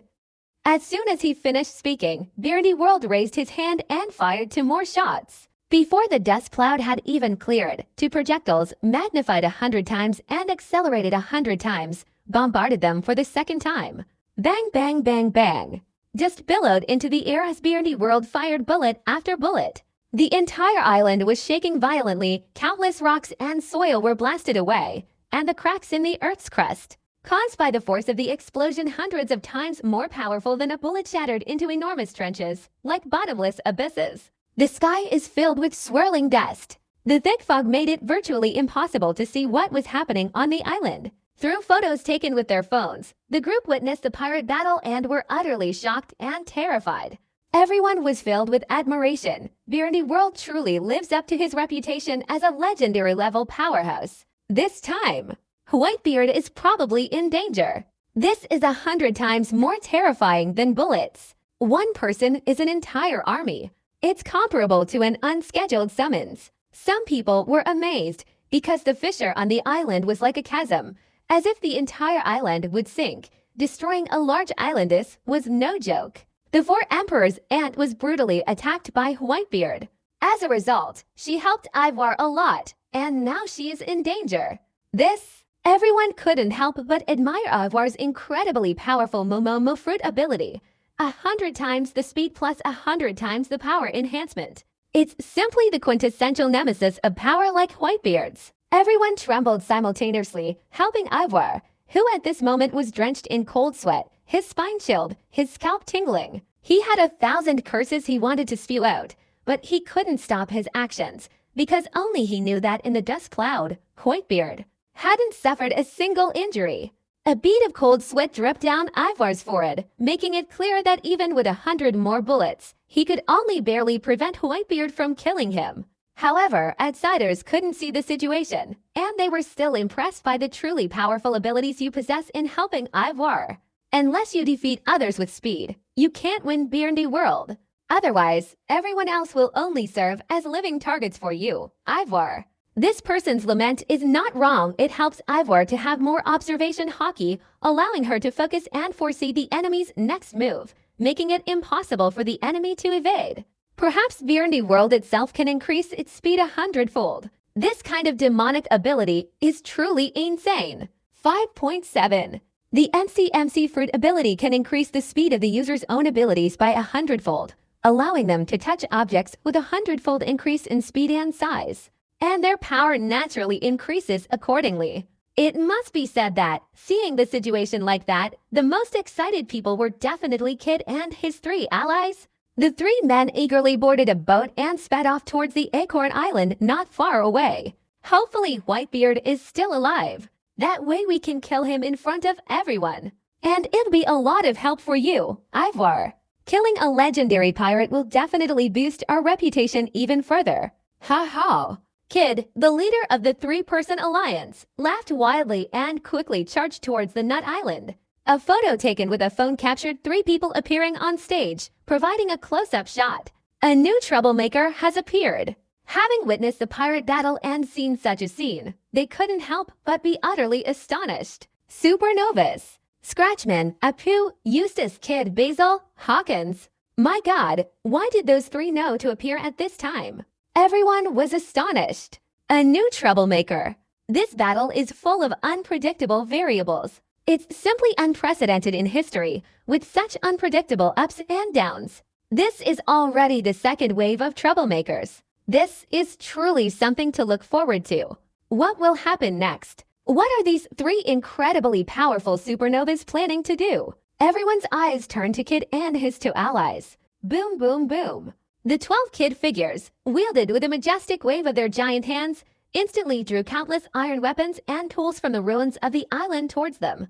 A moment later, that iron hand, which had been there for so long, stretched to a distance of over 100 meters, resembling a Tyrannosaurus Rex. Extraordinary hockey! Apu's body transformed into various musical instruments, blowing gongs, beating drums, playing pianos, and producing deafening music. He himself was incredibly excited. Being a member of the long-armed tribe, his movements were like those of a performer in a grand opera, shaking his arms and legs in a somewhat comical way, yet instilling fear in those who saw him. This is the supernova that rose to prominence on the Grand Line thanks to its bizarre musical instrument abilities. A year later, the second confirmation of their increased strength was evident. Each of them possessed formidable abilities that could not be underestimated. Ivar stared intently at Kid and the other two as they appeared, slightly stunned, then overjoyed. He felt he might be able to use this opportunity to escape Whitebeard. He fired at Whitebeard roughly 100 shots, 100 times that number of bullets. Throughout the entire process, Whitebeard was constantly changing positions, allowing Ivar to follow him with her bullets, keeping him completely hidden in the dust. The Earth's crust was about to be blown to pieces, leveling the seabed, and a cloud of dust was about to rise to the clouds. Thanks to Ivar's enhanced observation hockey, everyone could see the dust, but Whitebeard remained perfectly safe and sound. He was perfectly clear that he was fundamentally incapable of killing Whitebeard, and even worse, if he ran out of bullets, that would be the end of him. Therefore, seeing Kid and his two allies approaching, helping Ivar grow taller and stronger, and finally escaping from Whitebeard, this terrifying monster, Ivar couldn't help but wipe away some cold sweat from her forehead. However, this scene, witnessed by Kid and the other two, was misinterpreted. The world's most destructive pirates, legendary pirates, seeing us appear, are all terrified and breaking out in cold sweat. Kid grinned, his crimson hedgehog-like head incredibly majestic, his red hedgehog-shaped coat fluttering in the wind. His 100-meter-long iron hand made him look even more arrogant and domineering. He looked at Ivar and grinned. It seems you understand. Next, we will slaughter you. We'll also die at our hands. Apu looked at Ivar with great enthusiasm, gesticulating wildly, grinning and blowing out bursts of trumpet music. TSK exterminating the legendary great pirate. Oh wow. We're about to make a name for ourselves in the new world. Even Hawkins, revealing a smile and tossing his dry, straw-like blonde hair, said, "You have absolutely no chance of winning against us." "Help Ivar," Johnny sneered coldly. Three arrogant newcomers. They look down on him so much, and yet they dare to declare they will exterminate Whitebeard. They really don't know what's good for them. The three kids didn't pay attention to helping Ivar with many small movements. Instead, they focused their phone cameras on the outer perimeter, providing a huge close-up shot. A perfect, flawless opportunity. A legendary-level pirate has appeared. All of this is destined to lead us to annihilate the four Emperors-level pirates, to destroy Whitebeard. Although the four Emperors and sank to the bottom of the sea and is probably dead, eliminating a legendary pirate who could pose a threat to Whitebeard is not a bad thing, is it? Next is the moment to witness a miracle. Boom! 460. Kid has a high chance of striking first. The colossal giant, with its iron-toothed, gigantic hand, unleashed terrifying power, crashing down with a thunderous roar towards Ivar. Giant iron-toothed hands crashed down with a thunderous roar, swirling streams of energy rapidly spreading and emitting sharp, piercing sounds, a massive shadow enveloping Beardy World. Beardy World confronted the giant hand directly. What a joke. You three think you can kill me. What a foolish idea. Arrogant newcomers. This vast ocean isn't yours to do whatever you want with. No, no. I love you 100 times more. Bang, bang, bang. 3 enormous bullets appeared in an instant, separately bombarding Kid, Apu, and Hawkins. Boom, boom, boom. 100 times the bullet. The leading bullet hit its target. Kid, with his large iron teeth in his hand, the bullet instantly exploded, creating a fierce blaze with a loud bang, and smoke instantly filled the air. What? A moment later, Beardy World's eyes widened in disbelief. That Kid, wielded with a giant hand, pierced through the thick smoke, carrying a blazing fire, and under 100 times the force of bullets, remained completely unharmed. Boom! The giant hand that fell and struck you, Ivar, will do you a lot of good. For a brief moment, rocks and debris flew everywhere, dust rose high into the air, and the enormous iron hand shattered into countless pieces of metal that flew in all directions. Bang! The man, enveloped in armament hockey, crawled out from the ruins, his entire body pitch black, a streak of fresh blood running down his forehead. The blood trickled down along the blood vessels. He was injured. You little brat! You've successfully angered me. Help Ivor out of your rage, he roared, grabbing a few swords and swinging them at Kid. Own! These iron and steel objects, hurtling towards Kid, suddenly increased in speed 100-fold, becoming 100 times larger, like meteorites, hurtling fiercely and aggressively towards Kid. Those who possess iron and steel will all submit to my control. Kid suddenly swung his arm a second time, and the massive piece of steel that had been shot towards him was sucked away from his arm. Kill him for me. On the other side, Apu and Hawkins had already dodged hundreds of bullets meant for Ivor. Following Kid's loud shout, the 3 of them unleashed their techniques, simultaneously charging towards Ivor. The battle raged, rocks flew everywhere, the sky was filled with dust and debris from the fighting, and deafening roars echoed incessantly in the ears. The explosions generated by the battle were incredibly terrifying. Boom, boom, boom. In the end, Ivor was hit by APO's bizarre musical instrument attacks, then struck by Hawkins' unpredictable divination, and finally slammed into the ground by Kid's terrifying giant hand. TSK. Seeing such a scene, the pirates couldn't help but gasp in shock. Kid and his 3 allies launched a truly shocking attack. You helped Ivor so much, yet you ultimately perished at their hands. Kid is ferocious and ruthless, Apu's attacks are bizarre, and Hawkins uses his puppet transformations to attack. They are all incredibly difficult to defend against. If it were a one-on-one fight, Ivor would undoubtedly not lose to any of them. But with the 3 of them working together, it's a perfect combination of weaknesses, incredibly powerful. They have unlimited capital. Hawkins, having abandoned his former quiet and composed demeanor, gazed towards the dust-filled sky, his face radiating immense confidence. Killing Beardy World is merely an appetizer. Next, we'll witness the miraculous moment. Kid burst into loud laughter, his crimson hedgehog-like coat billowing in the wind, his enormous, iron-like hands unusually domineering, and his face contorted with an incredibly cruel, arrogant, and overbearing grin. Next, let the whole world witness our devastating annihilation of Whitebeard. Let's create a scene that will shock and everyone. Apu's arms moved swiftly, his joyful red clothes making him look refreshed and energetic, a truly powerful image. So noisy. For a brief moment, the whole world was in an uproar. 3 ferocious supernovas were planning to join forces to kill Whitebeard.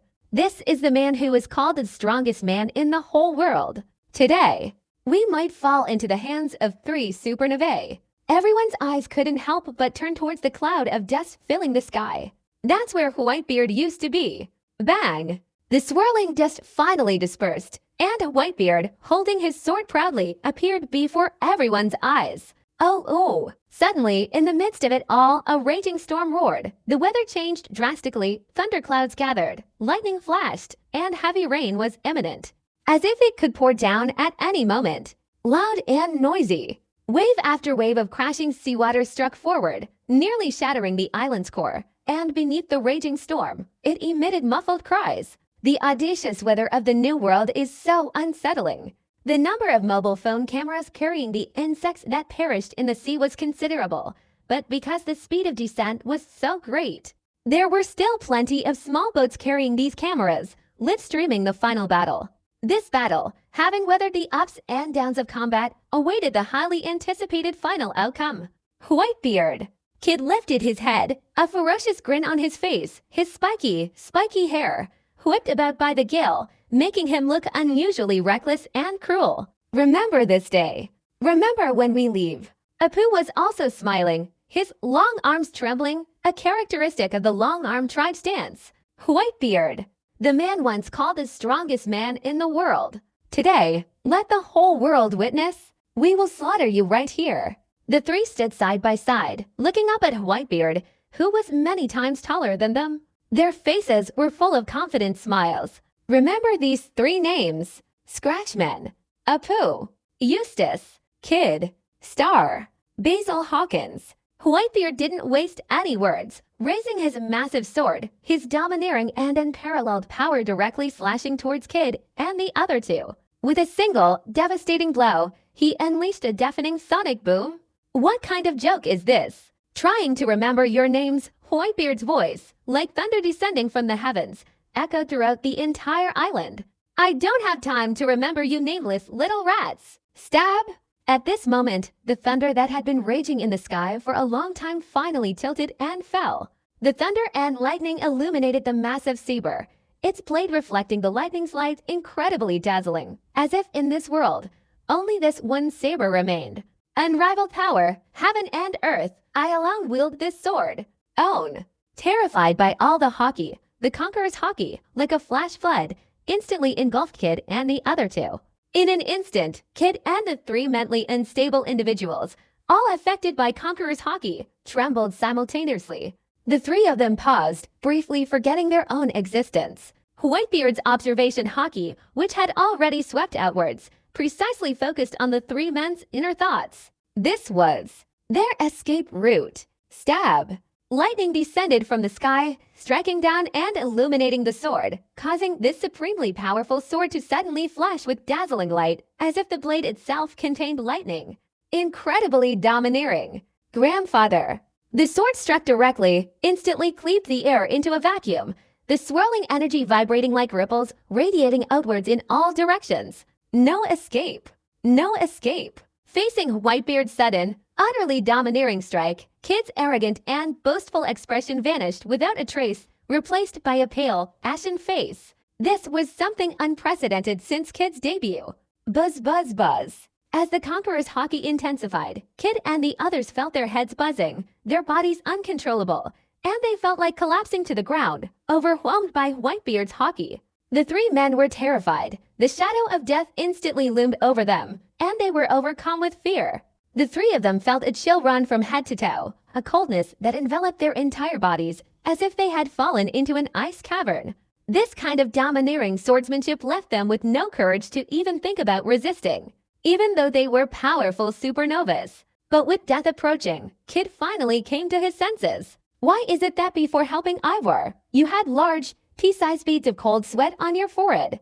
I also know why, but you babe kept demanding that Ivor keep firing non-stop amidst the swirling dust and smoke. Because Beardy World basically didn't harm Whitebeard at all. Beardy World was sweating profusely entirely because Whitebeard was perfectly fine.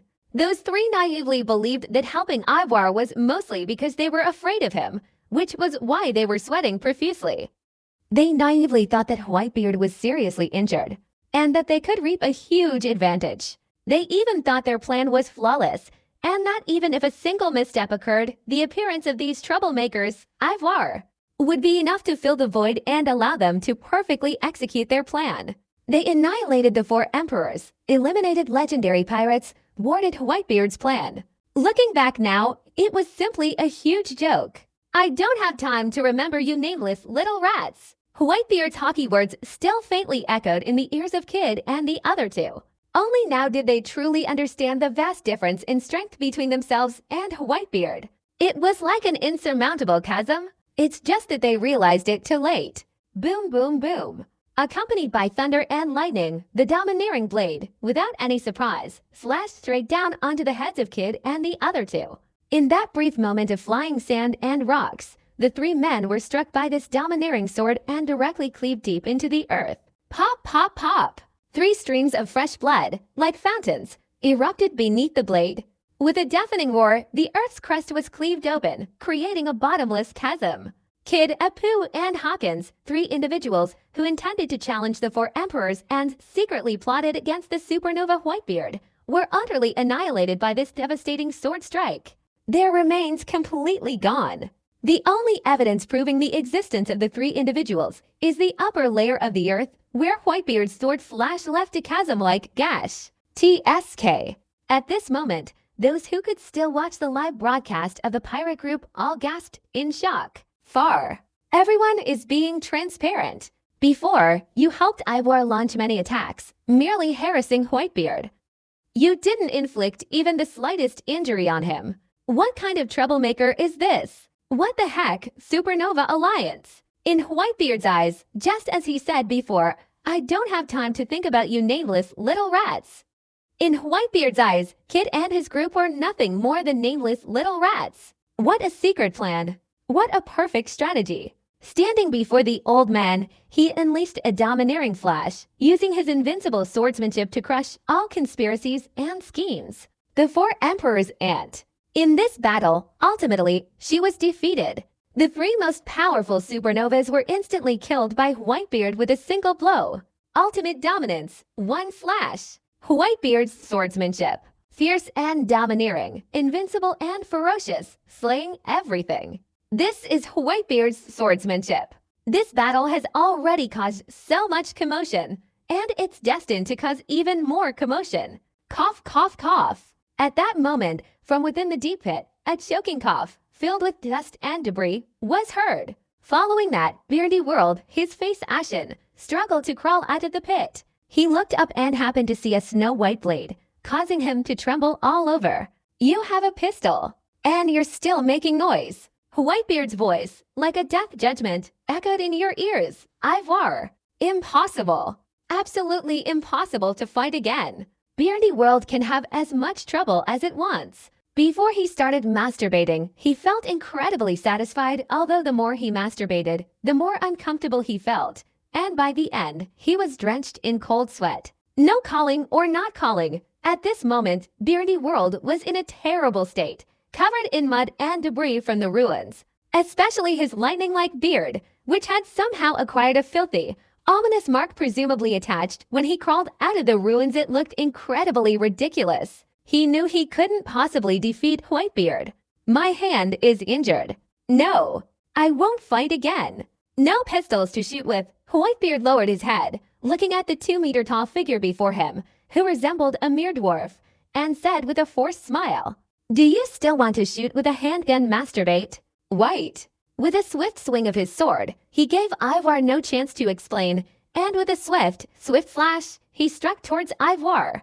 Are not. Ivor let out a desperate cry, her body moving at an extreme speed, 10 times faster than Geppo, quickly escaping from the spot. I surrender. I surrender. Don't joke around. Finish the pistol fight and then say you're surrendering. Whitebeard flicked his wrist, the trajectory of his sword changing, preemptively blocking Ivor's path, and brought the sword down. This is observation hockey in combat? That's obvious. Whitebeard's observation hockey is far more profound than yours, Ivor. Boom! Even though helping Ivor could have changed your speed considerably, the result was still the same. Whitebeard's sword slash sent you into the ground, causing you to let out a scream of agony. And for a moment, ruins scattered everywhere, rocks and earth flying. Are you going to fight or not, pistol? Whitebeard said, pointing at the gash in Beardy World, his sword raised high, its gleaming blade flashing with dazzling light. Help, Ivor! That tragic voice came from a chasm more than 10 meters deep. I wouldn't dare fire a pistol, masturbate again.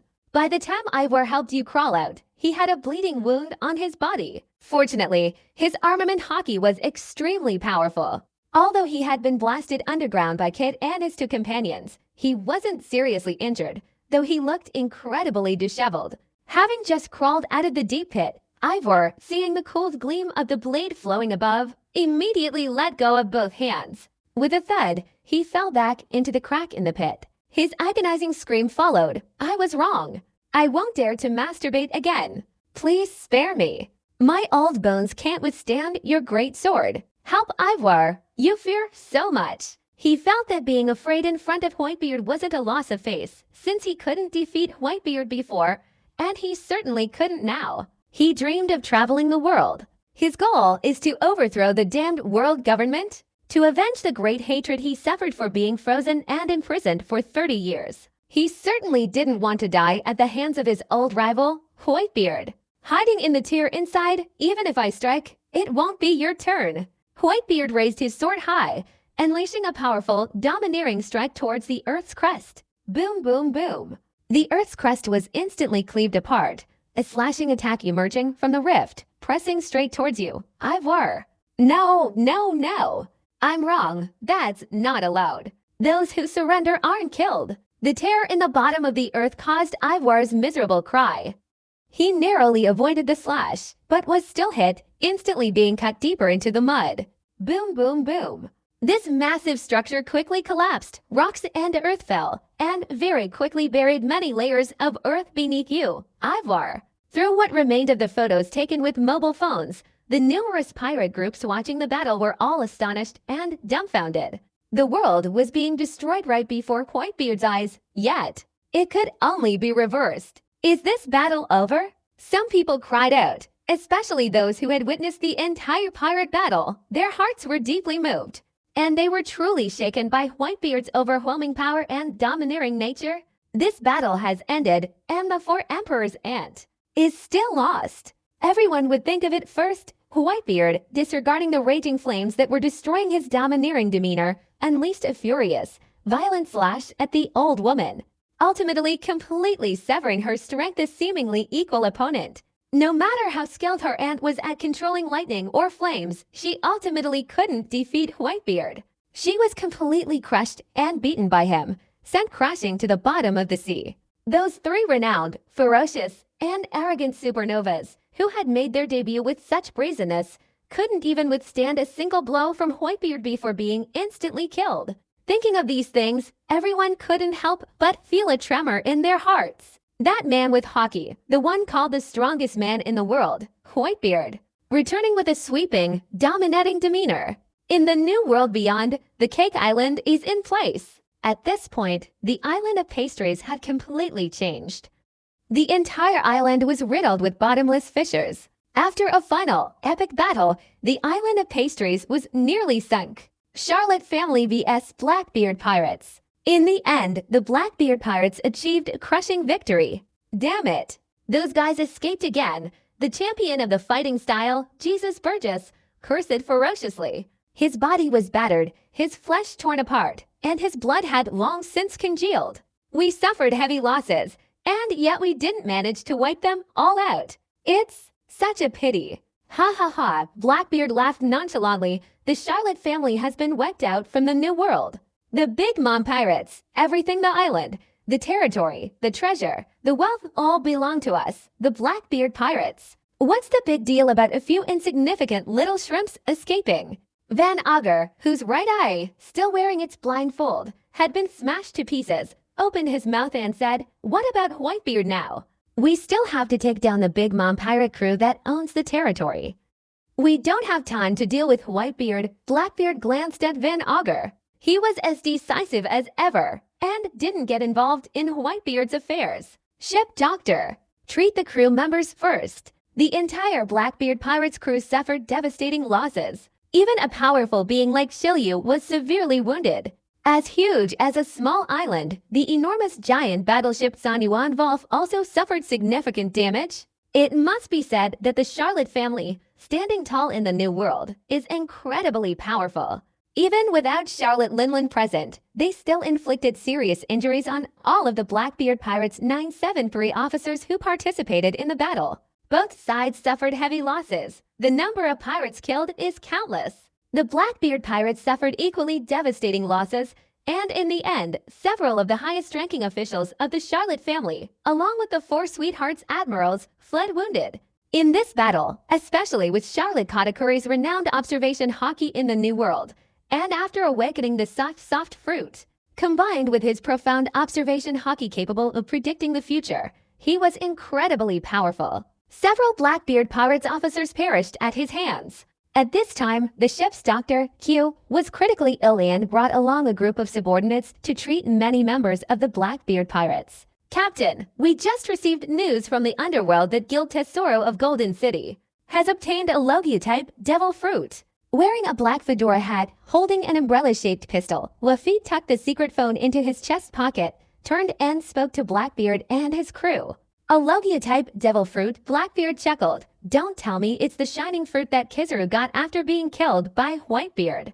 That's incredibly good news. Many members of the Blackbeard pirates heard this, and their eyes lit up with excitement. Logia-type shimmering fruit.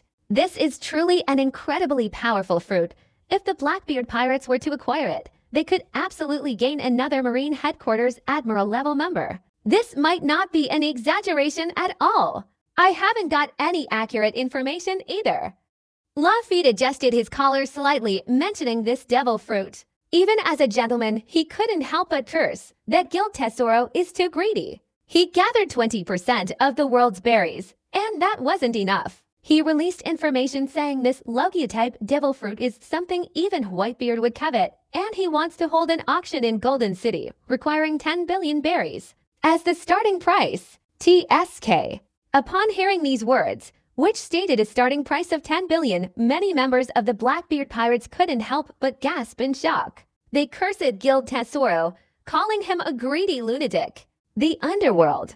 Guild Tesoro, Blackbeard sighed softly, his eyes gleaming. Outsiders couldn't tell what he was thinking, but it was certainly not good news. Captain, that guy over there controls 20% of the world's berries. Shouldn't we make a big deal? I agree. Even the poisonous Q, along with many members of the Blackbeard pirates, enthusiastically expressed their agreement. You guys are injured, but you won't recover that quickly. Once the 4 Emperor's forces join, we'll be completely finished. This isn't a gamble, it's suicide. Blackbeard was addicted to gambling, and this time he didn't bet at all. He was cursing inwardly, thinking, if it really was the shimmering fruit, then if he missed this opportunity, this high-stakes surprise attack on the Sweet Island could turn into a colossal mistake. Captain, are we just going to let the shimmering fruit slip away right before our eyes? Jesus, the champion, fought Burgess, his body riddled with wounds, yet he continued speaking excitedly, seemingly unconcerned about his injuries. Blackbeard was upset for the first time. This sudden appearance of a Logia-type devil fruit, whether or not it was a shimmering fruit, disrupted his plans and disturbed his consistently calm demeanor. Having just recaptured the Sweet Island, if they were to bring along a group of severely injured officers to wage war and seize that Logia-type devil fruit, the entire Blackbeard pirates would be in grave danger. But having to stand by and let this Logia-type devil fruit go, Blackbeard was truly unwilling.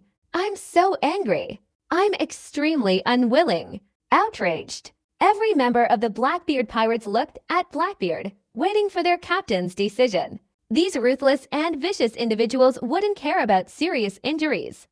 If it really was the shining fruit, even if the losses were devastating, it would be worth it. Captain, we're all seriously injured right now. We can't take the risk. Finally, Lafitte spoke up. If it's not the glittering 5.9 fruit, then it's not worth it for us to go. The danger is too great. It's not worth the risk. That being said, it could ultimately be considered a Logia-type devil fruit. Guild Tesoro said it was an auction, but in the end, it might not be an auction at all, but rather a cataclysmic battle. Moreover, what the underworld says shouldn't be taken lightly. This could be a colossal conspiracy. Damn it, Blackbeard, who had never been so angry before and who was usually so calm, couldn't help but become furious. Fine. Let them go find a way to get their heads smashed in and bleed. A Logia-type devil fruit, and possibly even a shimmering fruit. It could create a Marine Headquarters Admiral. For a new world for Emperor, having one more Marine Headquarters Admiral as a subordinate would absolutely boost the entire pirate crew's strength. It's no wonder Blackbeard was so furious. Any pirate crew would have been furious and ended up with their heads smashed in. It's incredibly regrettable that almost all of the Blackbeard Pirates crew members were severely injured and didn't dare risk participating in this Logia-type devil fruit battle. They originally thought they could take advantage of Whitebeard, fix the leaky roof, and seize Big Mom's pirate crew's territory and treasure. The result was not only that they missed out on helping Whitebeard resolve his future worries, but they also saw through a golden opportunity to compete for a Logia-type devil fruit. Blackbeard Teach could be said to be nothing but a bad person. The island, at this moment, is riddled with bottomless fissures. The island has long since been completely transformed. Whoosh, whoosh, whoosh. 10, buried by Whitebeard in the muddy ground, helped Ivoire a great deal. Yet, he crawled out again, his head covered in mud and debris, his face and nostrils also covered in rubble and dirt. He was in a terrible state. But to be able to crawl out a second time, one can't help but admire his resilience. He's incredibly tenacious. He's still not dead. Even Whitebeard couldn't help but be surprised. You old man, Ivoire, have such tenacious life force, don't you? Retire. With that sword in hand, Ivoire, strike at my neck. Stop for a moment, stop. Help, Ivoire, you've been staring for so long at the gleaming sword slashing towards you. Quickly shout, waving your hands, no, no, no, Edward Newgate, we have no enmity between us. It's just a misunderstanding. You don't need to kill me. You're interfering with my fight. Edward Newgate placed his sword against Ivoire's neck. We're old rivals. Begging for forgiveness isn't like you at all. I was just passing by, simply passing through this island. I unintentionally interrupted your battle, Charlotte Linlin. Helping Ivoire has truly filled your stomach with bitterness. Where did I interrupt your fight? Clearly, you were the one who sent an old woman to me first. Being pinned to the ground and slammed for over 1,000 meters. Where am I supposed to put my old face? Luckily, Beardy World didn't know that the scene of him being pinned to the ground and subjected to a collision over 1,000 meters away was being broadcast live, and thousands of pirates witnessed it. Otherwise, even with his strong nerves, he would have probably gone mad with rage. Whitebeard lowered his head, looking at his dust-covered face. You've helped Ivoire so much, Ivoire. The once majestic and legendary pirate has fallen to this level. It's really ridiculous. However, Whitebeard didn't have the time to sympathize with others. Then, the fact that you attacked me can't just be erased like that, can it? Help, Ivoire. You've heard enough of Whitebeard's words. You're rolling your eyes. Is there a mistake? Did I attack you? Clearly, you're the one aiming for self-slaying. We are merely resisting. Furthermore, I fired several shots with my pistol, yet I couldn't even harm a single hair on your head. But those few blows from your self-slaying sword were all deadly. Consider this a great loss for me, Ivoire. Help, Ivoire. You're full of frustration and resentment, a belly full of bitterness that you dare not express for fear of upsetting Whitebeard. With a swing of his sword, your neck might not be able to withstand this level of blade. Those under the eaves cannot help but bow their heads. Beardy World is so distressed. Please forgive me, for the sake of our shared era. Help, Ivoire beg for forgiveness, once again causing a stir among pirates worldwide during a live broadcast. A legendary pirate, a super powerful user of the Momokamu fruit, a great pirate who even the Marine Headquarters admirals were struggling with. Yet in front of Whitebeard, he begged for forgiveness. According to moral principles, a legendary level expert like this absolutely cannot beg for forgiveness. Even in death, they remain unyielding and fearless. Similarly, the legendary Sengoku, before his death, declared that dying in battle was an honor, while carelessly surviving was a disgrace. He's facing. It's Whitebeard. Those 3 words are enough. Helping Ivoire is different from helping Sengoku. He doesn't need to carry the honor of a Marine on his back. He had painstakingly seized the opportunity during the height of the war's chaos, taking advantage of the impel-down riots to escape. Before he could complete his dream of overthrowing the world government, he certainly didn't want to die. Besides, begging for forgiveness in front of 620 bearded men isn't embarrassing at all. All right, I can spare you. Whitebeard, as always, was resolute. He sheathed his sword, bowed his head, and, after observing Ivoire for a while, uttered a sentence that would make the whole world faint. Become my son. Ivoire looked up at Whitebeard, feeling a dizzying sensation, the whole world spinning. He couldn't accept this. What was this about giving up? And now he wants to be his son? I'm a 70 to 80-year-old pirate being made a son. This cough, Whitebeard cleared his throat, realizing he'd just blurted out something embarrassing, something he'd instinctively blurted out. Then, with a serious expression, he said, "Become my subordinate. I happen to need some manpower to build a ship capable of supporting me. You'll be my leader." A legendary pirate, willingly taking on the role of leader apart from Whitebeard. Looking across the entire New World, there's probably no one as generous as him. This battle, which caused a global frenzy over the 4 Emperors level combat, is simply epic. This conflict may bring turmoil, and it's not over yet. News of the second session of the New World becoming chaotic and unsettling spread with unparalleled speed. Taking advantage of Charlotte Linland's absence, the Blackbeard pirates launched a fierce attack on Sweet Island, completely wiping out the entire Charlotte family. The 4 Sweet's admirals, along with a small number of Big Mom pirates, escaped. The vast empire fell completely, conquered by the Blackbeard pirates. Teach, leading the Blackbeard pirates, displayed incredibly formidable power, conquering all the nations and attempting to swallow up the territory of the 4 Emperors' grandmother. The news that almost all of the Blackbeard pirates' crew members were seriously injured spread rapidly. Those who were secretly plotting to seize the opportunity to devour the pirate crew also began to act, taking advantage of this chance to occupy some islands not yet consumed by the Blackbeard pirates. Those islands that originally belonged to the Big Mom pirates were completely divided up by the major pirate crews. This is the final move after the war has ended, and once again, the great event of a Yonko's downfall has occurred. The Yonko Charlotte Linland has completely bid farewell to the pirate world, and Whitebeard also went through this battle, returning to the ranks of the 4 Emperors a second time, all alone.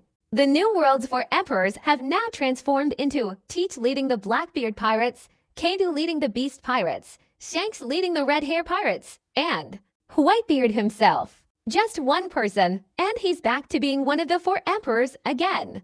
Reach the pinnacle of the New World's 4 Emperors. I'm afraid that apart from Whitebeard, no one else could do it. After this battle, those who originally plundered the Whitebeard pirates' island all became more cautious. Whitebeard's return was destined to stir up a storm of bloodshed. Those pirate crews who once conquered Whitebeard's territory will undoubtedly become Whitebeard's first targets. Therefore, for a very long time afterward, except for a few fanatical pirate crews, many pirate crews hastily abandoned the islands they had conquered. Moreover, many pirate crews publicly apologized, returning the islands that originally belonged to the Whitebeard pirates, leaving behind considerable treasure as compensation. This is the real Whitebeard. Relying solely on his own strength, he ascended to the position of one of the 4 Emperors. Relying solely on his own strength, he caused the great pirate crews to retreat in fear. The New World was already chaotic enough, but because of the 4 Emperors' aunt's disappearance, it became unbearably chaotic a second time, with wars constantly breaking out and numerous islands being sunk. Next, another shocking piece of news broke. The world's most prestigious entertainment city, known as the Golden Gambling City Gran Tesoro, has announced shocking news. They want to organize a world's greatest swordsman tournament, where swordsmanship will determine the true world's greatest swordsman and whose swordsmanship is the best in the world.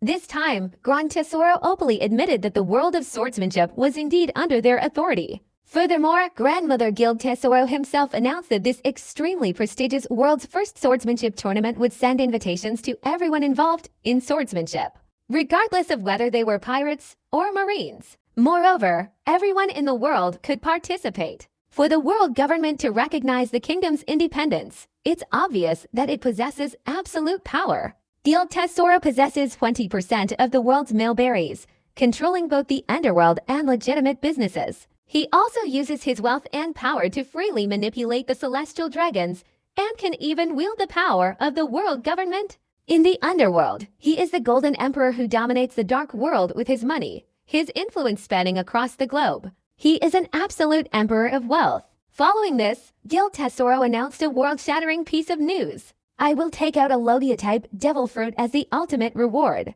This Logia-type devil fruit is something I just obtained, and it's something everyone is very familiar with. Whoever achieves the title of world's #1 in swordsmanship will be able to obtain this Logia-type devil fruit that everyone is familiar with. It's noisy. The whole world is in an uproar. Logia-type devil fruits are indeed one of the 3 strongest devil fruits recognized worldwide. And what's more, they're all familiar with them. Who knows how many crazy pirates there were? Everyone familiar with Logia-type devil fruits. Could it be that the recently deceased Admiral Kizaru possessed the flash fruit? Not necessarily. It could be Ace's blazing fire fruit at the peak of the Death War. No matter which type it is, they are all 100% powerful. Not to mention obtaining this Logia-type devil fruit. Even just witnessing this swordsmanship contest firsthand is something to be absolutely proud of. The swordsmen involved are all world-class powerhouses. Shiryu, Fujitora Eisho, Shiki the Golden Lion, Mihawk the Hawk-Eyed. These things are clearly visible like Li Jiao on the faces of the powerful figures, as well as the powerful figures of the Beast Pirates. And the powerful figures of the Charlotte family who are currently on the run, and even more powerful figures from all over the world, such as Germa 66. Each and every one of them is a world-shaking powerhouse. So many powerful individuals are on the invitation list. Countless pirates rushed towards Gran Tesoro, some to participate in the swordsmanship tournament, others simply wanting to witness firsthand this unprecedented and world-shattering world's first swordsmanship tournament. The whole world is in an uproar. The world's greatest swordsmanship competition. Whitebeard. Will they be participating? The duel between Whitebeard and his aunt sparked a swordsmanship storm, which, fueled by a few individuals, escalated into a world-shattering wave of epic proportions. The world's greatest swordsmanship tournament. A single concession has sparked immense anticipation among countless people for the Logia-type devil fruit, propelling swordsmanship to the forefront of global discussion for the second time. The New World. Somewhere on the surface of the sea, a pirate ship, gleaming entirely in gold, was visible. This pirate ship was roughly the size of a large island. It is Gran Tesoro, the independent kingdom recognized by the world government. The entire kingdom was made of gold, whether it was the land or the buildings on the land, or the lake or the boats on the lake. Everything was made of gold. It's none other than Guild Tesoro, the man who controls 20% of the world's wealth. Inside the castle, there was some kind of supernatural golden architectural structure. I followed your so-called plan and spread the news. Guild Tesoro, dressed in a CEO suit, sat confidently and leisurely on a golden chair, his legs crossed. Beside him stood a man wearing a checkered coat, sunglasses barely covering his eyes, a lightning-like beard, a cube-shaped hairstyle, and a strange golden iron spoon stuck to his face. Everything went according to plan. This time, it's fortunate that you were there. Otherwise, with just the demon fruit in my hands, I wouldn't have been able to create such a huge commotion. The man with the golden spoon stuck to his face said, in a deep voice. His voice was low and magnetic, sounding like a gentle uncle, but the bamboo-like weapon in his hand gave him an aura of menace that made people dare not approach him. Especially his current depressed state, which gives off an aura of murderous intent, filled with hatred and malice. What a momentous occasion! Joker and I are old friends of many years. Guild Tesoro tapped his finger, and a golden stream of water gushed from the fountain beside the hall. The stream carried an invitation, which, like extending tentacles, reached Guild Tesoro's hand. My old friend has been murdered. How could I not lend a hand in seeking revenge? Retirement. The golden cover of the invitation was tossed out by Guild Tesoro like a dart, spinning wildly towards the man in sunglasses. The man in sunglasses took the invitation, on which were written 3 awe-inspiring golden characters. Whitebeard. He couldn't help but tremble. This time, Whitebeard will surely come, right? I can't let Joker's sacrifice be in vain. With the devil fruit in your hands, Whitebeard will definitely come. And not only will he come, he'll want to stay here. Guild Tesoro was extremely confident, displaying the refined demeanor of an artist, a gentle air of a wealthy young nobleman. I've not only sent invitations to swordsmen, but also to the world government. I heard Marine Admiral Sakazuki might personally visit me as a guest. Hearing the name Sakazuki, the man with the gold spoon stuck to his face couldn't help but tremble. Whitebeard, Sakazuki, these 2 names represent the second highest ranking pirates in the world. Even he, a middle-aged man who was usually fearless, calm, and composed, couldn't help but show a look of shock. I heard. You spread the word through the underworld that you want to auction off this demon fruit with a starting price of 10 billion. You really are quite extravagant. That's the only way to attract more people. The old Tesoro laughed, possessing the kind of confidence that could control the entire world's bloodstream. The auction, the world's greatest swordsmanship tournament, truth and falsehood, deception and truth, all have one purpose. That is to lure Whitebeard in and kill him. As for knowing and knowing, it's all just a disguise. This time, it must become the most earth-shattering event in the Grand Line. This one time. Who knows how many pirates will bleed to death? A shocking conspiracy. One plot born from Doflamingo's death is aimed at Whitebeard and is about to unleash an unimaginable storm of bloodshed and violence on this vast ocean of the New World. It's just that the whole world doesn't know. This is a conspiracy targeting Whitebeard. Everyone is eagerly awaiting the arrival of the world's greatest swordsman. At this very moment, the whole world is discussing two topics. Who is the world's greatest swordsman? Who is the true world's greatest swordsman? What exactly is that Logia-type demon fruit that everyone is familiar with? Captain, are you going to participate in the world's greatest swordsmanship tournament? Having plundered the warship above and completely looted Byrne World, they eagerly awaited the question. Right in front of countless people, competing for the title of the world's greatest swordsman, the world's greatest swordsman, just thinking about it makes my blood boil. Even Byrne World, a legendary pirate of the previous generation, couldn't help but have a passionate side. He was hoping Whitebeard would be able to compete for this prestigious title. Even Aang couldn't help but look expectantly towards Whitebeard, waiting for his decision. I may not be interested in participating in such boring things. Seriously, Whitebeard has absolutely no interest in the so-called world's greatest swordsmanship tournament. Aang widened her eyes, not interested in participating. This is a major event that the whole world is paying attention to. Such a great opportunity. How could we miss it?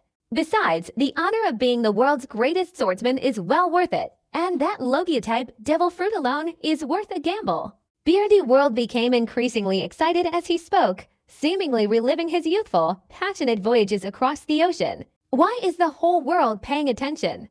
Whitebeard nodded. This was exactly what he needed. The whole world paying attention would certainly yield a large amount of emotional value. However, making the whole world pay attention to something wasn't the only thing.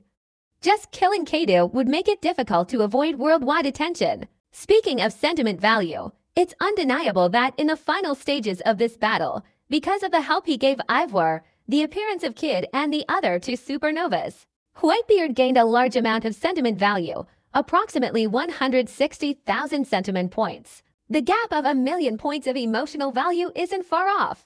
Whitebeard thought to himself. He had used all the acquired emotional value to restore his body, and now he could fully feel that his body was approaching an infinitely high state. Ultimately, expending 1,000,000 mental energy points is the key to restoring the ultimate state. Only then can a new system and framework be opened, and only then can we reclaim the power-shattering impact. Coming to the world's greatest swordsmanship tournament and talking about Logia-type demons, it's obviously impossible for anything to cause a real shock. Apart from the thunderclap fruit, there really isn't any other Logia-type devil fruit that could tempt Whitebeard. In any case, a person can only obtain one type of devil fruit ability at a time. Even if it were a Logia-type devil fruit, Whitebeard wouldn't eat it casually. Reclaim the Tremor fruit and kill Blackbeard. This is the right path.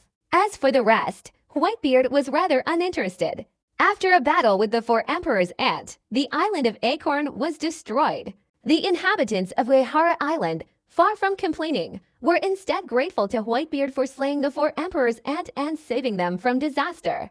Then, under Ain's arrangements, they settled down peacefully on nearby islands. Simultaneously, these islands were all marked with Whitebeard's flag. Then Whitebeard sat at the plundered ship and sailed away.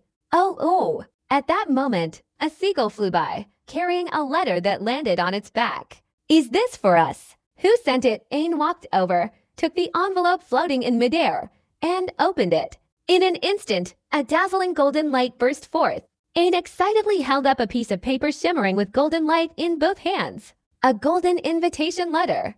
A gold leaf invitation card, with 3 inspiring large characters at the top. Whitebeard. Following that was a small inscription explaining the location of the Grand Tesoro Sea area, which would be used by the world's greatest swordsman.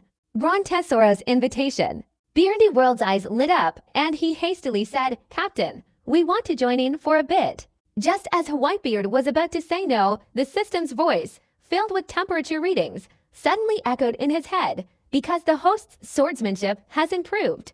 The host has unlocked a new system template, Weapon Enhancement. If the system obtains a devil fruit, it can use the system to allow the sword in the host's hand to absorb the devil fruit, thereby gaining the devil fruit's abilities. Weapon Enhancement Template. Is it possible for the swordsman to acquire the true power of the devil fruit? Whitebeard wondered to himself. The system directly answered, naturally it's possible.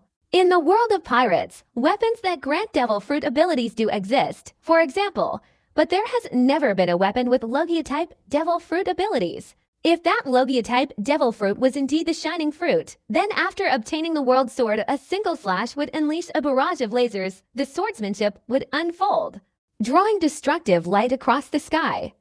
Just thinking about it feels powerful and cool. This also represents a significant increase in Whitebeard's own strength. Whitebeard's tone shifted sharply. All right, that Logia-type demon fruit, the greatest swordsman in the world. I want it. His crescent-shaped white beard exuded a fierce aura. Anyone who looked down would be shocked. Aang clapped excitedly. The leader of Beardy World hastily said, then changed the sea route. Full speed to Gran Tesoro. Captain, we must accelerate.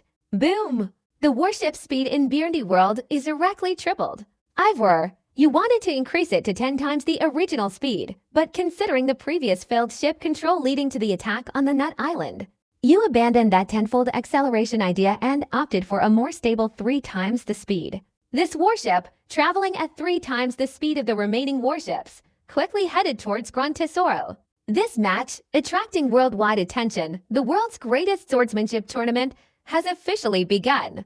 This earth-shattering conspiracy has officially begun.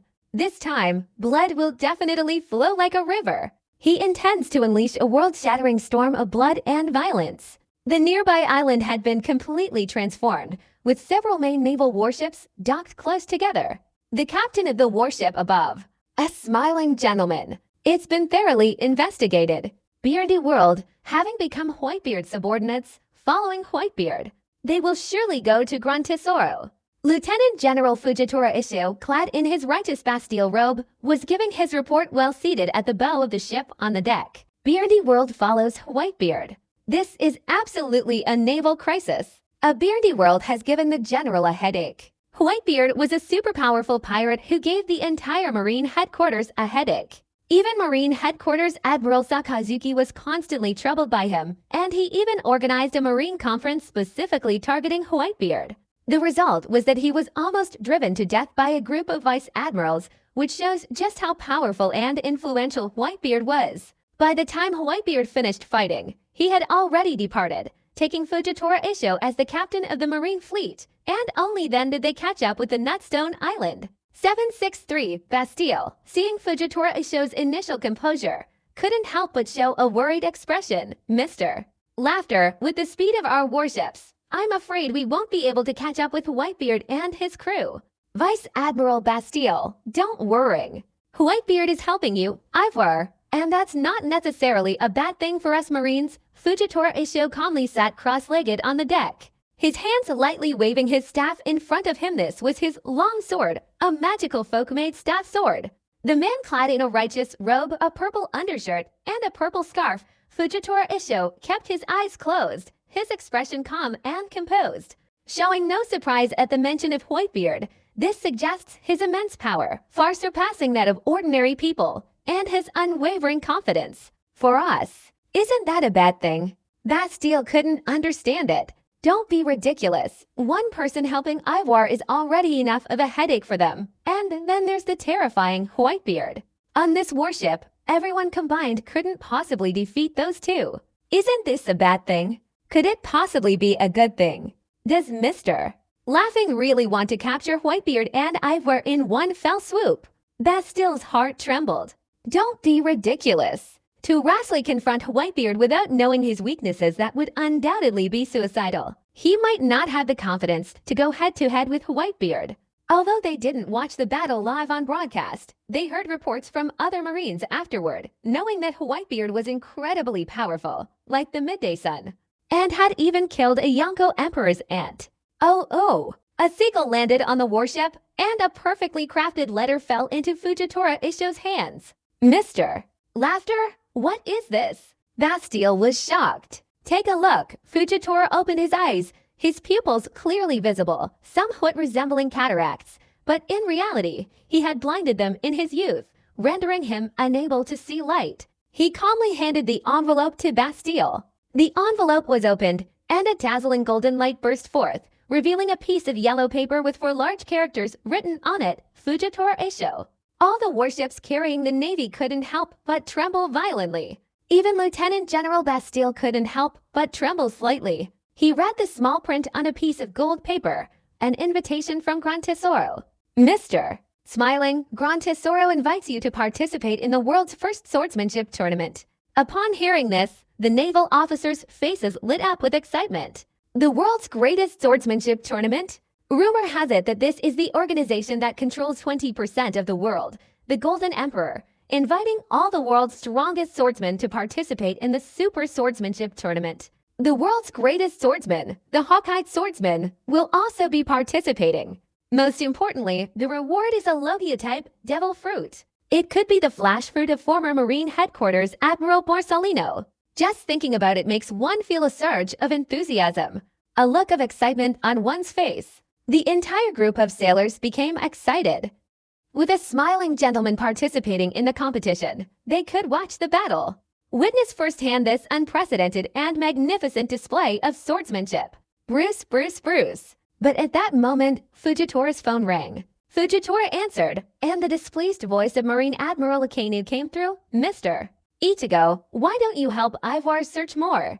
Marshal, regarding this point, I already know. Fujitora closed his eyes, his body alert. The cold sea breeze blew in, and he wrapped his purple scarf around himself as he continued, help Ivar to get closer to Whitebeard.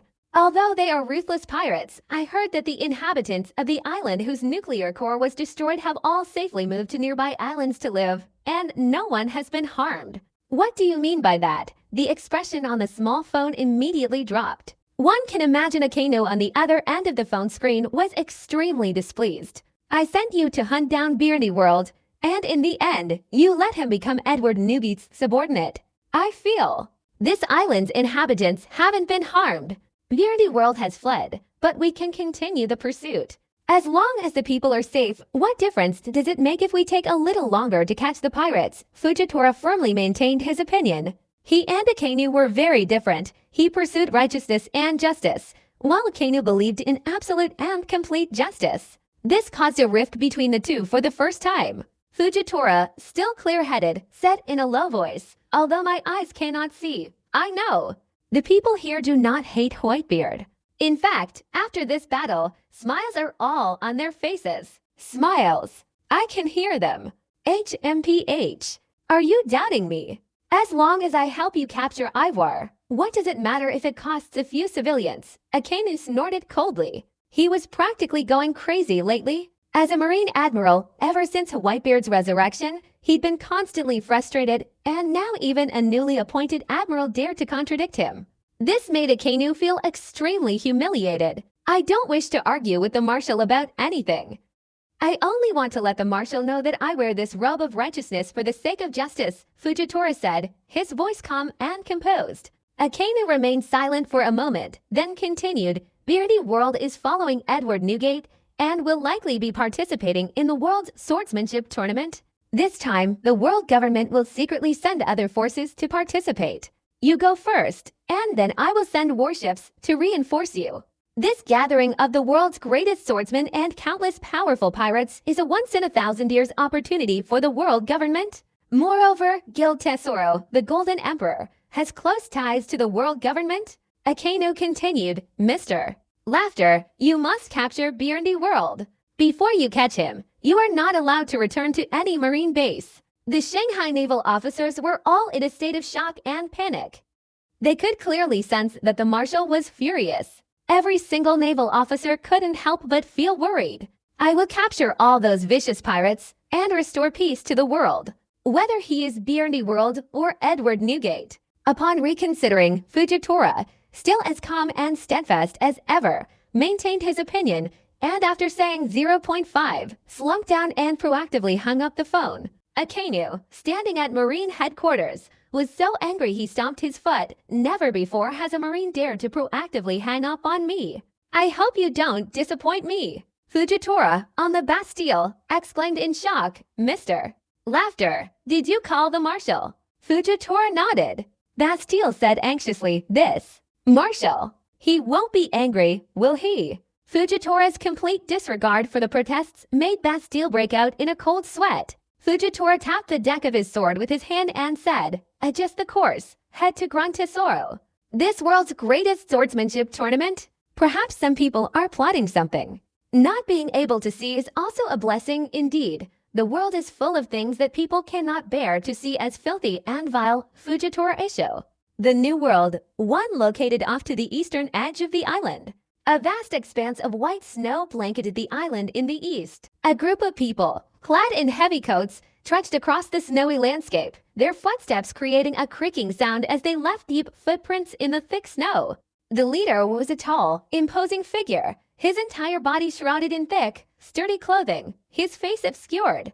It's time for us to leave this place, he said. Since that battle, we've been completely defeated and have been in hiding for so long. All the injured personnel have fully recovered, so it's time to leave this isolated place, another tall, burly man said.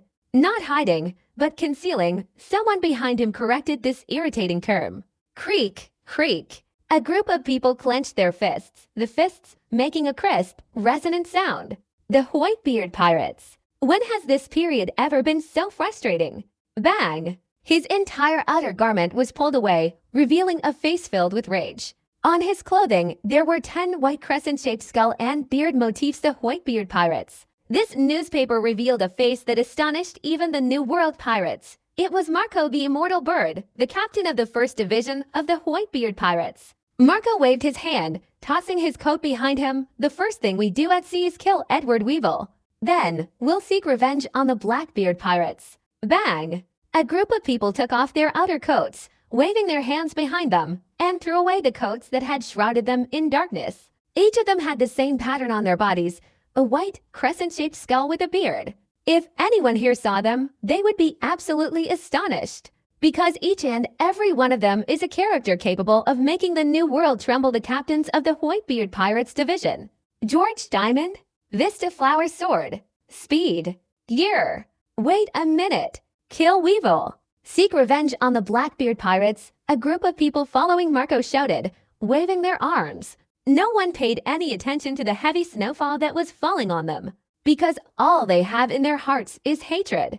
Defeated and fleeing, hiding in some uninhabited spot in the snow-covered mountains of the eastern islands, this is the Whitebeard Pirates. A disgrace. How could I not hate him? If it weren't for their burning desire for revenge and their willingness to fight Blackbeard to the death, they would rather die in battle than cling to life out of fear of death. Father, it was we who brought shame upon the Whitebeard Pirates. These humiliations, once we're out at sea, will repay them one by one. Even if it costs us our lives, we will never again allow the Whitebeard Pirates to be brought shame and humiliation upon us. Even Marco, who usually maintained his composure, couldn't help but have veins bulging on his forehead at this moment. If it weren't for the Blackbeard Pirates' relentless procrastination, the Whitebeard Pirates, under the banner of 43 pirate crews, wouldn't have been wiped out by Edward Weevil, resulting in over 600 deaths. AO! Pirate crew will not be destroyed either. Let's head out to sea. If we can't get revenge, then we'll pay with our lives. Marco charged forward, his hands transforming into pale blue flame wings. As the fiery wings vibrated, the heavy snowfall recoiled. Out to sea. Under Marco's leadership, a group of squad leaders ran towards the desolate and deserted eastern docks. Bang! Vista, accompanied by 2 individuals who weren't actually possessing supernatural abilities, arrived at the dock and then jumped into the sea. Before long, bubbles began to appear on the surface of the sea, gradually growing larger and more frequent. Gurgle, gurgle. The larger and more frequently the bubbles are released. Bang! Finally, a pirate ship with a membrane hull emerged from the sea. This is a hanging crescent moon-shaped pirate ship design featuring Whitebeard and a skull. Escaping the moment, we'll take the pirate ship's membrane, dive into the sea, and flee to this uninhabited island in Liao. Today, we're going out to sea. No need to hide anymore. Marco, his whole body engulfed in pale blue flames, shouted, "Break the membrane." "Dad, the membrane is damaged." A whole group of captains jumped onto the pirate ship. "Let's go to sea." Edward Weevil, Blackbeard teach.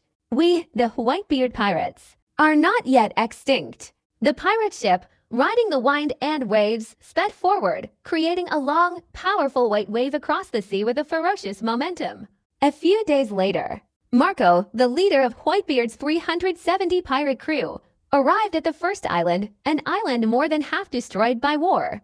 However, judging from the architectural traces on the island, much of it had been restored.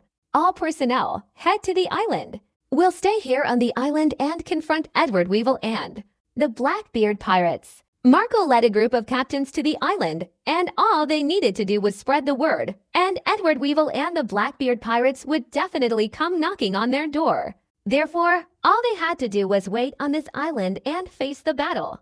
Who fought on this island, leaving behind such horrific damage? More than half the entire island has been destroyed.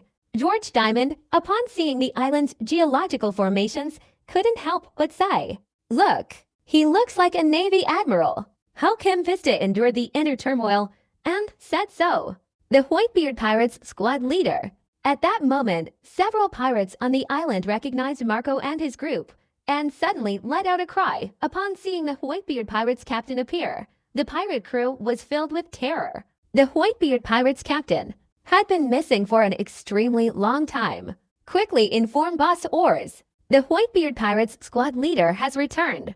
At that moment, a pirate shouted. How Marco was slightly stunned. He had overheard those pirates saying that. The group of squad leaders couldn't help but be suspicious. Boss Oars. Dong dong dong. Just then, a series of footsteps, like a severe earthquake, echoed through the air, followed by a giant who appeared in everyone's sight. Little Horse Jr. All the squad leaders simultaneously let out a cry of joyful surprise. Marco, George, Vista, Little Horse Jr. was equally delighted, and he quickly ran over. Unexpectedly delighted, the group felt incredibly surprised. What a coincidence! The squad leader, on the first island of Haydn, immediately encountered Little Horse Jr. It's so good that you're all right. Little Oars spoke excitedly, but the image of the bloody battle at the peak of the war brought tears to his eyes. However, he quickly wiped them away. I promised my father I would never cry again. Seeing the scene evoke such emotion, the group of squad leaders, upon hearing the word father and witnessing Little Oars' tears, also felt disheartened and dejected. They bowed their heads, each filled with sorrow. They hid in the uninhabited eastern part of Liaoning Island, isolated from the world, never knowing the news of Whitebeard's father's resurrection, nor aware of the series of changes that had occurred on the high seas. However, in their hearts, Father Whitebeard has always existed, never truly died. As long as Father Whitebeard's will remains undiminished, he will continue to exist. No one wants to be heartbroken again. Father wouldn't want to see us like this either. Marco clenched his fist, speaking with unwavering determination. Don't forget our purpose for going to sea this time. The Whitebeard pirates never need to use grief to gain the sympathy of our enemies or to make them show mercy. Everyone's heart skipped a beat. The Whitebeard pirates. These few words are enough to lift people's spirits. Yes, Little Oars, you're on this island. You must know what happened here, right? Who fought on this island, causing it to become this devastated place? Marco voiced the question that had most of everyone's doubts. This island was once riddled with bottomless fissures, each one raging relentlessly, nearly causing the entire small island to sink. The further they ventured into the island, the more terrified they became, and even Marco couldn't help but show a serious expression. To be able to create such terrifying battle marks right before our eyes, I'm afraid it wasn't just any ordinary powerful expert. Of course it was Whitebeard, Dad. When asked about the Rift Island incident, Little Horse Jr.'s face was full of pride as he patted his chest and said proudly, Edward Weevil was killed by Whitebeard, Dad, right here on this land. That battle was absolutely exhilarating. Dad completely overwhelmed and brutally killed Weevil. It was truly satisfying. What? Marco and his group all stared wide-eyed at Little Oars. Skepticism was evident in their eyes. Did Whitebeard's father kill Weevil in this land? Little Oars didn't know if it was because of his father's death, the overwhelming grief that led to his delusional disorder.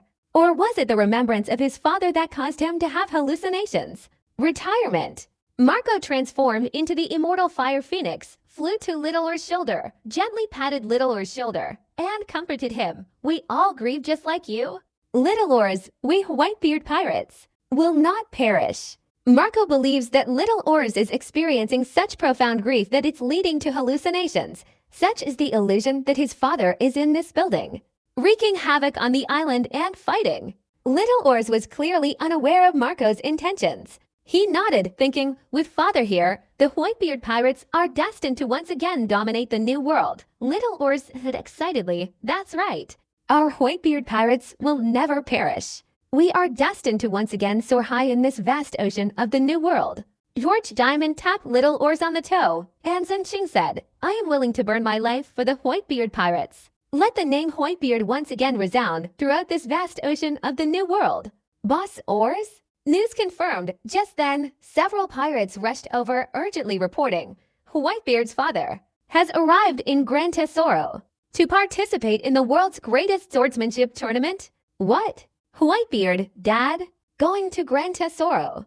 Participating in what? Suddenly, a group of squad leaders all trembled simultaneously. Everyone stared in disbelief at the pirate who was rushing towards them. The squad leaders' eyes were filled with astonishment and utter bewilderment. Little Oars was stunned. He had initially assumed that the squad leaders all knew the news of his father's resurrection, but now it seemed they didn't know at all. Little Oars bowed his head, his mouth agape. You really don't know about father's resurrection? Bang! Marco, having fallen from Little Oars' shoulder to the ground, sending up a cloud of dust and ashes, couldn't help but feel humiliated. He quickly scrambled to his feet, his eyes filled with terror as he asked, Little Oars, you just said, Father Whitebeard, Edward Newgate, Father, you've been resurrected. Marco was trembling all over, his voice shaking as he spoke. He could use the names Father Whitebeard and Edward. Newgate kept calling him Father, and he kept asking Little Oars, wanting to confirm that Little Oars was right. Of course, as soon as he mentioned Whitebeard, Little Oars' demeanor became arrogant. He is Whitebeard. Any miracle happening to him is possible. Whitebeard has now reached the pinnacle of the Four Emperors for the second time. He killed the Four Emperors' Grand Empress Charlotte Linlin. The pirates, who had just arrived, spoke with an arrogant air. Is father truly resurrected?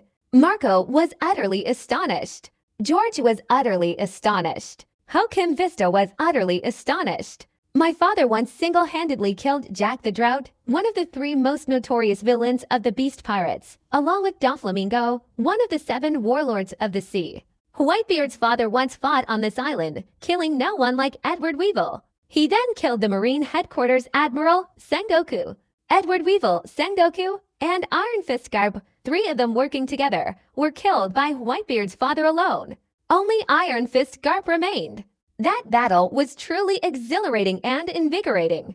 Whitebeard, just a few days ago, killed the 4 Emperors and, using his overwhelming superiority to instantly kill 3 arrogant supernovas with a single blow. Jiashao, not only that, father has stirred up the whole world, unleashing a storm of swordsmanship across the globe. Father Whitebeard, relying solely on his own strength, has reclaimed the Yonko 4 Emperor's throne. Without saying a word, Marco waited for the squad leader's turn, then he would violently shake the group. Whoosh, whoosh, whoosh. Never before had there been such urgency, never such astonishment, never such tremor, never such excitement appearing in Marco as they awaited their captain's arrival, causing their breathing to quicken and become heavy, their hearts pounding wildly. Father, Whitebeard has truly been resurrected. We, the Whitebeard pirates, we will not perish. Let's quickly go find father. Standing shoulder to shoulder with father, let's overthrow the heavens and shake off this chaotic new world. Once the strongest pirate crew in the world, Whitebeard, get ready to return.